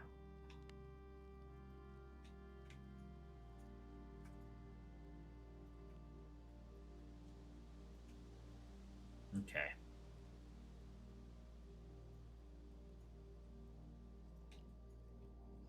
All right, and that's another day done. We've got to be getting close to in-game Christmas as well. The Perplexing Shopping Center. That's my stage name. Welcome onto the stage, Perplexing Shopping Center. Coming all the way from Bromley.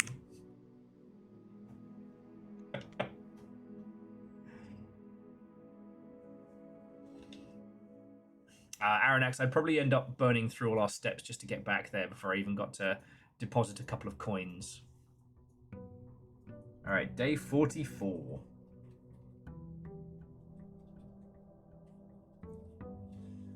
So, let us recap. So we have solved the chest puzzle mystery, and we now know that if we want to adjust the chest puzzle, I guess once we've gotten everything we want out of the armory, it's not a bad shout.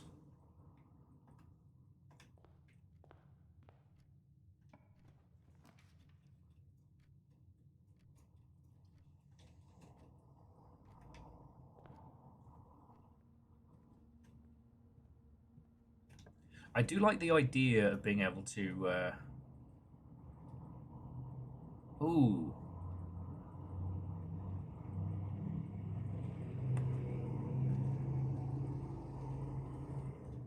Kitchen or music room?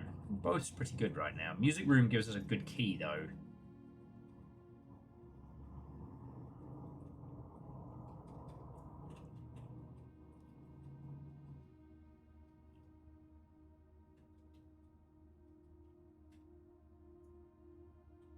No, so Scotty, you're thinking of the other room that's quite like the paper safe room, because there's the study and there's the drafting room, which seem very similar. That room was basically the clue that we had the chessboard puzzle coming. Oh, OxyB has confirmed via the extensive research of a 10-second Google search, Dr. Dre does not have a doctorate. Okay. Which means I must do one of two things. I must either finally put away my life grudge against Doctor Strange, or I must acknowledge that Dr. Dre has done played me. I do believe he deserves an honorary PhD. Oh. You found a secret garden. Which I think has to be up in the back. We did, however, use up all our gems on the first gambit, which is unfortunate. I never made the morning room, you see, so I didn't get my my goodies. Hopefully we'll get a den. That's always a nice early pull. Bingo bango.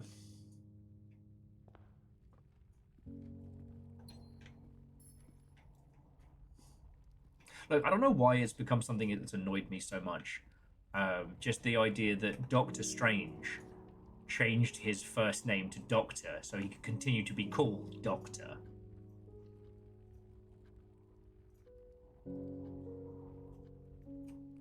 But Moose makes a good point. Doctor Strange's accident only blocks him from his original specialization, i.e., hyper intricate surgeries.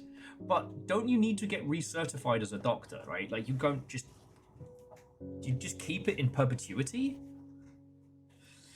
Anyway, we've done Sightseers, Swimbird, History of Ordinia, Ordinia First Edition, which I do need to read for you all. Maybe we'll do another round of story time with Will in a bit. Curse the Black Bridge, Realm and Ruin. The Fixed Stars we've read, the Pump System we've read. We've pored over the new clue. So I guess it's... what was in the bookshop?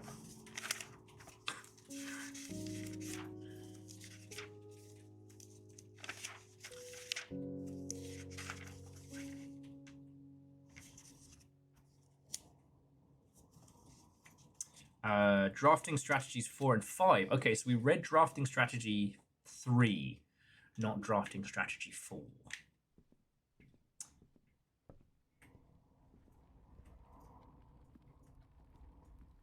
I think it's because I take umbrage with the fact that he From a medical standpoint, he had a car crash, went a bit loopy, joined a cult with Tilda Swinton, and came back as the titled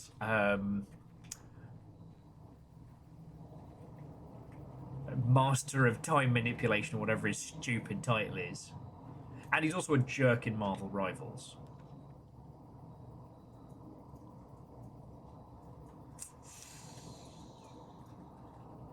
Oh, the shrine! Byakuaz. Haunted box. You have a bad feeling about this. Are you sure you want to do this?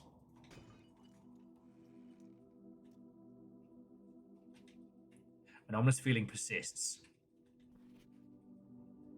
I think I did. Fuck. Curse mode now unlocked. Also, you're cursed. You can now select curse mode when starting a new game file.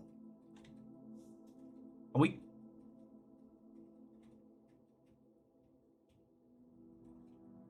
Forever?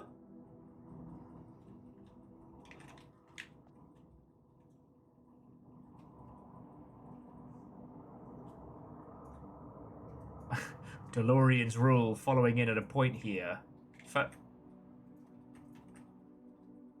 Forever?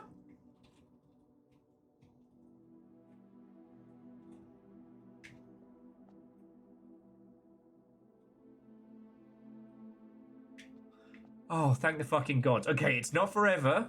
It's for 2 days. Alright. Gives me a couple of chances, only a couple of days to fuck about.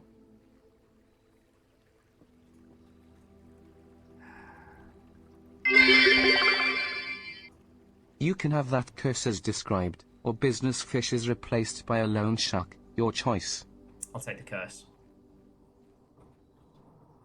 I mean, if someone wouldn't mind checking, because it did warn me a couple of times, but this game has been full of warnings.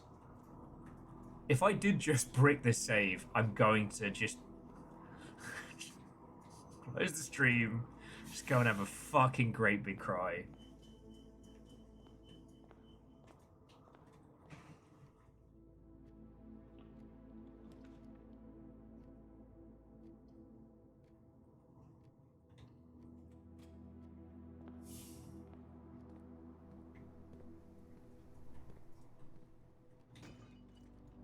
Okay, so if you open the...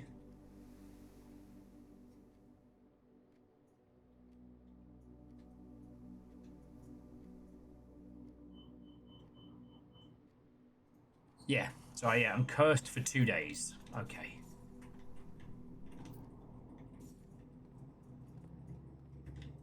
Alright, so we're okay. We're okay. I haven't completely fucking broken the save.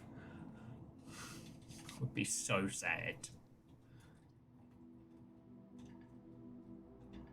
Oh, no James.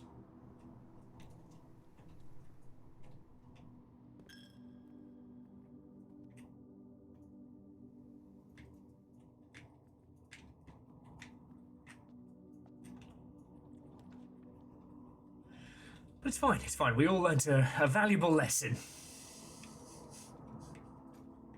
Don't pick up cursed idols when you've been told how cursed they are.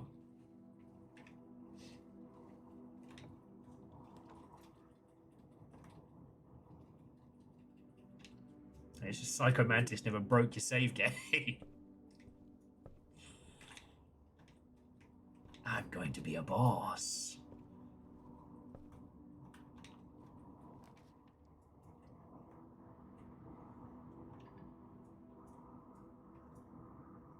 I don't know. It's the cursed item from the book.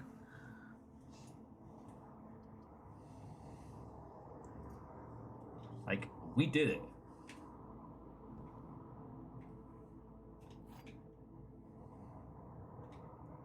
Is the opposite of business fish a loan shark or a huckster herring? Obviously, it's a loan shark. This box contains the gems. This box does not contain the gems. The other two boxes are true.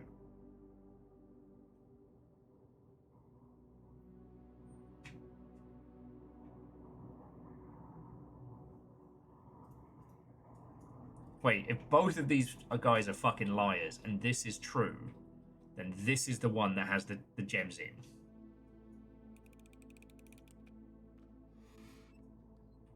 Alright. I'm officially losing my fucking marbles.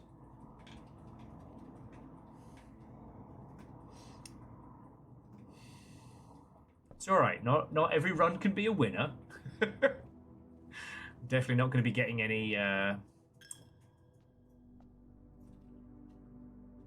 holographic stickers for this run.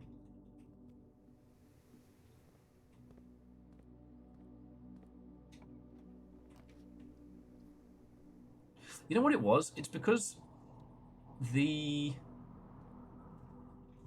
story of the cursed idol implies there's something more. Like, it never continues.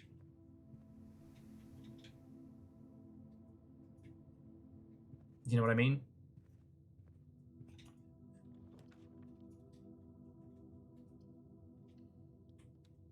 Ooh.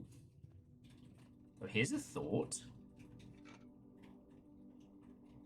What if we can combine the cursed idol with something? No, never mind.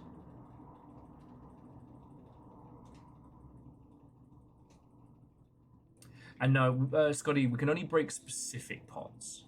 Which I think we should be able to just go a hog wild on. Yeah, figured.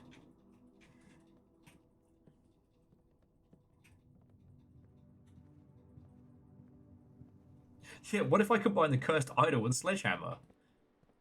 Knowing our luck, it would probably bounce off the cursed idol and cosh us in the noggin or something along those lines.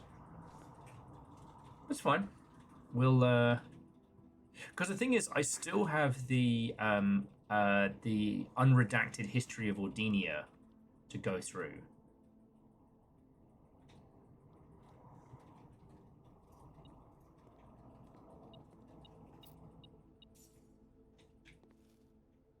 So, we're not sure on non-plot things to get stuck into.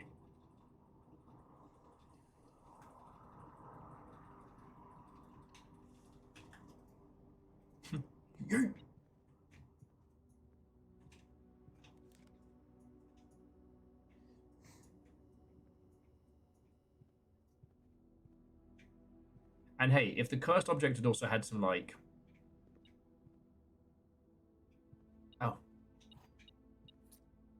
If the cursed object had also had some, like, I don't know, inheritance tokens or something like that. Which I'm just starting to realize that the inheritance tokens dictate how much of your inheritance you get, meaning that even your stipends are still being controlled from beyond the graves.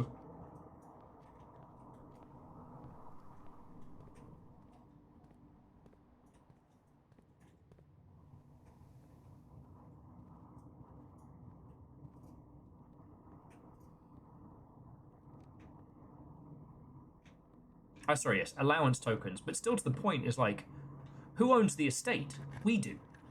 So why are we still... Oh! Tunnel.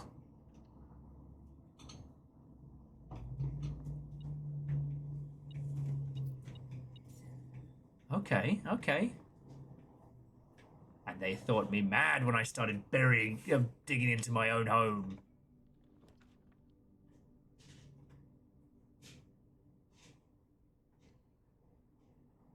Who's mad now?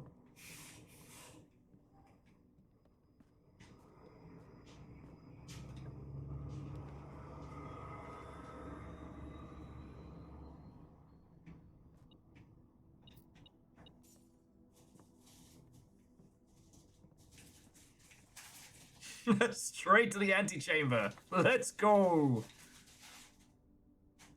Piss. All right, well... Was it my smartest idea? No.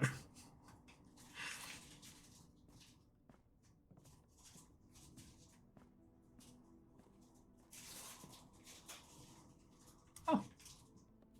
Moose, I was not aware. I guess that makes sense. I am aware of the concept of the trust fund baby.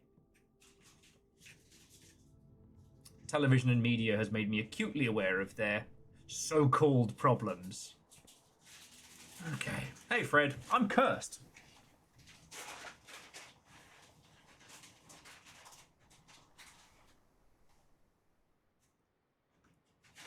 But yeah, our little lad's got to be getting out on Christmas Day. Architect's cottage. I may or may not have picked up a cursed idol. I may or may not have fucking ruined my next 2 days. I mean, Fred, what I love about this series is they can just keep making more multicolored houses. 45 days. Mischief abound. But yeah. No, cursed idol's gone. Oh, but we are still cursed.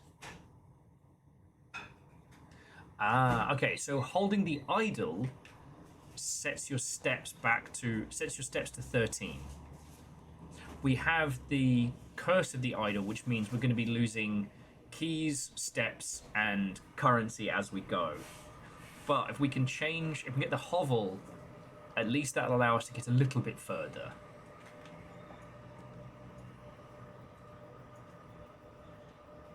Hovel it is. Now, the schoolhouse would be nice, like on a day, especially when we have a lot of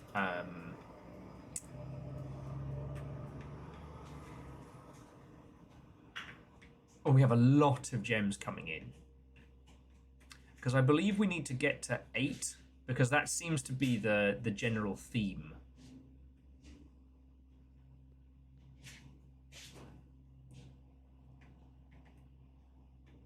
Freeze the day and then school. Doesn't freezing stop us from spending gems?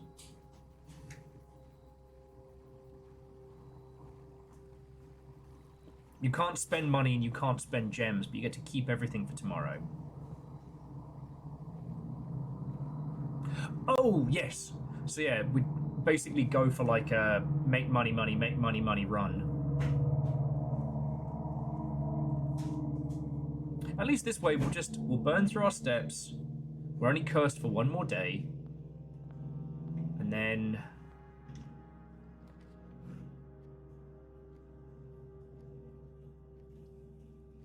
take the spare bedroom and hope for the breakfast nook.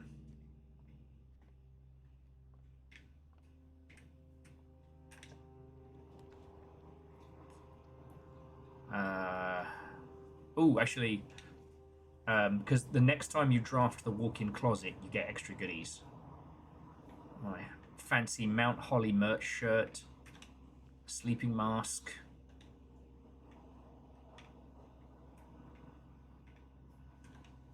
Lucky rabbit's foot.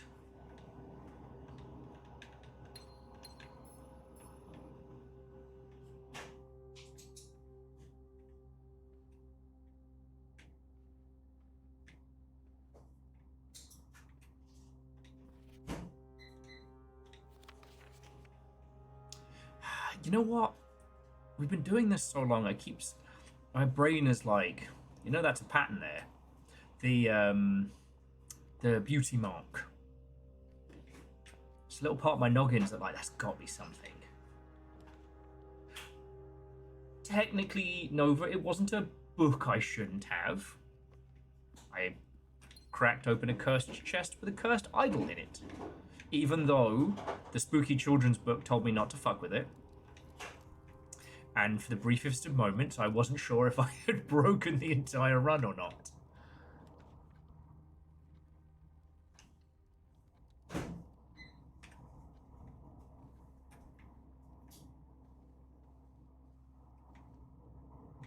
It's fine, it's fine. I'm going to go back to the den, actually, because I'm still hoping that at some point we're going to pull the...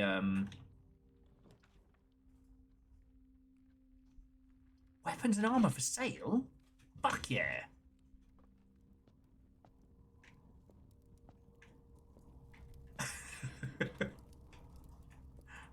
Walk in here with, I'd like to buy a gun.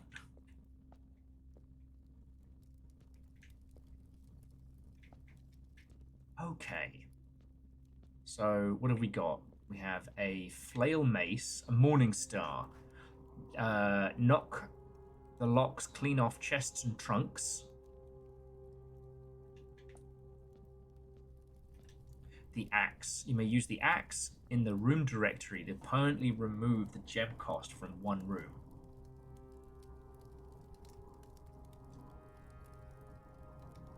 Permanently.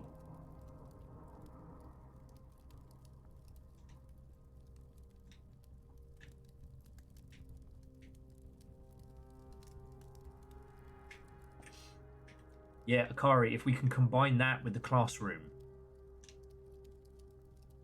Once per day while drafting, you can equip the Knight Shield to ignore the negative effects of any one red room.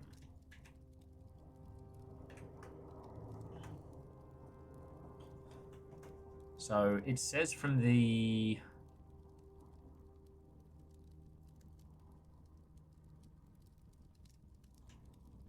I mean, we need a few more coins. Hopefully we can make them in this run, but...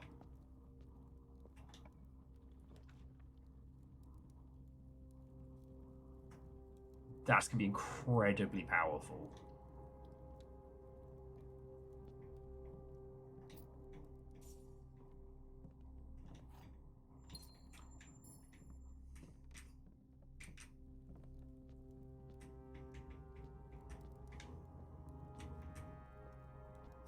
Actually, Mr. Aronnax, if we're going to be true to Jane Austen's original writing, it is that a truth universally acknowledged is that a single man in possession of good fortune must be in want of a sweet and fucking cool sword.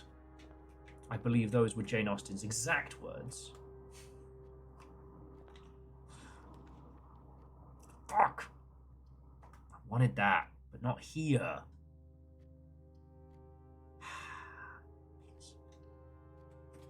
Thank you. I mean, I try not to be a stickler for literature. You know, there's nothing more insufferable.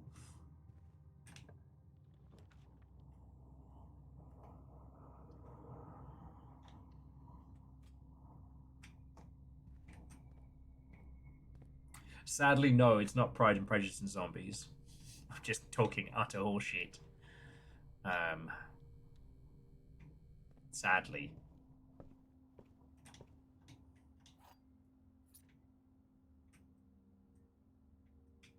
Yeah. I mean, the thing that most people don't know is that Jane Austen and Stone Cold Steve Austin are actually related. Not a lot of people know that.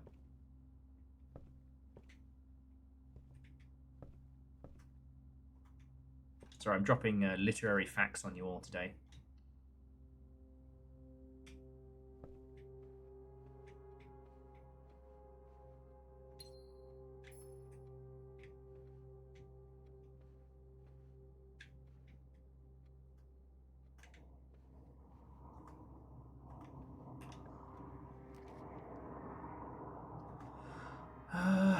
Take the Corriard.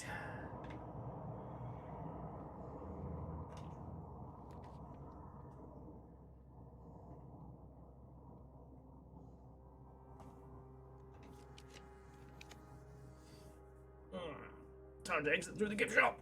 I say. Oh, that's right, because the store cost us a gold to draft. At least we know the armory was a smart pull. So Fred, I've not actually had the opportunity to really look into it, but it does seem that apparently the Street Fighter community is having a very strange time with Alex's, I guess, end of story or what have you.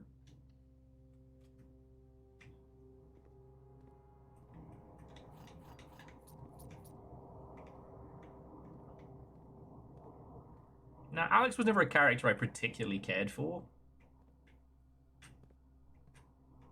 So I wasn't aware that the connection between Alex and Kenny Omega, who I assume is a gentleman of wrestling.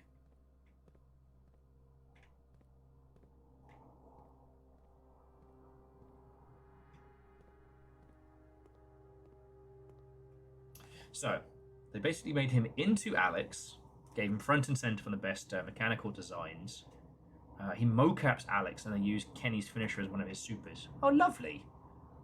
Life and art coming together in fascinating ways.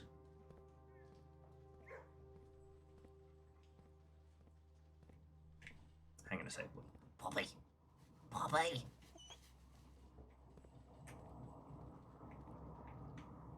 Poppy. Poppy.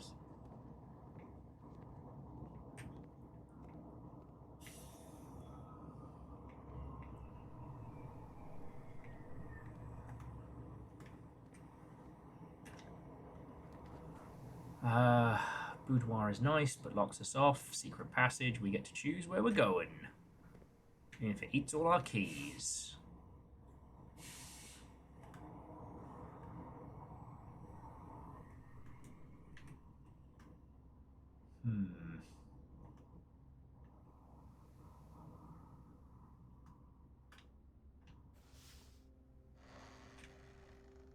I still remember when the secret passage was fresh and new. Ooh! All hallway doors are unlocked. Love to see it. That'd be very helpful.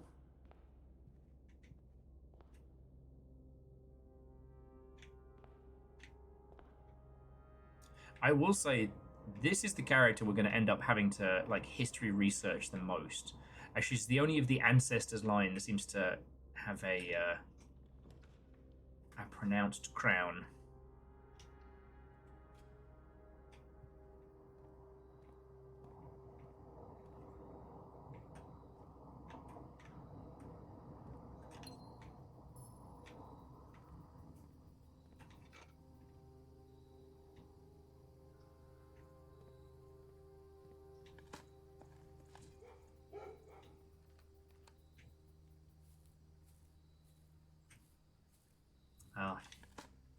When you think about it, Fred, gamers is a dead term now.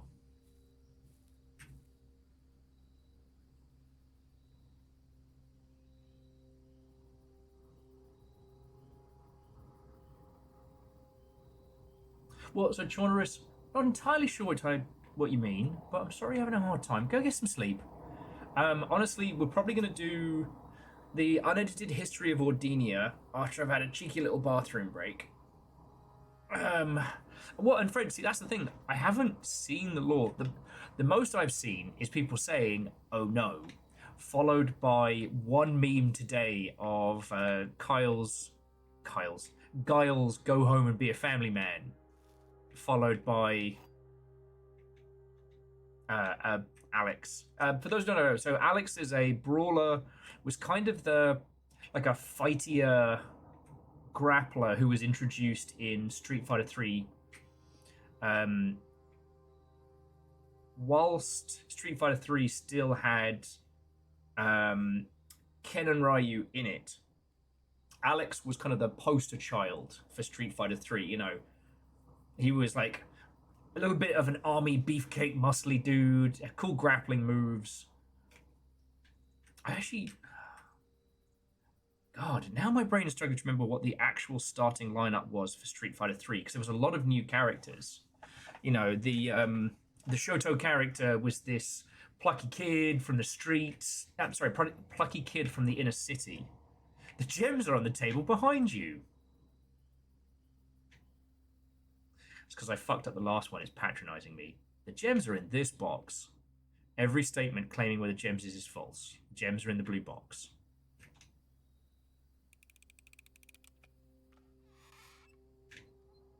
You son of a bitch! Alright, so the next time we try and do this room, it's gonna be like, Will, for fuck's sake, mate, the gems are here. We'll just put gems in every room. Oh, you're killing me, Smalls. That's fine. We don't have many steps, and honestly, after I cursed us to hell and back for these last couple runs, just kind of putzing. But at least we can put some more coins in the coffers. Oh, thank the fucking gods. Security was the only unlocked door.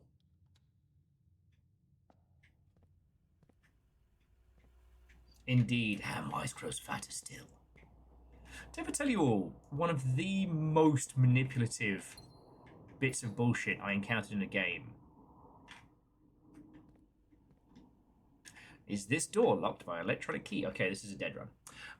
The most bullshit pieces of like manipulative fuckery I encountered in a game. Is there anything we can do today? Foyer puzzle. We don't have enough coins to buy the axe from the armory, but but we now know if we can get the armory and the schoolyard, we're golden. So I got playing this cute little game where you run a cafe for cats, and it was kind of like an idle. It's kind of like an idle title, and you accrue currency as you're playing, and it all goes into the piggy bank. Except for you have to pay to break open the piggy bank to accrue all these like currency that you've been getting over time, right?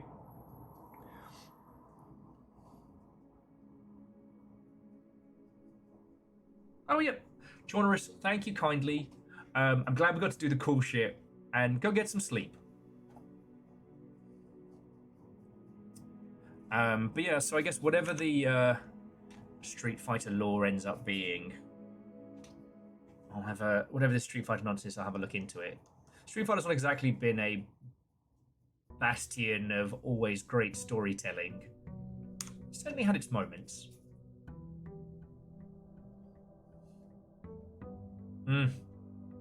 It's good to be uncursed. It does mean that right now we're going to try and get the armory before we pick for the day. So let's open this pit up. Oh, found me car keys.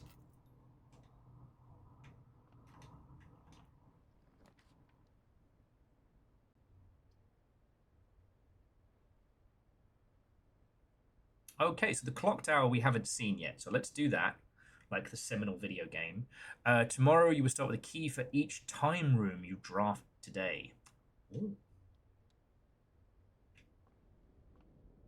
Because we have not been in here. And considering the way the clocks operate in this game, I knew it was only a matter of time before we started fucking with time puzzles. But yeah, so this one idle game, the piggy bank accrues coins as you play. You have to pay to crack it open, but the more coins you get, the more the strange... Oh, here we go. I knew there was some fucking puzzle shit. Chest puzzle. Foyer, Hellacious chamber. Inner sanctum, new clue, room 8. Here we go, clock tower.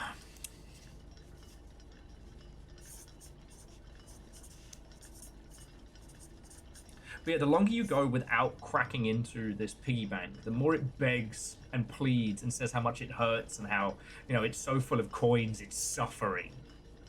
Spend $2.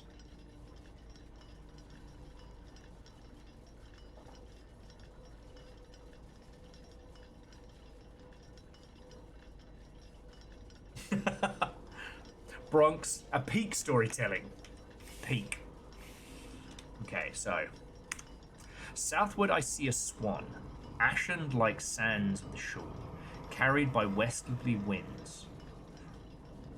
Rogue like the moon of the north, eastward I see a crow, dark are the days coming forth. Okay, south, west, north, east. Interesting.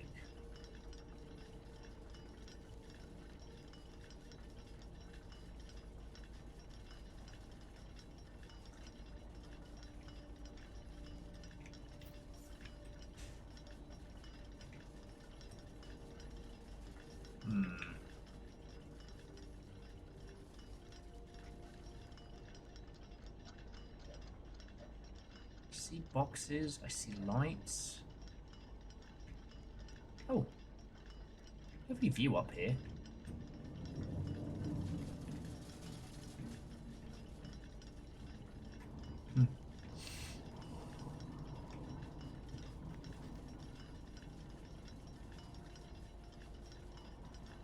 The first is also spell sacred. They do.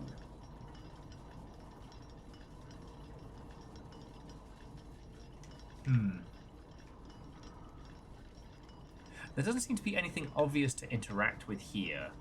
But yes, this little piece there. So yeah, so Oxy B, I was not aware of any of this. Like, I love Street Fighter. But like, putting Street Fighter bed has been one of the things that I've just had to do to make peace with getting older, you know what I mean? I definitely ran my mouth drunkenly at the pub many, many years ago, and was promptly humbled in a post-pub Street Fighter session. And honestly, not because I'd forgotten how to play Street Fighter, but because, you know, time makes fools of us all.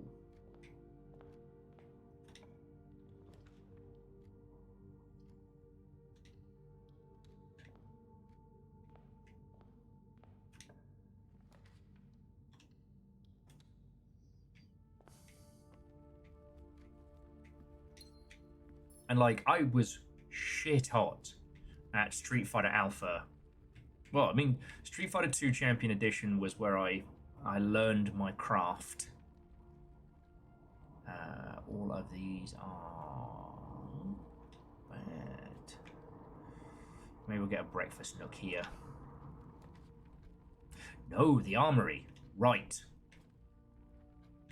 So we're going to get the money from the pantry.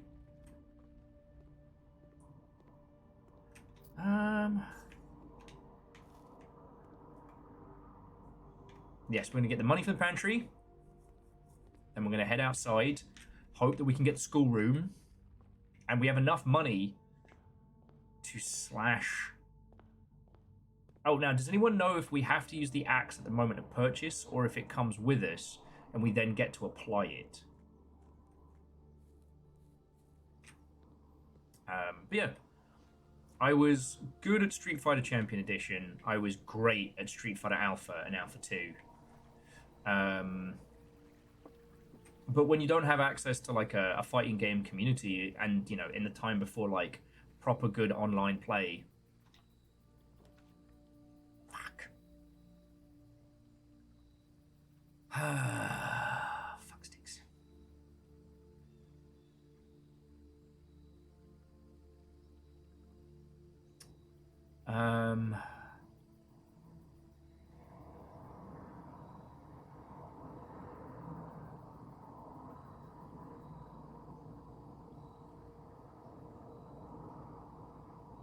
Shelter. Take the.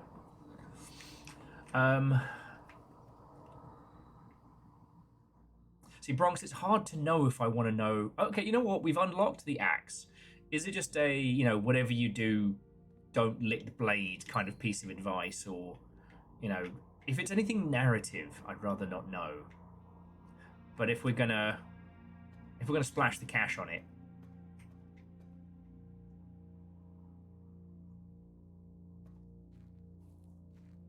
and Scotty, like, that's understandable. Again, if you don't have a fighting game community to be aware of, to be part of, you can't really get good. You know, the reason why the Japanese players dominated the fighting game scene for so long was, in Japan, there was a thriving arcade scene for a long time. You know, the FGC existed there. Okay. Lyoshi's saying the axe thing is to be fair forewarned. Then I would love to know it. Because I'm definitely going to pick it up before we start making the pull.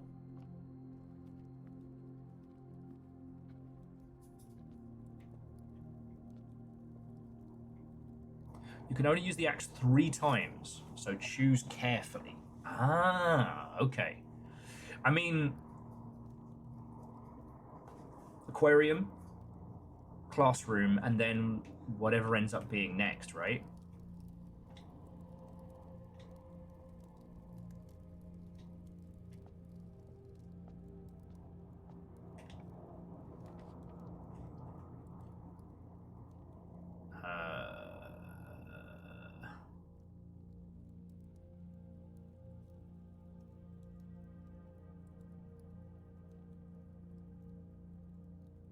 Yes. Layoshi says, I enjoy the attic since it's 8 items for 3 gems. True. And cutting that out, I mean, that's going to save you a ton of goodies. The trophy room and the vault come to mind as other cache rooms.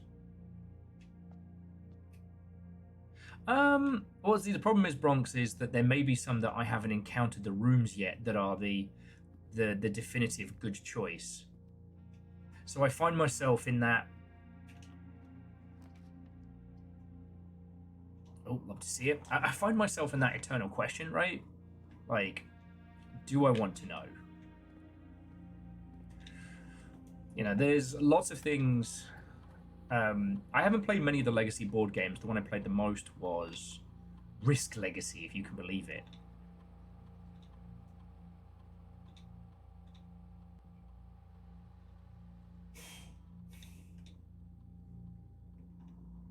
And there are things you can do in that are definitely dumb and stupid.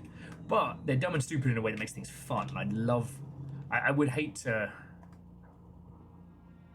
Yeah, that was before... Damn. Will streams Risk Legacy next. Well, that's the problem, is you can never go back in that game.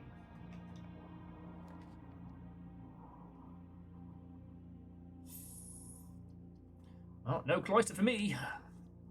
See if we can parlor it back down. Okay. There is only one true statement. Gems are in the box with the false statement. There are 2 true statements. The true statement is wrong.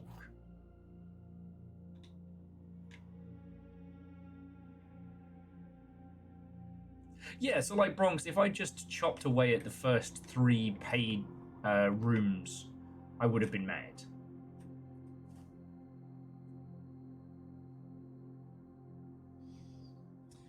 Well, Akari, we talked about this a while back. The difference between legacy board games and roguelikes is the shared world with other people. That's the big difference. Because you could be a pedant and argue that, you know, roguelikes are legacy games. And if you really wanted to make that argument, but it doesn't really say anything. The difference between a regular board game and a legacy board game is that the previous games affect the current one, even if everyone playing is swapped around. Now, obviously, there's always going to be one consistent player, because outside of very specific communities, it's someone's board game. Somebody spent cash on it, and they're going to be bringing it with them, right? But everyone else could change. I've been toying with this idea for a while, and I don't think there's a way to do it cheaply, but the idea of creating something, for example, like Windrose, the craft and survival game coming up, the pirate craft and survival game, sharing a world like that would be pretty cool. You can kind of sort of do that in something like a server-hosted Ark or Rust game, but that's not the same. Do you know what I mean? Wait. There's only one true statement. Gems in the box. What was the false statement? There are 2 true statements. So if that's false, then they're in the box with a true statement, and the true statement is there is only one true statement. Okay. Thank you, finally. I get my brain back on. I've not been drafting well. The Rumpus Room is now good coinage, but not really a lot else. The office turns us back down, but does make us some money. Fuck it, Rumpus Room. Why not? Zalahara doesn't speak to us anymore. He's done. But we get a Nana and a bunch of cash, so can't say fairer than that.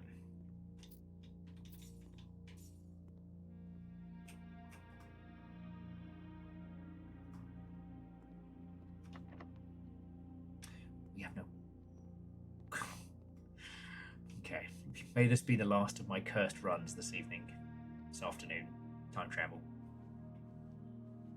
And I still have to read you all the fucking history of Ordinia.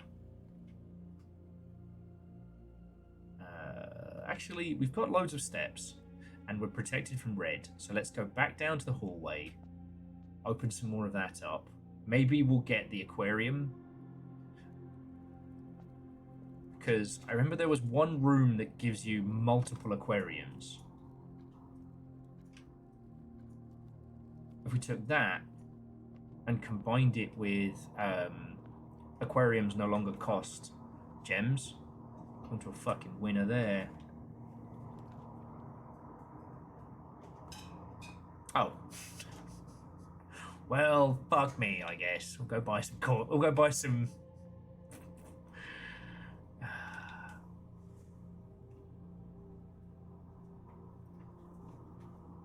You know what? One key. And oh. Shit. Oh, okay. My mind is goo. So instead of buying 3 keys, I was going to buy 5... I was going to buy 1 key and a lockpick. You'll notice that I do not have the lockpick.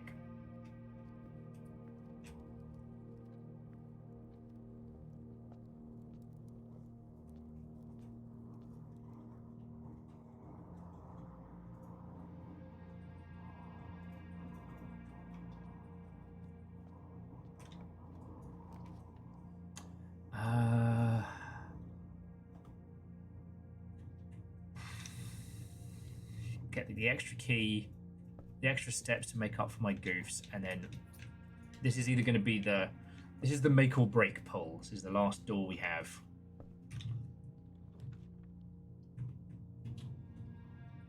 And we're toast. None of it gets us through to where we need to, but there we go. But anyway, DJ Coyle was saying, asynchronous multiplayer legacy game is my current moonshot game design. Yes. And the thing is, DJ Coyle, this is one of the things I love about video games, right? Like, we're not talking about something that is intellectually a challenge.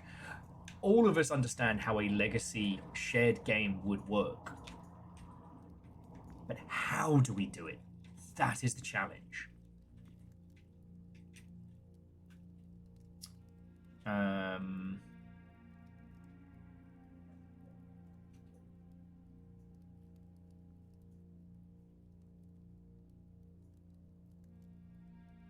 I don't know how I would do it. I just need several $1 million.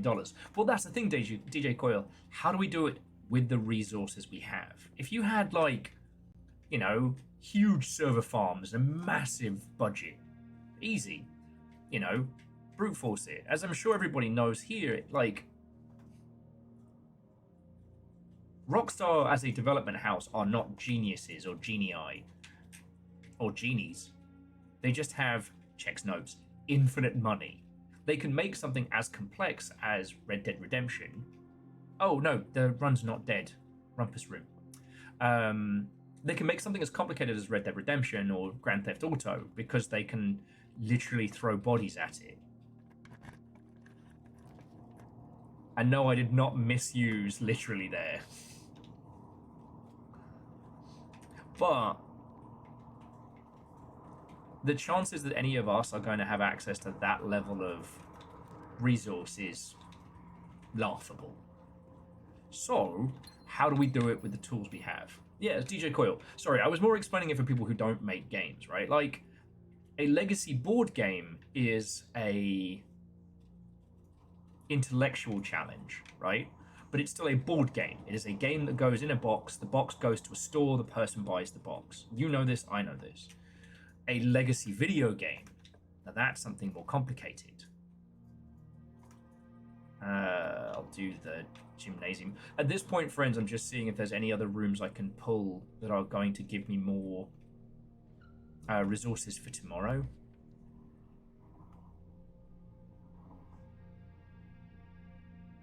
Fuck it, and we can read drafting strategies from the library.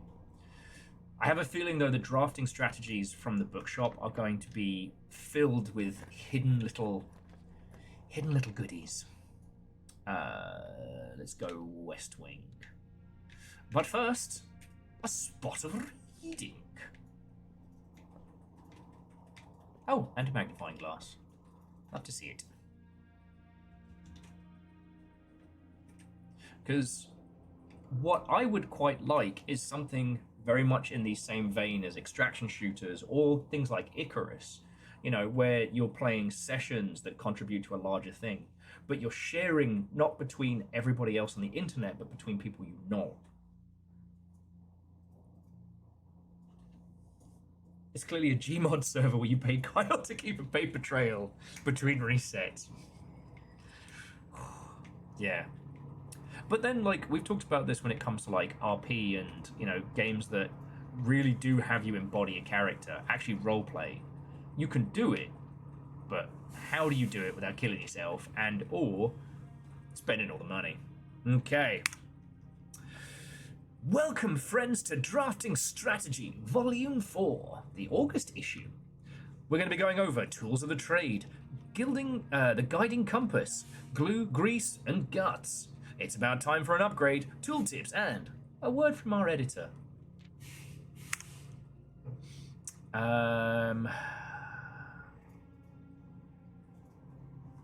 the fuck is that? No. Some visual errors, but nothing bad. Okay, in the world of drafting, the tools of the architect wheels are crucial in shaping their vision and bringing their designs to life.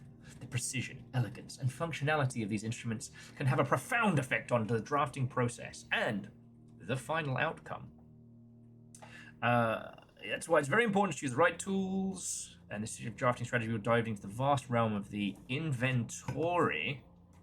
Hang on. I've got to make sure I'm recording these. Biakuaz, knowing this game, it hides something in here. Okay.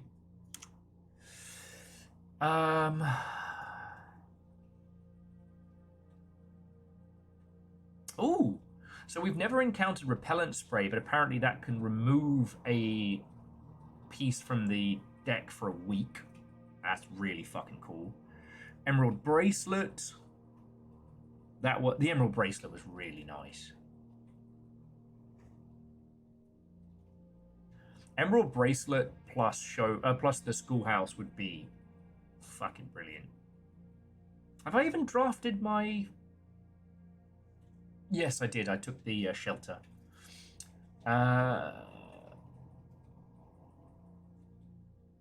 Oh, stopwatch lets you bypass any gem costs, but you only have a minute to pick.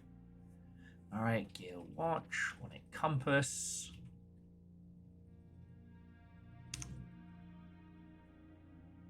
The battery pack is a component in 3 contraptions.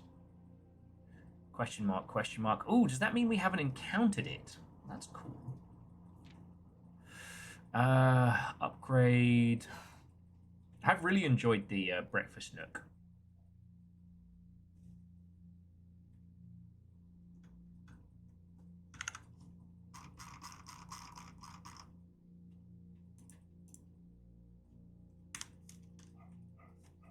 Okay. Tooltips. Keycard. If you come across any fancy ruby-socketed candlesticks, you may take note in case you find an item that can produce a flame. So yeah, being able to produce fire consistently and get to the tomb is probably going to give us some serious goodies.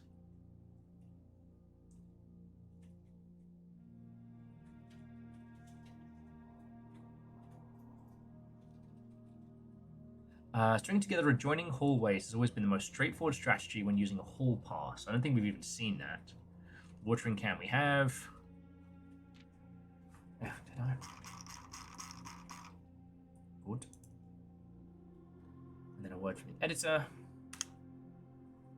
Tools are cool, but they're only as good as the architect who harnesses their capability. As you finish reading this issue of Drafting Strategy, I want you to open up your menu and look at your inventory. Take a moment to look at each item and contemplate the true potential they hold. The same potential you see is the potential that resides within yourself.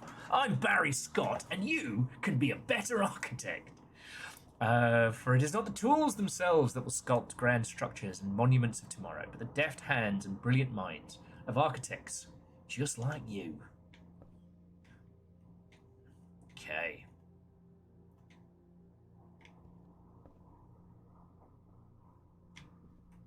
The upgrades are the friends we made along the way. Yes. Okay, it's the foundation in the West Hall. We don't have a shovel. And I definitely got spun round. And you're right, we haven't seen an upgrade disc in a while, and we've seen the drafting studio a few times, which has been really nice. Walk-in closet, pool. I'll go for the pool.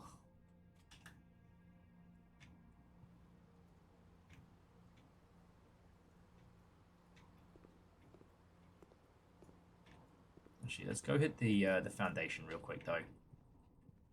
Because we're good on steps, shite on everything else. And it would be lovely if this child could jump. They can't. I'll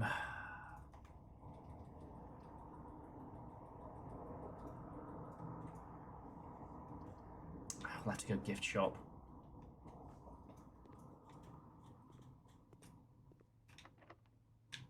Fuck sticks.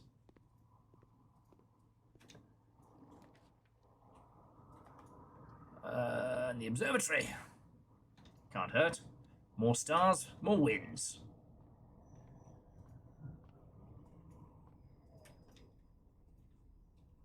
I mean, honestly, with this one, we was just keeping going until... Oh, slice of pizza. We were just going to keep going until we could find our feeties again.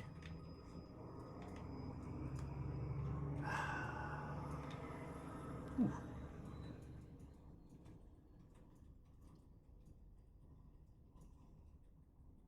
Fuck it, I'll take the treasure trove. Why not? Every time we draft it, we get more coins. Job's a good one.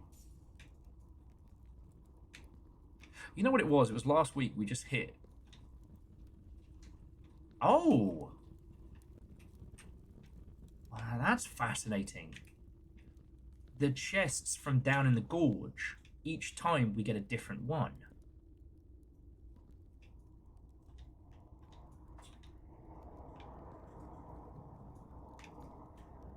Also, you know, I had a feeling we'd be able to fuck with this once we could bring the lift up, but...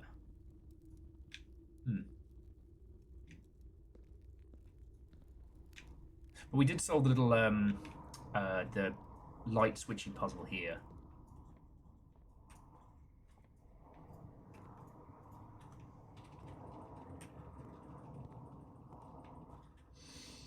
Oh.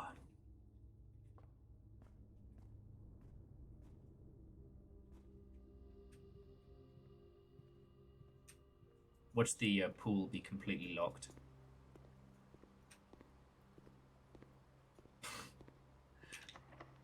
There we go. Okay. Well, we could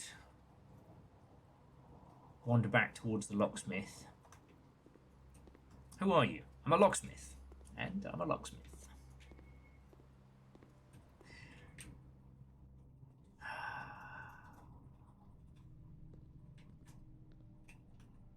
I wonder if the flail mace is what we're supposed to use to crack into that underground area by the chess puzzle.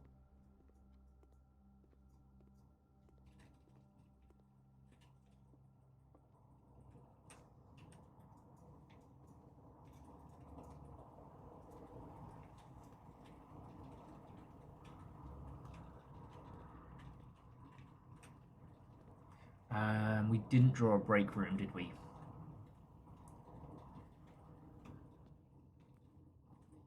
Ah, fuck it. You know what? We've got the steps. I can afford a mace. Let's do this.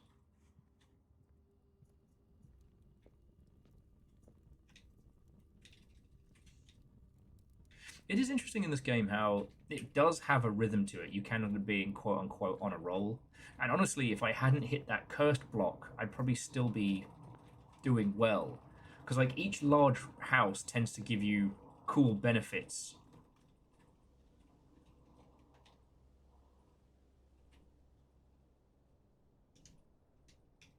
Oh, because it's the morning star. Tomorrow morning, gain a star.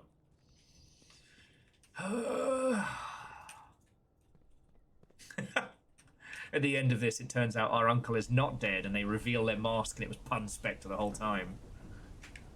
I built my house of puns to mess with you specifically.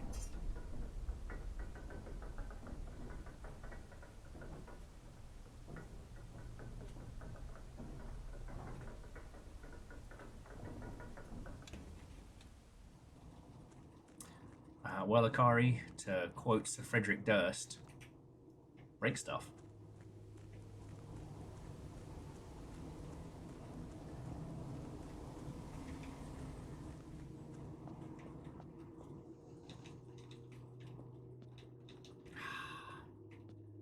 I know you're here.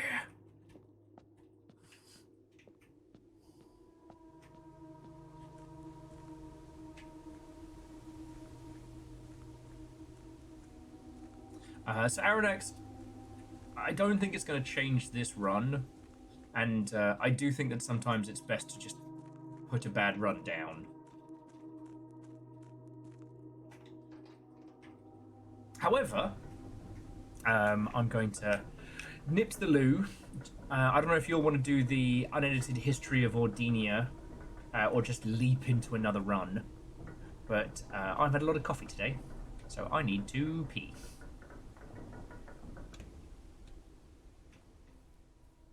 And yes, that does have some bearing on the fact that I did just go down there and listen to the waterfall. Yeah, I'll get through you. Yeah, don't you worry, minecart. Okay, so friends, if you need to refresh your glasses, refresh your glasses, grab a snack. Yeah, I'll be back in just a second.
Hello, hello.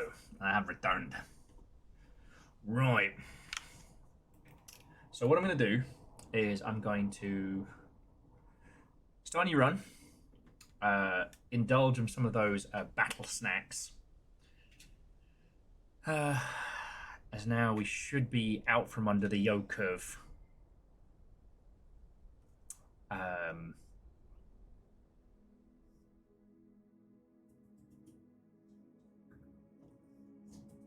all of the curses and after effects of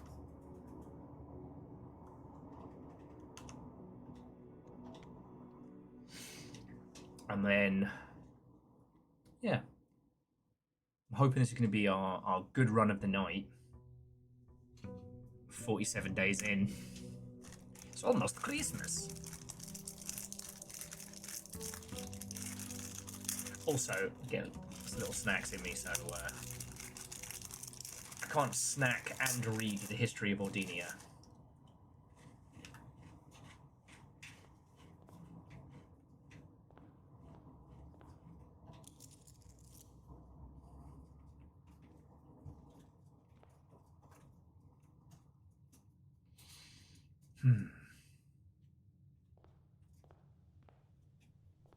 You know what? We'll just take our outdoor pick now. And if it's the schoolyard, we'll take it.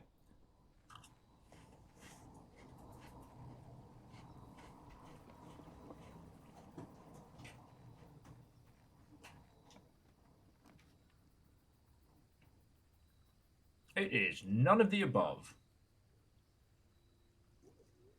Places.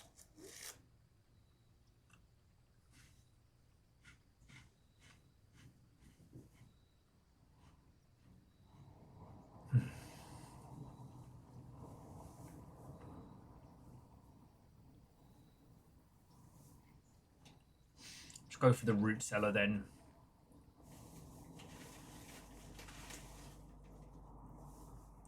Well, we will get crazy lucky.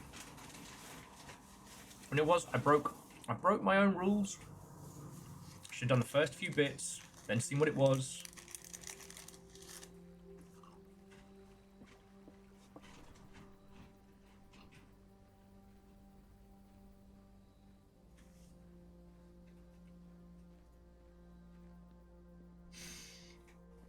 Okay. I will say it's definitely difficult to keep up with all the kind of the puzzle threads that we've been picking out. It feels like the clock tower just put something forth, but I'm not sure what yet. Oh wow, these are all terrible. All right. All right, if this run is another trash run, then we'll do the unedited history of Ordinia.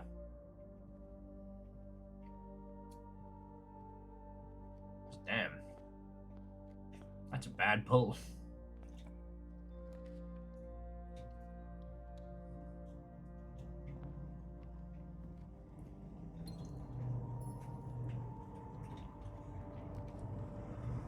I will say I could very much get used to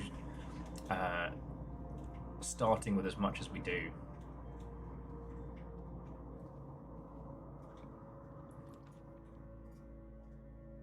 Oh, the drawing room?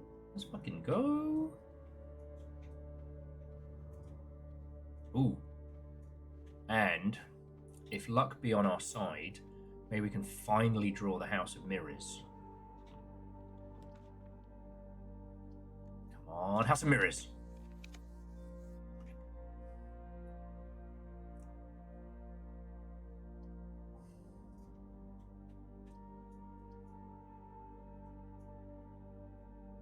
Alright. Don't worry. Still trying to get the House of Mirrors. Oh. We keep getting the car keys in the spare room.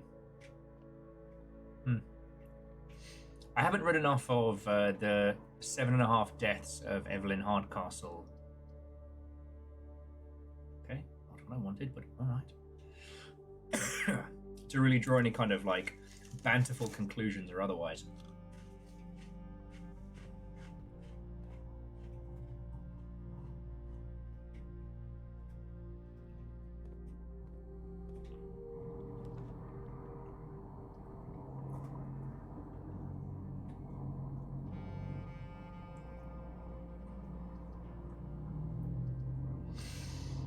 Okay.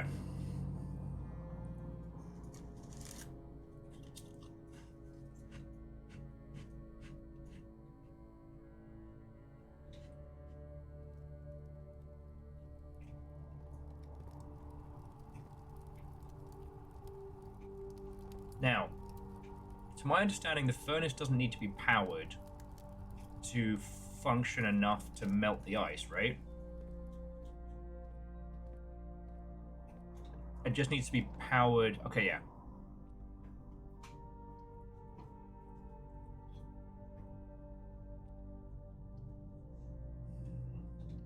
Oh, my life. It just needs to be on. So we need to try and get enough dice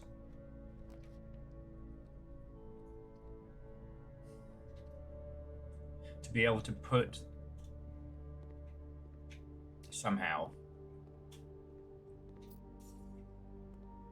We need to be able to get enough dice to be able to roll so that off the weight room we can get the...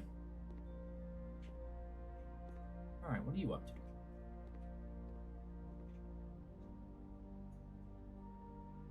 Spin cycle, wash and dry, fluff and fold. Okay.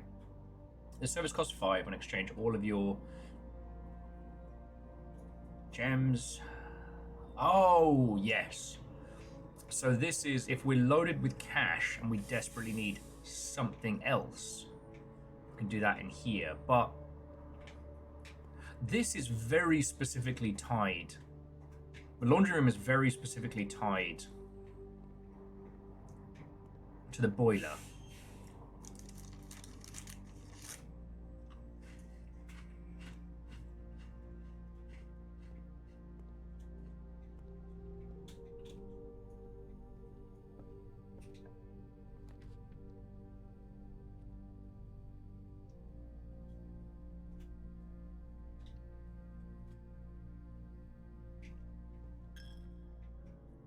It said gems into... Was it gems into coins and... sorry, coin... Yeah, gems into coins or keys into coins, I believe. Okay. Aquarium.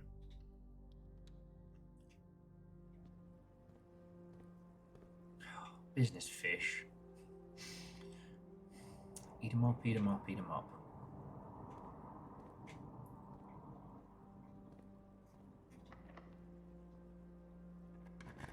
Yeah, Scotty, Ooh, items for sale. Please be a shovel.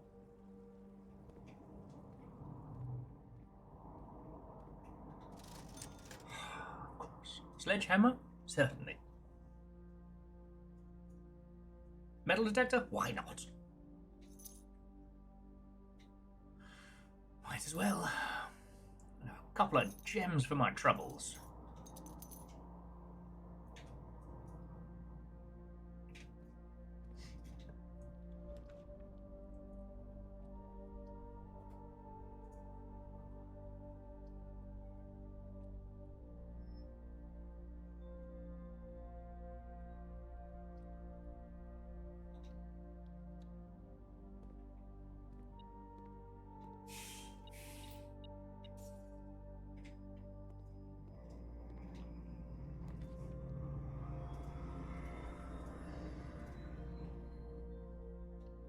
Okay, I'm just gonna keep going.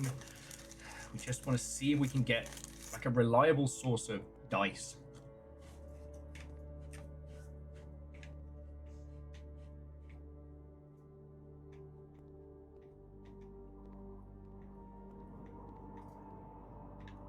God. Honestly, after the few... damn it. The boiler room, yay. But what we want... we've got to take it, but what we want is the bloody freezer.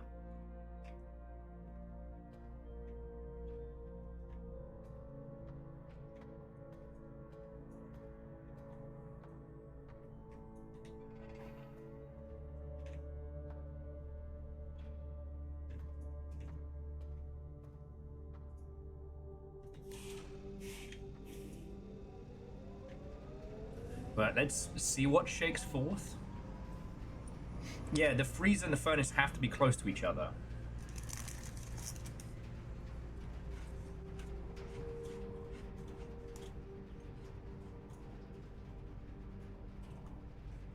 So we can walk down. Oh, I could probably buy a club sandwich or something right now. But, like, we can walk down.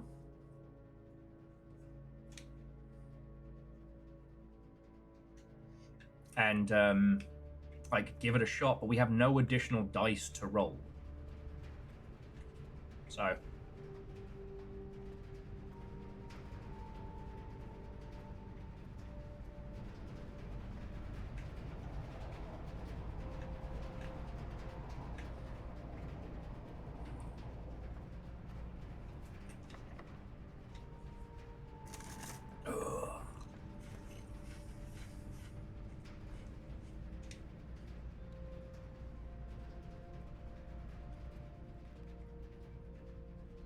Oi, dark room, you're powered, mate.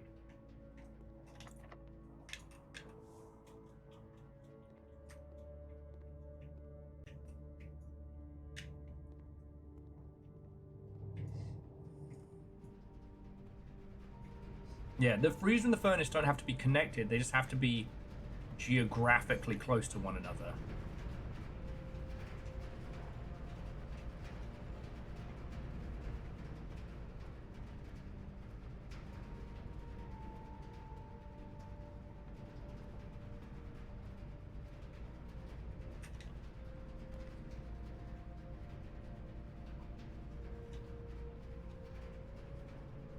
Okay. Oh yeah, there was the horse and security. How did I miss that? I mean, it's powered, but there doesn't seem to be anything powered here specifically. This will probably be like, need a key. None of these.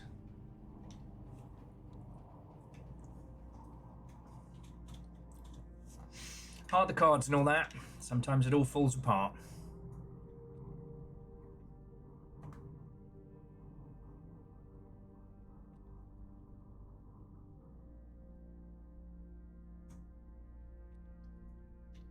Fuck it.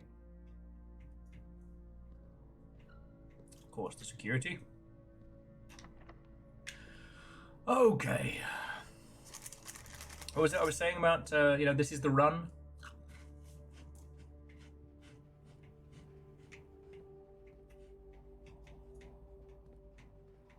This is where our luck will turn round. Let's at least go back to the weight room. I mean, worst case, we trundled back before we rolled the dice once more. I've somewhat lost count of what day it is. Like, in-game.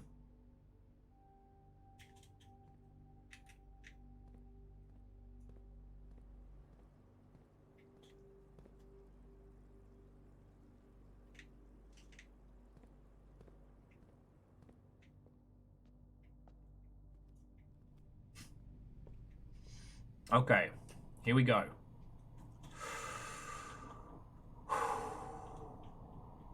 Oh no, so DJ Coyle, we're on day 47. I just haven't calculated what day in December that puts us at.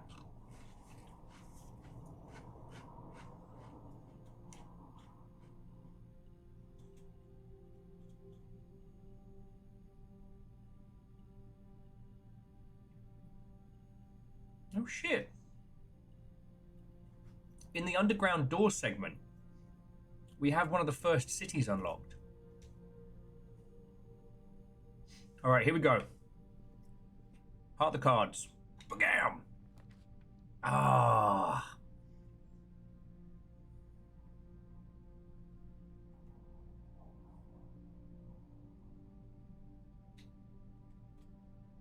I'm going to leave the gear wrench where it is, because it's very handy. But, you know, was hoping.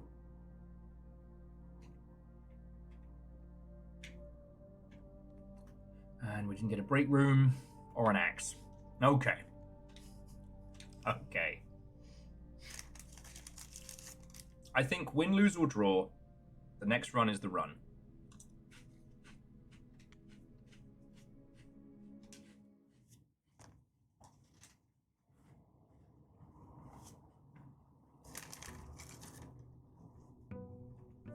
Day 48.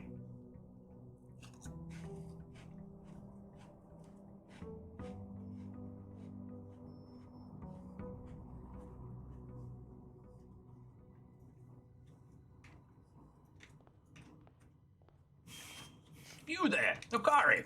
What day is it?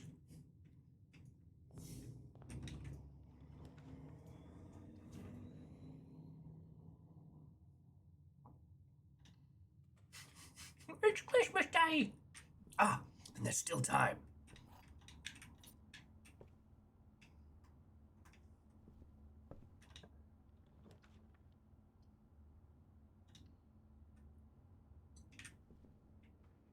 Okay. Drawing room's good. Increases our chances of getting the armory nice and early. You know what? Both the laboratory and the morning room would... They could drastically change it, but...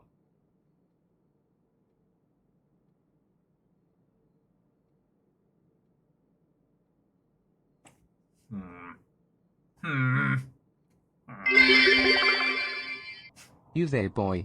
What day is it? Why, sir? It's the first day of the DFS sofa sale. Fuck off. I always wondered how DFS managed to succeed with all of that, and yet I never knew anyone who bought a sofa. Now, you know what? Heart of the cards. I'm going to get the laboratory. You know why? Which is the run. This is where we find out what's printing the blue in blueprints. Get it? Experiment set up. Continue to experiment.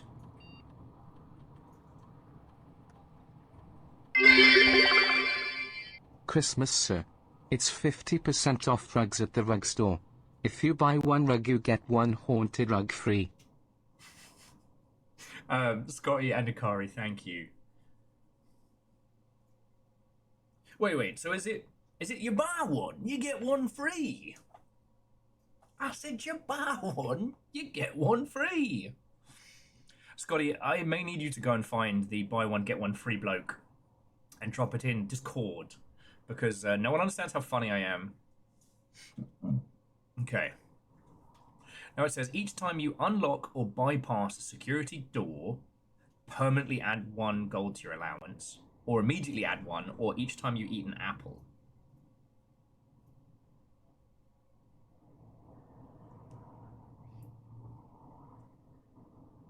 Now it says unlock or bypass.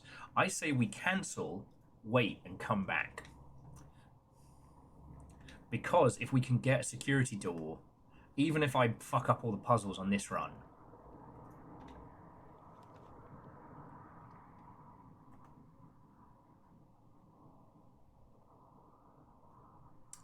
if you have exactly 2 green rooms, double your stuff.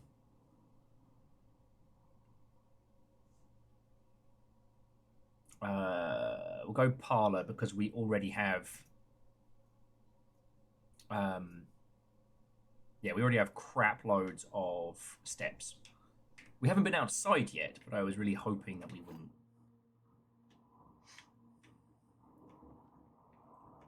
Yeah.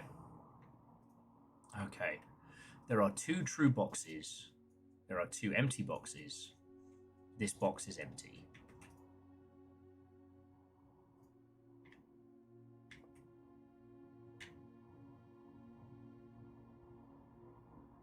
There are 2 empty boxes is a truth. There are 2 true boxes isn't inherently true, but then that means that this is a lie, which means that this has stuff in it. Yeah. They crank the difficulty on the logic puzzles up and down, depending on how much you're, what did I write down here in my notes? Ah, yes, a fucking dingus, like I am.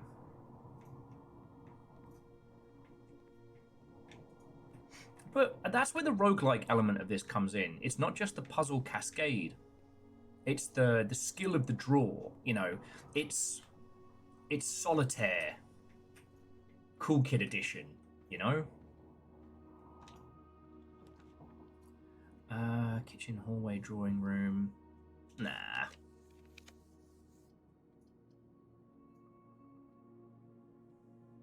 I mean, sure, I guess. Not what I was hoping for.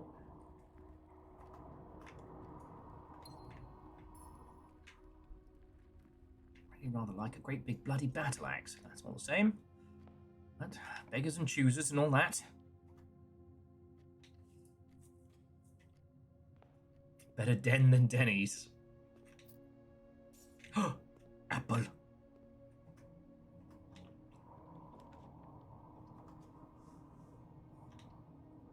Sometimes I try and remember back to times of yore. Makes me appreciate the here and now better. For example, the time when Pineapple Pen decimated the internet like some kind of haunting plague.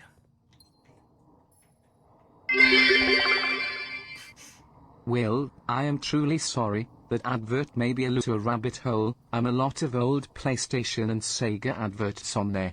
Ha ha ha ha ha! Scotty, for you see you have fallen into my trap. Thank you, mate. Sorry. Good old blast processing all the way. Okay. Armory.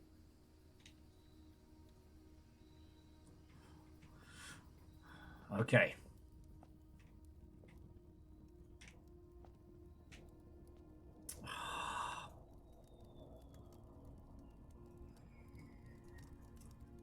Okay, the self-igniting torch can light candles and ignite fuses. Alright, so if we can't get the schoolyard, we should aim for the tomb. Sadly, we won't be able to cut through it, but we're already doing pretty well for gems. And if we can get a shovel, we'll be sitting rather pretty. Sorry, friends, I don't always mean to turn every run of blueprints into Will's terrible Lord Flashheart impressions. It's the British countryside, it does it to you.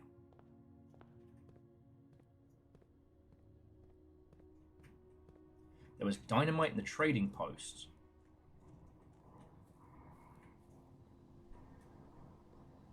If this is Project Silverfish, I would know exactly where to use that dynamite. So, trading post, schoolyard, and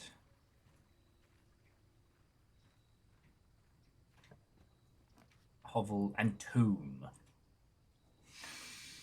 Okay.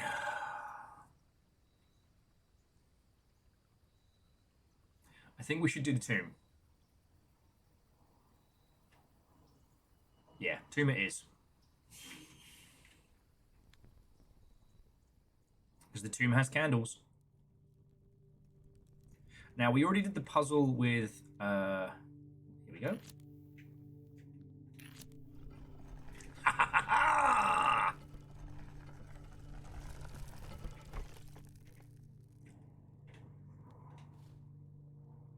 Oh, I'm sorry. Is that an upgrade disc? It looks like an upgrade disc. Is that an upgrade disc? Bloody marvellous.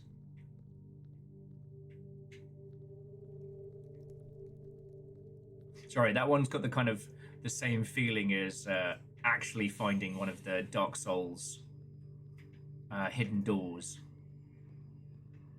But yeah, sorry, we did the puzzle with the varying arms down here.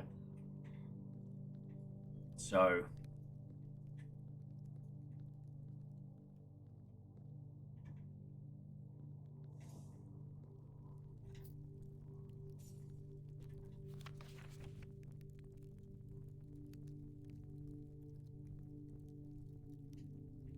yeah, so we cracked that one, which is where we opened that. But now we have the Gift of Flame.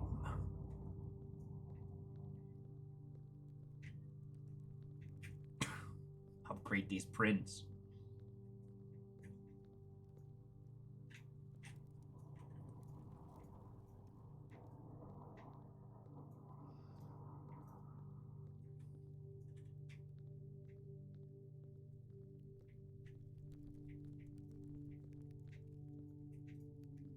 Just wondering if a few. Excuse me.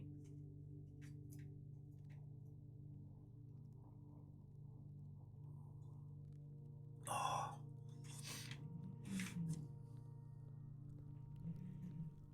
Okay, now if there is a place that we've seen before, and I'm just being dense as dark matter. Oh, we don't have the magnifying glass to collect the stamp. Curses. If I'm being dense as dark matter, and there is a place we've already been to, and I've forgotten that there was a candle to be lit, please do let me know. Because obviously there's the room. Here we go. There's the room of candles, which will probably have a puzzle to it, which we haven't cracked yet. Aha!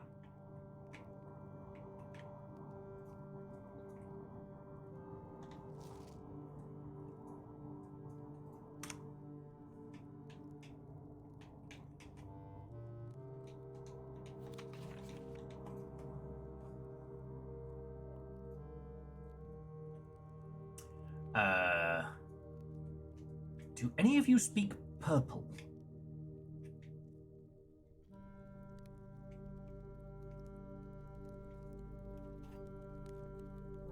Aha. So we have Lady Epson's diary key, so we can crack that open. Okay, I've recorded the purple, but the purple is either a cipher, a language that I do not know, and or I've just reached a level of dyslexia where just standard English is lost on me. Yes, Her Ladyship's diary is in the boudoir.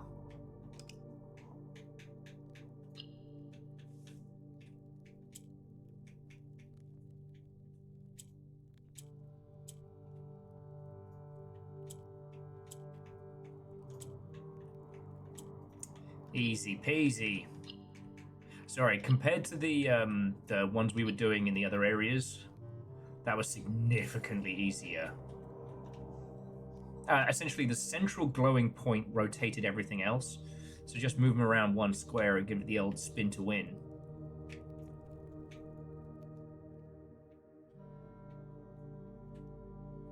It is interesting that her tomb was hidden away as well. I don't think we actually know what happened to her, only that it was very bad and absolutely broke her husband.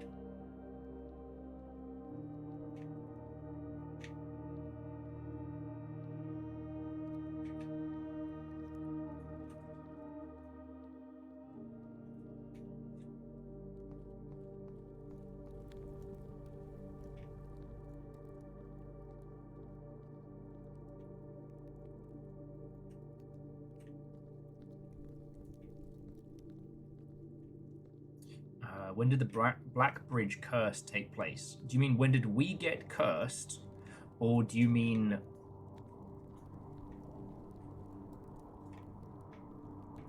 when is the story written? Okay, the book of the Black Bridge curse was written...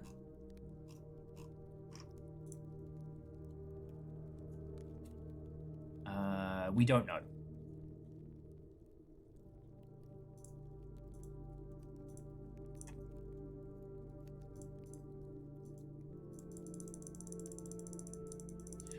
The only thing we know date-wise in pertaining to that book is when Simon purchased it for the library.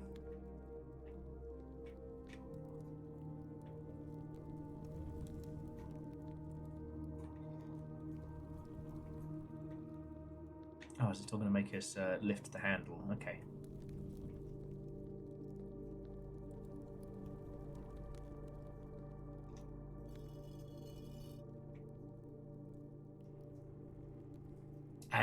And we have an upgrade disc.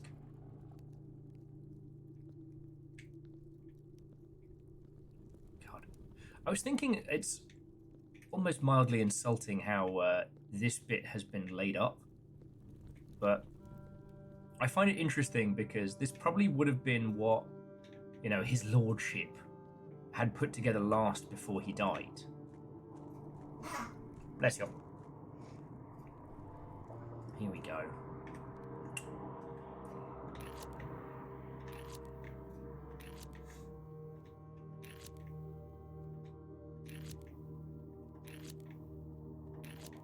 So that's why it's kind of a little bit obvious.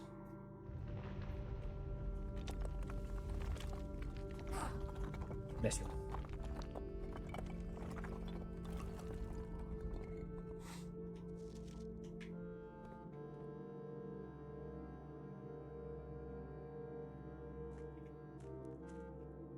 All right.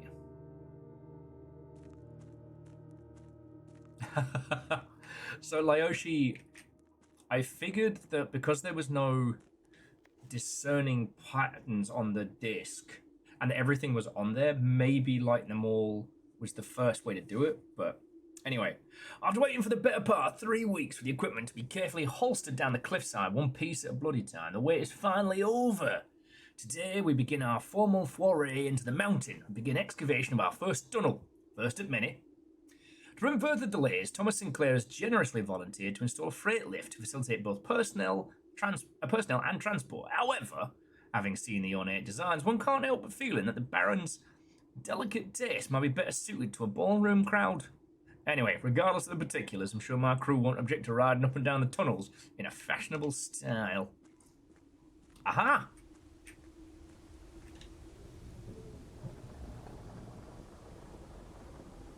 We just gained a way to get into the tombs anytime we want.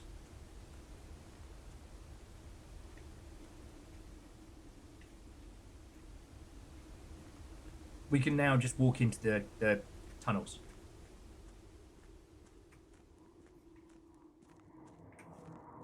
And C222, what and welcome. How are you doing? Actually, I had a I don't know if it's a photography question or what have you.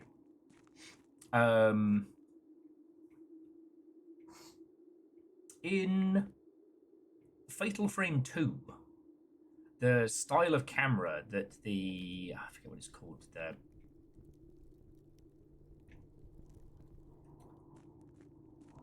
I think let's call it the camera obscura or something along the ilk. I wanted to ask what kind of camera that is and when it was in production.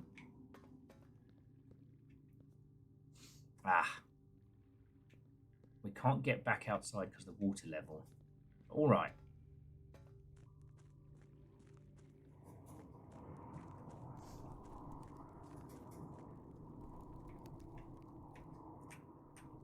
Well, what it means, Akari, is like we can load up the fountain.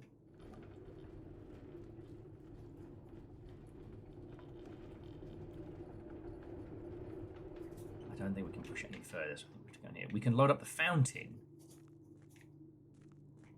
with water.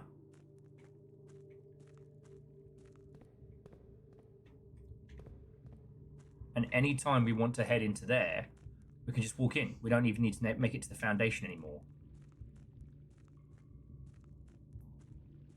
Now, I don't think we need to fuck with the water puzzles anymore, but like we now have access to this area anytime we want.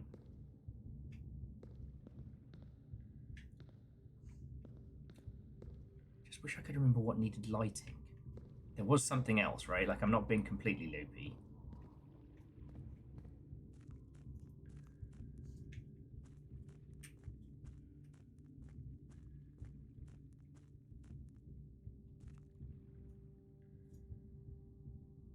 Yeah, access to the sanctum is good.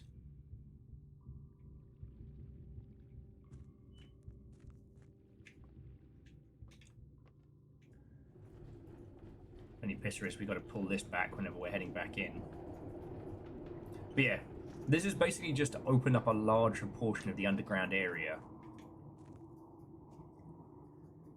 No, so Minnesota, we didn't solve the boxes at the bottom of the reservoir.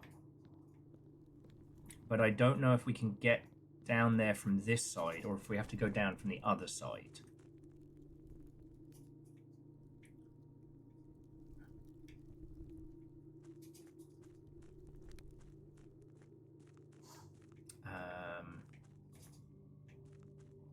Yeah, lamentably, this side doesn't allow us to go down.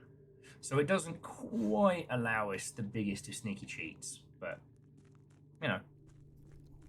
But anyway, C222, how are you doing, Mr. Dude?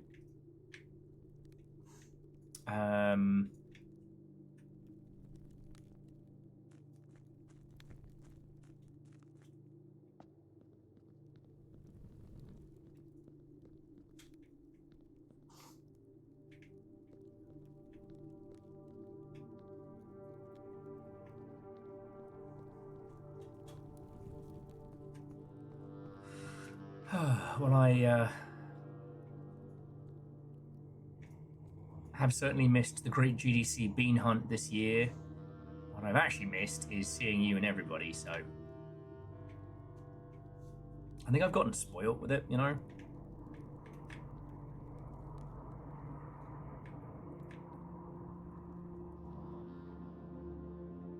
There we go.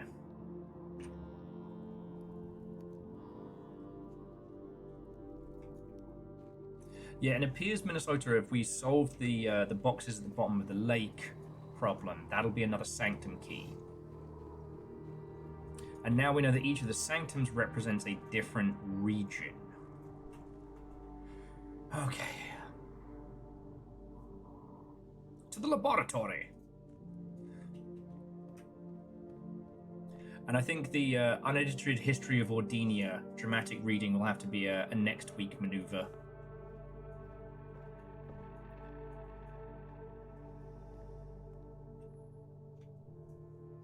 Come on, something cool. Oh. Okay. Now we can upgrade the parlor.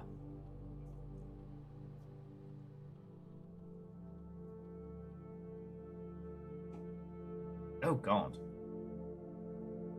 Funeral parlor.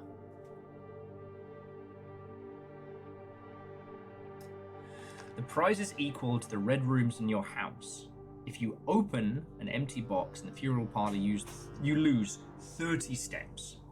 So that puts the gambit on it.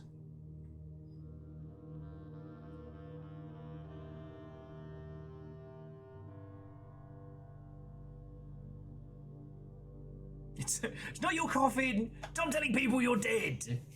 Your name is red, though. But the thing is, why does that look like we need it for story reasons?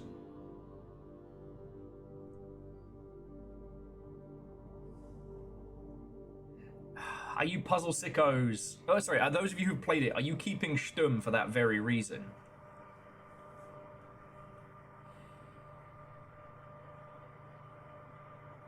Look, an extra gem in the funeral parlor is fine, alright? The only time that we have failed to do the puzzle is when I have been rushing and I haven't stopped.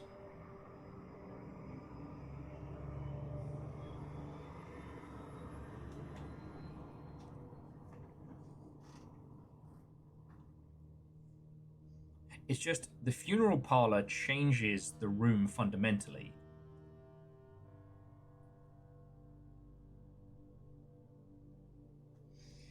Okay. I'm gonna go with 3 gems, but if you'll know something story-wise that makes the funeral parlor a must, like, speak now or hold your peace.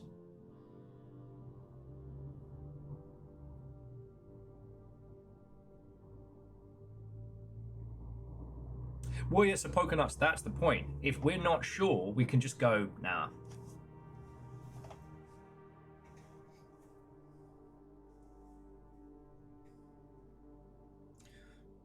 Okay, so no one knows of any greater plot points for the funeral parlor.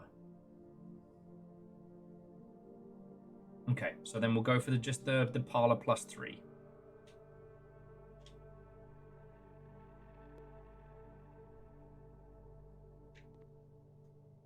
You know, it doesn't drastically change our world.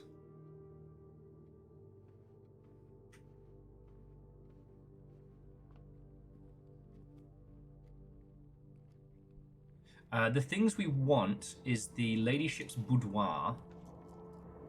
Oh god, none of those. fine.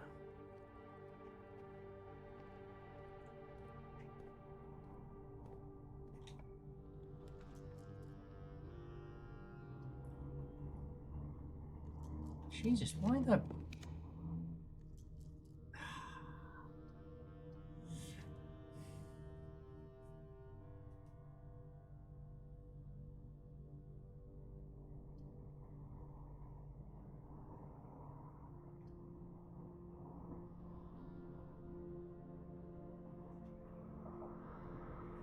Yes, punishment for my parlor pick. I'll go library for now. And we'll, of course the magnifying glass isn't here, but I'll take a key. And then it's Drafting Strategies, Volume 5. An exciting one, that one. Editorial by Lord Flashheart.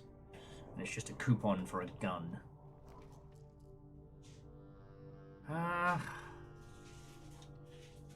Kennel's good. A shovel to go with the kennel would be better. Bobby. Bobby. I know that's going to end up being something.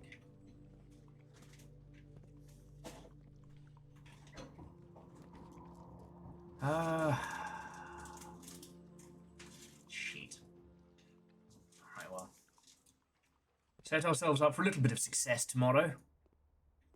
And hey, next week I can do super dramatic readings and whatnot. That igniter was definitely a huge win. So I can't really see us ditching the armory anytime soon. And also some of those bonuses from the chess pieces, like, you know, every time you draft this, lose steps but gain a key. Like, I'm good. You know, I burn through my steps as a dingus on the best of days.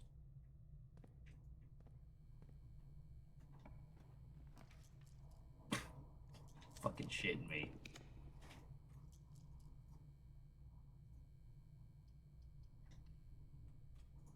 Friends, have you ever seen a deck get spiteful in quite such the same manner? I mean, we just got 2 more dice, which is lovely, but does anyone else feel like... Come on... None of these? Oh, actually, you know what? Chapel's fine. Now we know that we're getting the coins back. I'm not quite so angry. I'm very much against paying the church, but I'm not against paying myself. I know. Spoken like a true dickhead.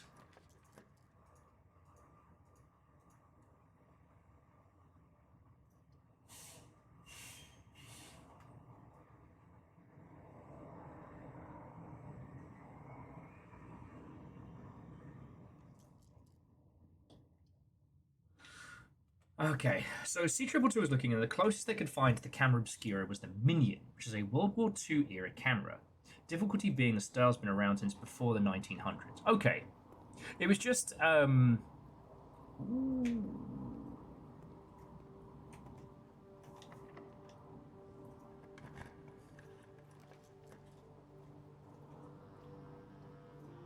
keys spread throughout the house. Love to see it. There are a few details from Fatal Frame 2 that I was really curious about, and I felt that, like, if I could pin down the camera, it would give a better sense of, like, timeline and things like that. You know, I don't want to say anything because, like, if you haven't been watching Fatal Frame 2 run, I don't want to be the one that tells you, like, spoilers, it's all, like, Fozzie Bear's acid dream or anything like that.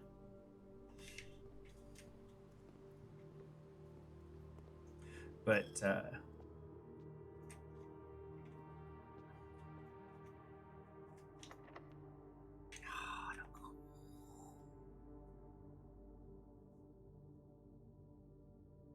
fuck, I think that's the run.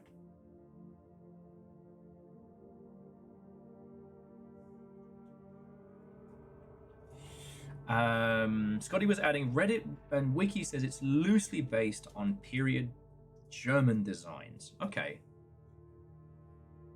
Because it looks like it's a fold out and pull out camera, but has then had like things etched into it.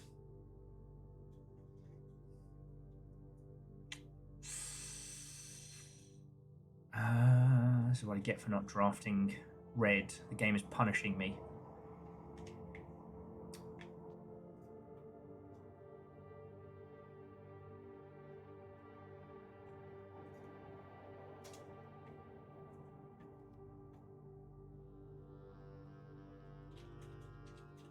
So I guess we use the lab, eat the apple, and at least get one extra coin to our inheritance.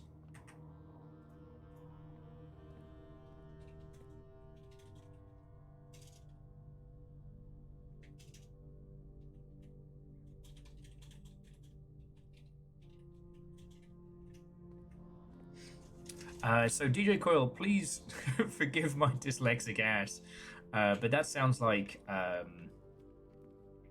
some kind of Irish curse that you were to be inheriting.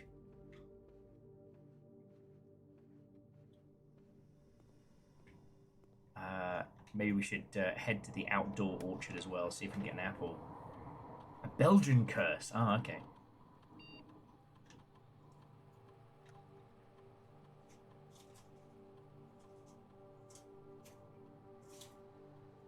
Oh, another popper. Temporarily. So we can have, each time we eat an apple, permanently gain 1 allowance. We've got an apple and parlor which we've been saving, and I don't know if there's any others strewn around the grounds that we can scoff. But either way, we just gain. Either way, we gain 1 gold to our allowance.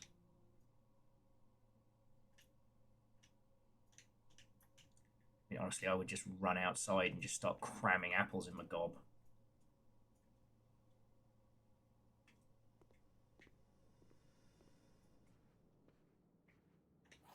Ooh.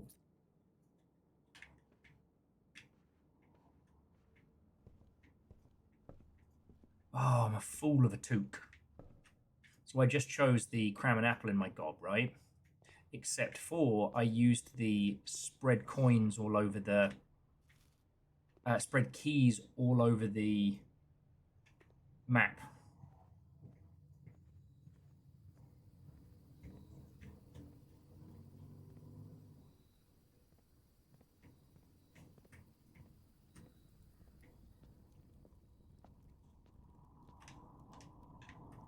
What? Fuck it. Let's just buy everything. Knight Shield will protect you from the negative forces of the Red Door. We can buy... If we can get a kitchen from that pull off the chapel, then we are onto a winner. I mean, the run's not going on much longer. And this will probably be roll credits and say thank yous.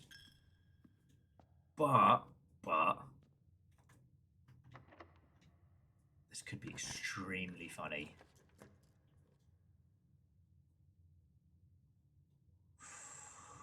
Should I roll on the commissary? What are the chances the commissary is going to sell apples? Yeah, worth a gem.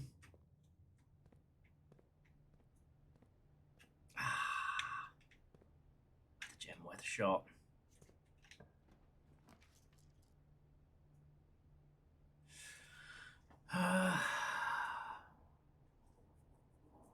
Starting with 20 extra steps is good. That does set us up for success tomorrow, but I think it's worth re-rolling a couple times to see if we get anything, if we get the kitchen.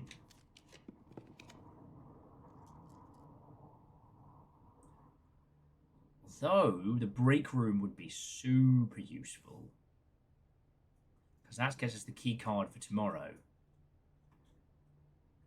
which is significantly more useful.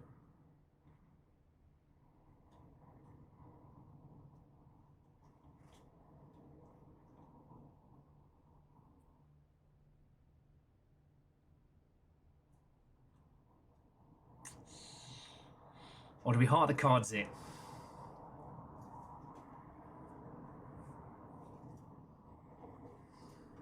Fuck it, heart the cards. Maybe we get her ladyship's room and then we get plot. Oh.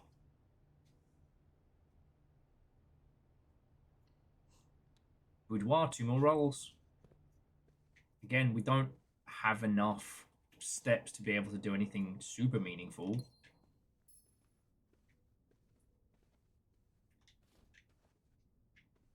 And unless they've snuck a card into the deck that just says shit ton of apples.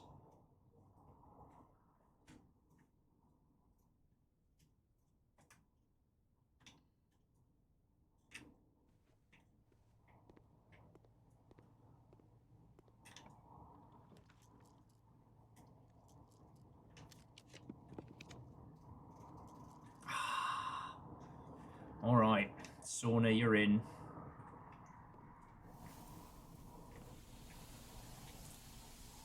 Of course, now the game's like, no, don't call it.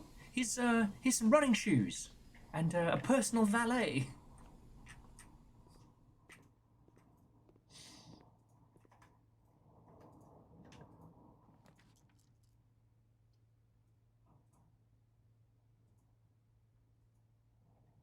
All right, Corriard.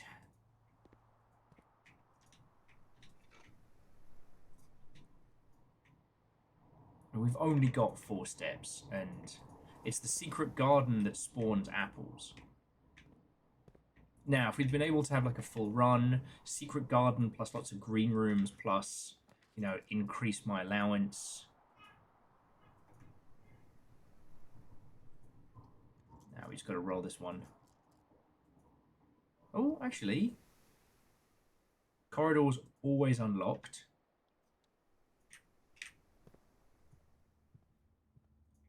No, every step taken and all of that. I still feel like the big tree on this side and the gazebo on the other. All right, heart the cards. Here we go. Ooh. More like fart of the cards. I know. Being this funny all the time is extremely tiring.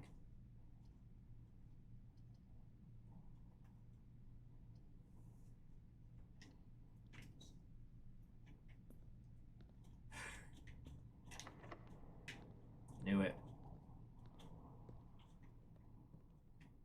Okay, maid's chambers. Wait. I don't think we've ever been in here.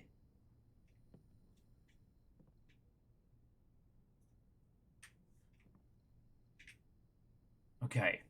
So the maid's chambers is a red room. There's the full house. Oh, I'm going to want to come back here with the magnifying glass, aren't I?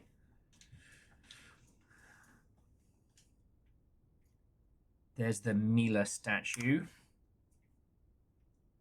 But also notice the red ribbon around the hat. The color coding is not subtle.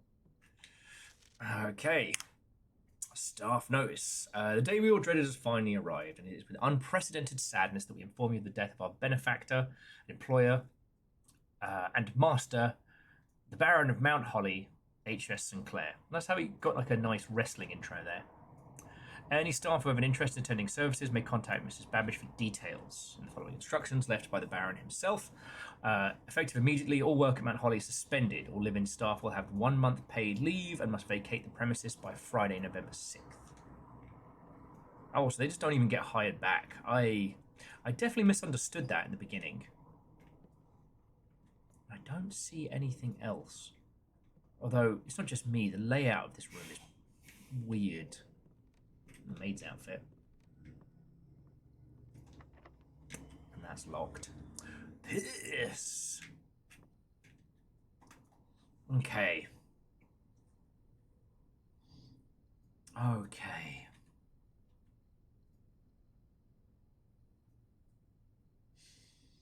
So.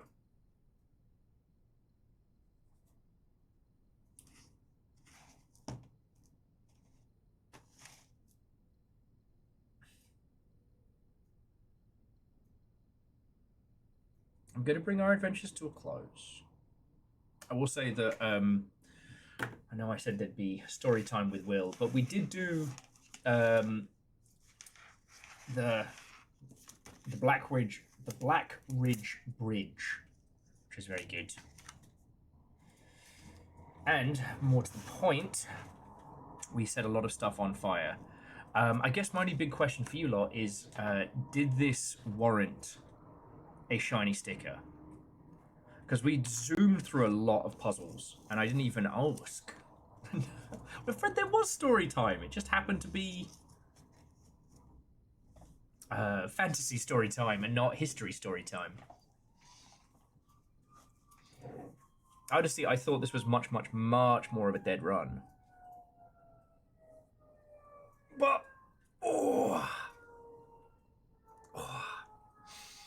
I don't know if we've even found that. All right, excuse you. I don't know if we've even found the last.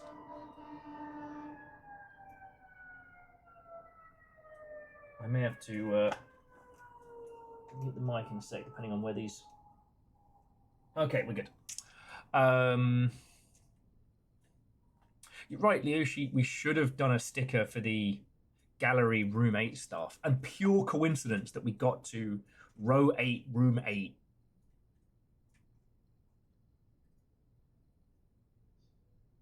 Like, we did it. Okay, so to go along with the skateboarding dinosaurs, I'm going to go for a happy little alien guy observing dinosaurs in their natural habitat, i.e. the skate park.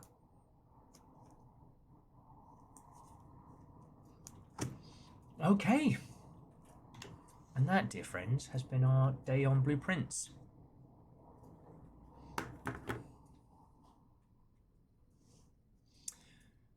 I will find someone to pass yourselves over to in just a second. But yeah, we survived the Infinity Curses. We survived Infinity, we survived Curses, we finished out the music puzzle.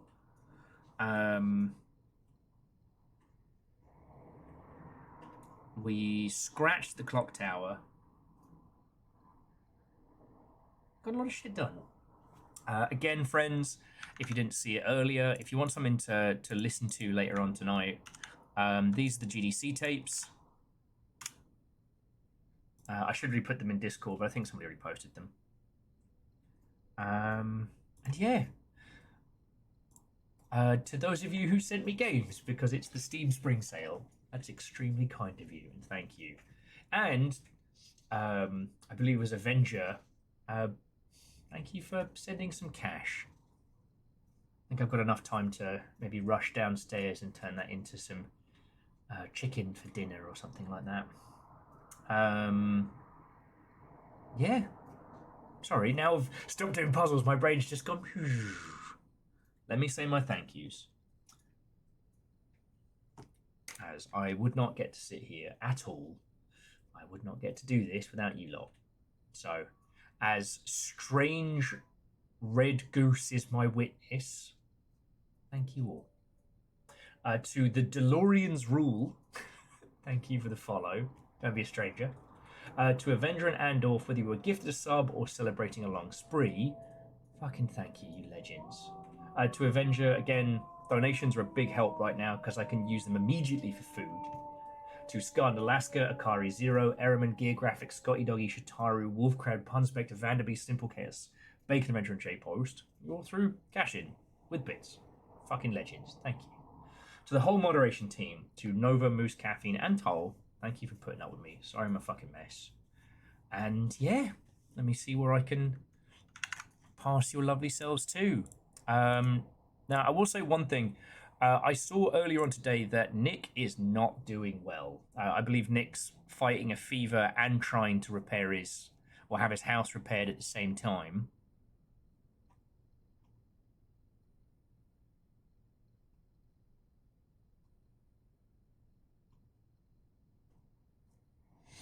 And I have not had many responses from people who have survived GDC. So tomorrow may end up being something completely different. Oh, well, Mr. Aronax, don't be a stranger in the VODs. Leave me a cryptic message of the future. You can make it like little messages in a bottle. Yeah, well, C222, I don't think anybody really knows what to do with GDC. Everyone was happy to see each other, but is also acknowledging how much of a disaster everything is. And no one's really got a grasp. The GDC organizers and stuff are still trying to push the AI stuff, despite the fact that everyone's saying, like, no. But the actual industry, the homies, the rank and file people who make games are still talking to each other, still doing good, and yeah. I don't know, Fred. Independent video games? What even are those? Like, are they like acoustic video games? So weird.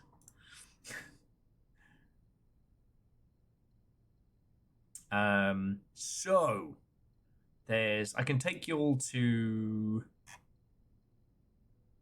one of two places. I can either offer you some more marathon, or I can offer you some classic Quake. I can't tell if it's Quake Devery or not, or what have you. I can't tell if it's Quake game. I think it's Quake modding. Yeah, what a great fucking pitch that is. Do you want some bright colours? Do you want some marathon? Be a hell of a juxtaposition.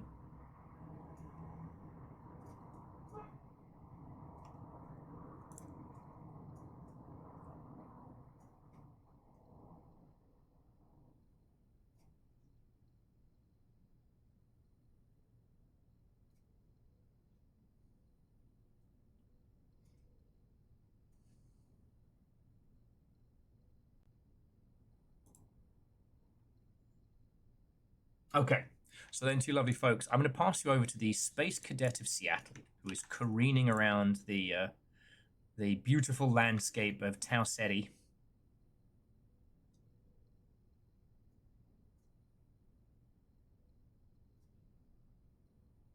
Busting out the old Tau Ceti spaghetti.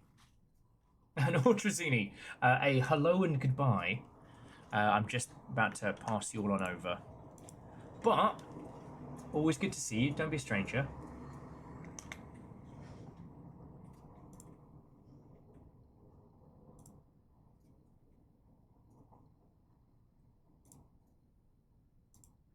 Oh yeah, you buy one, you get one free.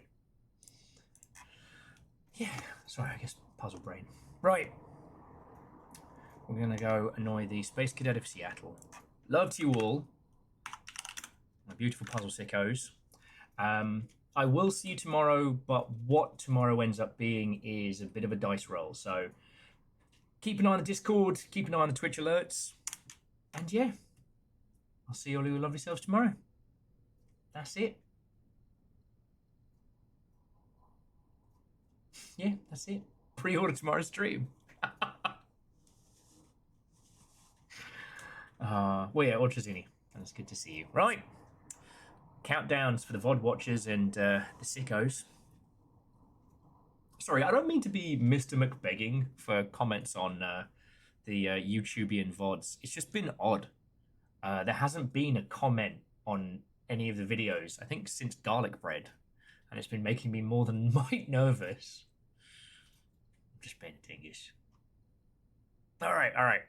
Before I drift off into listlessness, I shall see all your lovely selves later, and good night.